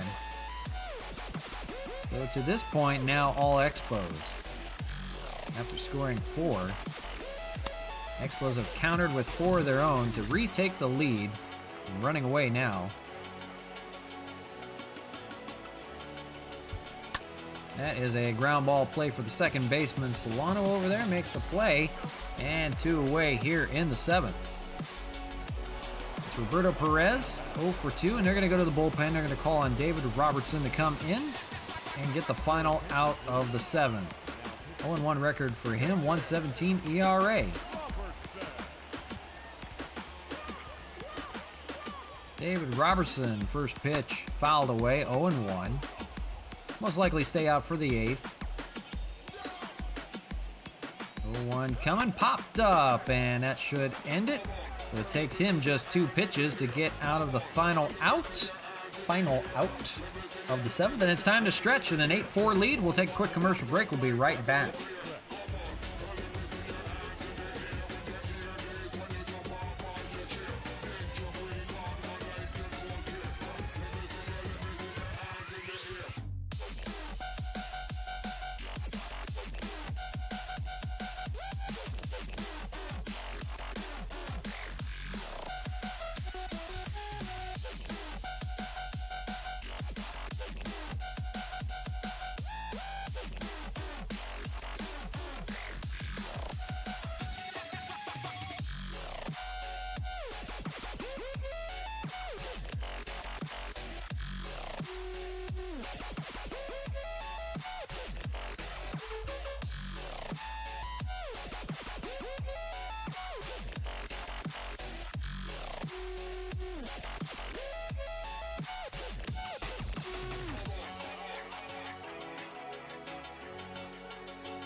And back to you live from Labatt Park. It's Expos Baseball on the show. RJthe DJ with you. It's an 8-4 lead here in the finale with the 3-game series with the Indians. Now running away with it with a 4-game lead. The Indians will go counter with Cal Quantrill. Say that 5 times fast. 19 appearances for him. Here is Donovan Solano to lead off the 7th with Mark Canha on deck. And they'll have Tyler Rogers will probably pitch in relief after that. So here we go with the 7th inning. We'll see if they can tack on any more. Bullpen now for the Indians. Has a first pitch strike. Solano, 11-game hitting streak. He extended that today. The 0-1 to him. Hit pretty well down the third base line. Caught over there by Jose Ramirez. And 1 away. Here's Mark Canha. And why not? 2 for 3 on the day and 2 dingers for him. So it's been 2 home runs for Pinder, 2 home runs for Canha, and 1 for Wellington Castillo on the day. A 2 for 3 day looking for 3 home runs on a day where he walked it off the day before. He is 5 shy of 100. He's definitely going to have that this year. 25 home runs on the year for him. Ground ball play for Ramirez. Bobbled over there at first. We'll see. Recovers and throws, and in time he'll get Canha. So big out number 2 there as he retires Canha. Here is Franmil Reyes. 0 for 3 on the day, keeping them quiet. Lined out back in the 5th. The nice thing is when one person doesn't get it done, the other will fill in. Chad Pinder, who would have thought he'd have 2 home runs on the day? Fouled away by Reyes, and it's 0-1. 2 away here in the 7th. That big 5th and 6th inning, where they put up 4 runs and 2 runs. That's going to be up the middle for a base hit. First hit for Franmil on the day. And he's aboard with a 2-out base runner. That'll keep the lineup going, and it's Wellington Castillo. Nice day for him, 2 for 3 with a home run to boot.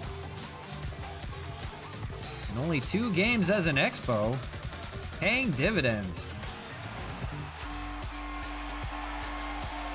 He's going to try to be one of 3 guys to have multi-home run games today. That is up the middle, and that is off of Cal Quantrill, and that hurts. Castillo's going to be aboard on first, but now we got to check on Cal Quantrill because he took a beating out there with the comebacker from Castillo. Castillo will have his third hit of the day, but it's a tough luck hit off of Quantrill. Quantrill's going to be okay. He'll stay in the ball game. I guess it looked a lot worse than it was. And here's Matt Kemp, 0 for 3. 2 on now with 2 outs, so threatening. And swung on and missed, 0-1. He struck out back in the 6th. And he'll try to get his first hit here and maybe get some more runs on the board for the Expos. Popped up in foul territory, and Roberto Perez will run it down and make the catch in foul territory, and that ends the 7th. So nothing doing for the Expos despite a couple of hits, and it's 8-4 after 7. So nearing our end, we're in the 8th inning. David Robertson will face Ahmed Rosario. Only 2 pitches for him in the 7th, so he comes back out for the 8th. And you see Tyler Rogers in the bullpen. He may get the 9th inning duty with the 4-run lead. So it's Ahmed Rosario, top of the order. And then Ramirez and Ramirez, the law firm. Popped up in right center, and Rosarena will run that one down. He's under it and makes the catch for the first out of the 8th. No problem. David Robertson. So here's Harold Ramirez, 1 for 3 with a triple and a run scored. And on deck is Jose Ramirez. First pitch, fastball, cutter. 0-1. That's the fastball, 94, 0-2. And good inning for Robertson. Strikes out Harold Ramirez. We'll see what he can do with Jose Ramirez. 1 for 3 with a solo home run back in the 3rd. And on deck is Eddie Rosario. Hit well but foul.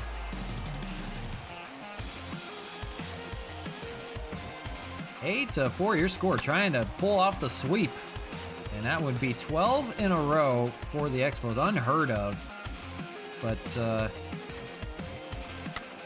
taking care of business at home. They love home cooking. Getting it done. Lays off 1 and 2. Attendance 33,324. Swung on a miss. He gets Jose Ramirez to end the 8th. And nothing doing for the Indians now. They're running out of outs. 8-4 going to the bottom of the 8th. So Tyler Rogers will have 9th inning duties. Not a safe situation coming into the 9th. Sean Rodriguez will face Cal Quantrill. Rodriguez 1 for 3. Cal Quantrill 10th pitch for him there. Misses with a ball, 1-0. So we'll see if they can finish it off. Big 5th and 6th inning is the difference. And ground ball play there and 1 away here in the 8th. Here is Chad Pinder having a day. 2 for 3 with 2 home runs and 3 RBIs. Looking for home run number 3. Unlikeliest of home run hitters. Ground ball play over to second, bobbled by Walker. He throws over and Pinder's aboard. He's got himself another hit, possibly. No, it's an E4, so no hit. E4 on that play on Neil Walker. But Pinder's aboard with 1 away, and here is Cesar Hernandez. And he is 1 for 3 on the day. First pitch coming to him, lays off. It's a strike, 0-1. Singled back in the 6th.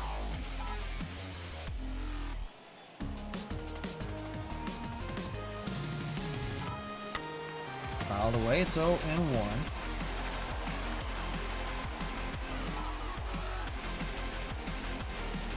0-2. Popped foul. Do it again. 1 on, 1 out. That's Chad Pinder over there first. Decent speed. Fastball to Hernandez. That's hit well out to right field. And gone! Cesar Hernandez off the former team. 2nd home run of the series. 10th home run of the year. Gets him out even further now. It's 10-4. Home runs for everyone. You get a home run. You get a home run. Cesar Hernandez striking his former team. Burning him right now.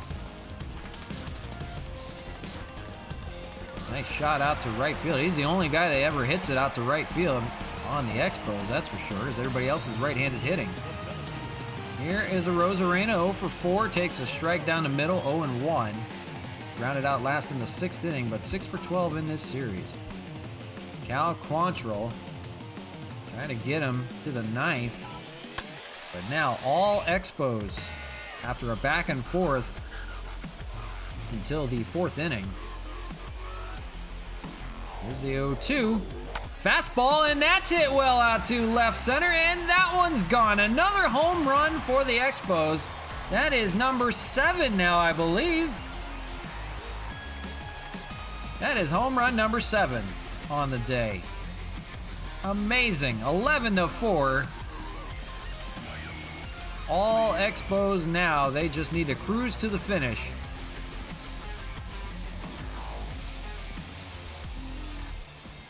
That will end the day. They're going to Emmanuel Clase out of the bullpen. He was good for the Indians yesterday in that extra inning loss. Here is Donovan Solano. Fouls the first pitch. 3 more runs in this inning on 2 more home runs. Everybody get in on the parade. Pop up and diving, and they can't get it, and Solano's going to be aboard. And they'll give another opportunity to Mark Canha. On a little bloop job, and nothing can go wrong now. Mark Canha stands in. 2 for 4 with 2 home runs on the day. On deck is Franmil. Everybody else hitting home runs. Why not have a third? We got to tally how many home runs on both sides it's been today. Inside and almost hits him at 102. Emmanuel Clase has got that hard fastball, but he's got to learn to control it. 102 on the cutter and can't catch up. Swung on and missed. 1-2 to Canha. Cannonball, what has he got in store here? Home run to left field. Mark Canha, 3 home runs in this game. Unreal. 26 on the year and blown open now off of Clase. Mark Canha, the hero in Game 2, has 3 home runs in Game 3. It is now 13-4. The cannon strikes at midnight, although it's daytime. 3 home runs, 8 home runs in this game for the Expos, and they're not done yet with 1 out in the 8th. Here's Franmil, and he takes a ball 1-0. I cannot believe what I'm seeing from Mark Canha. He is out of this world. Whoa, cutter way up high there and got away at 100. Careful down there. 8 home runs in this game. Foul ball by Reyes, and he doesn't even have one of them. 13-4, all Expos since the 4th. And here's another shot out to right field and caught out there by Harold Ramirez at the wall. Jeez. Here's a recipient of a home run. Wellington Castillo, 3 for 4 on the day. He's got his average at, 625. No big deal. A single, 2 singles and a home run, for Castillo. And line driving caught by Naylor. That finally ends the 8th, but not before 5 runs come in on, 3 home runs? I don't even know what it was.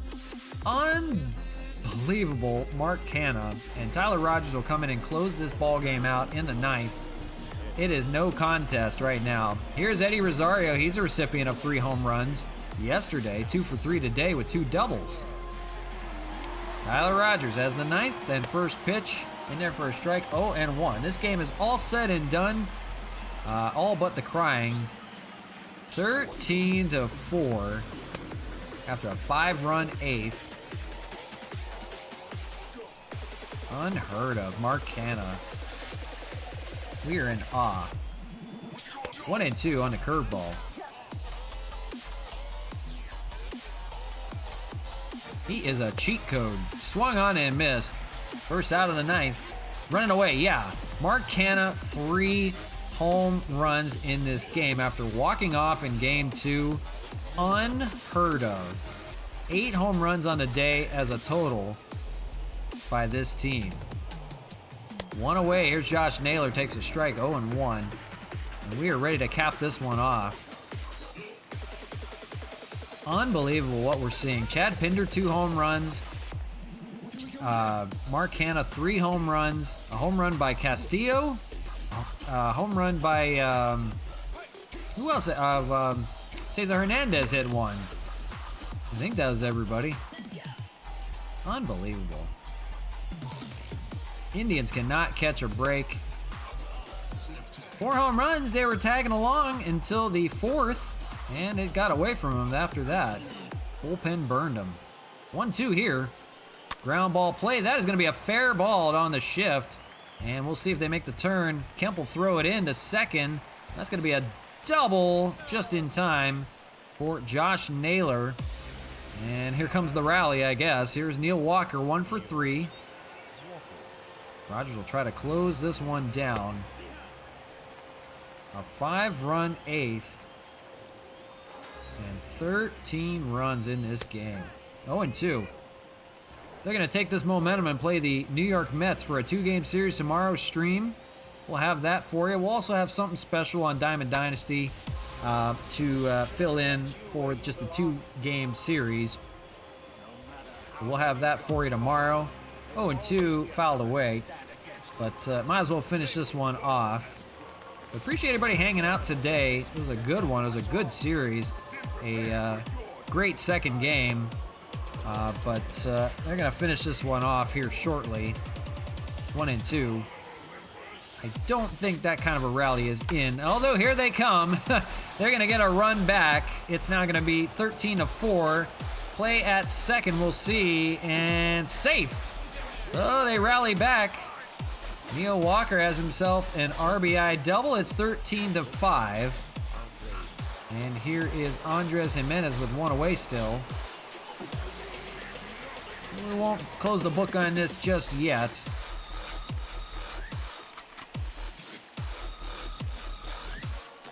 Hit well to left field, but foul. They have a guy in their bullpen, and I don't know why. He could sit for a little while. It's going to take a while for him to rally back. Popped up in the infield. Foul territory. Wellington Castillo makes a catch. And that is the second out of the 9th. Last batter, Bradley Zimmer, 0 for 3. We'll recap it and call it a day. Swung on and missed, 0-1. So much action, but Mark Canha, 3 home runs. He is out of this world. He is not worthy of Mark Canha. 0-1, fouled away. Down to their final strike, finally. After what appeared to be a long series. An extra inning thriller in game 2. And capping it with a big win here in game 3, and that is it. Rogers gets the strikeout, and the Expos prevail 13-5. What a day all around. Offense aplenty, as we always say here at Labatt Park, and no lead is ever safe, but this one was. There you see it. Indians scored a run in each of the 4 first innings, and the Expos had to keep countering, and they came back in a big way. 2 home runs by Chad Pinder. You see one there. Canha, one of his 3 on the day. He was out of this world, as usual. Hernandez, he had one. Canha, you see one of his, second of his 3rd. Just too many highlights on the day. 3 more wins in the books, yes.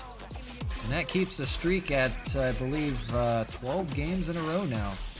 Mark Hanna, player of the game, 3 for 5, 3 home runs, 6 RBIs. Rick Porcello gets his 9th win. That is a great job by Rick Porcello to hang on. Gave up 4 runs, but he hangs on to win. He's 9-0 on the year. Awesome. Neil Walker had a home run. Jose Ramirez had a home run. Andres Jimenez had a home run. And Canna, 3. Pinder for 2. Hernandez for 1. And Castillo for 1. Unbelievable. You see him there. So 3 home runs by the Indians, countered with 2, 3, 4, 5, 6, 7, 8 by the Expos. Crazy stuff going on at Labatt Park. And we've got 2 more games before we go on the road.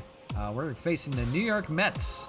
So that'll be a good one. We'll have to be careful with Pete Alonso in this ballpark because he will go deep 4 times in a game if they let him.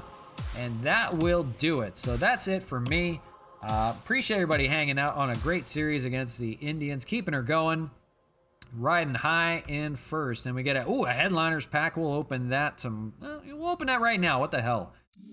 That is awesome. We'll take a headliners pack for sure. So a little treat for you right now. We'll see if we get anybody good. Maybe a diamond. So nothing there. We'll sell that. Jake McGee we can use in the bullpen for the Giants. And nope. It's going to be a silver card. Will Smith, the Fresh Prince in the Braves. Oh well. So that'll do it for me. We appreciate everybody hanging out with me today. Very cool to see a few people on the chat.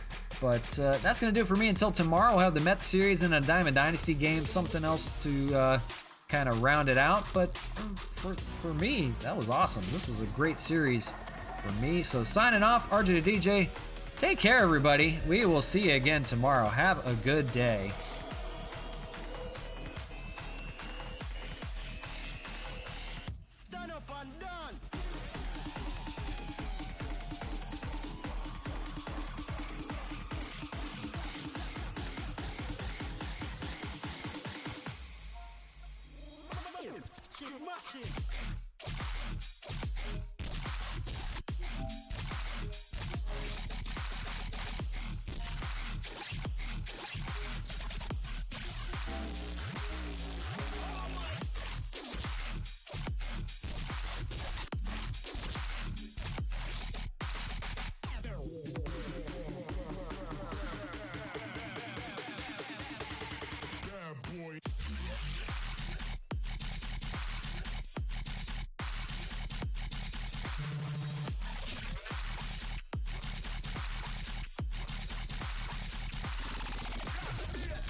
Up and dance.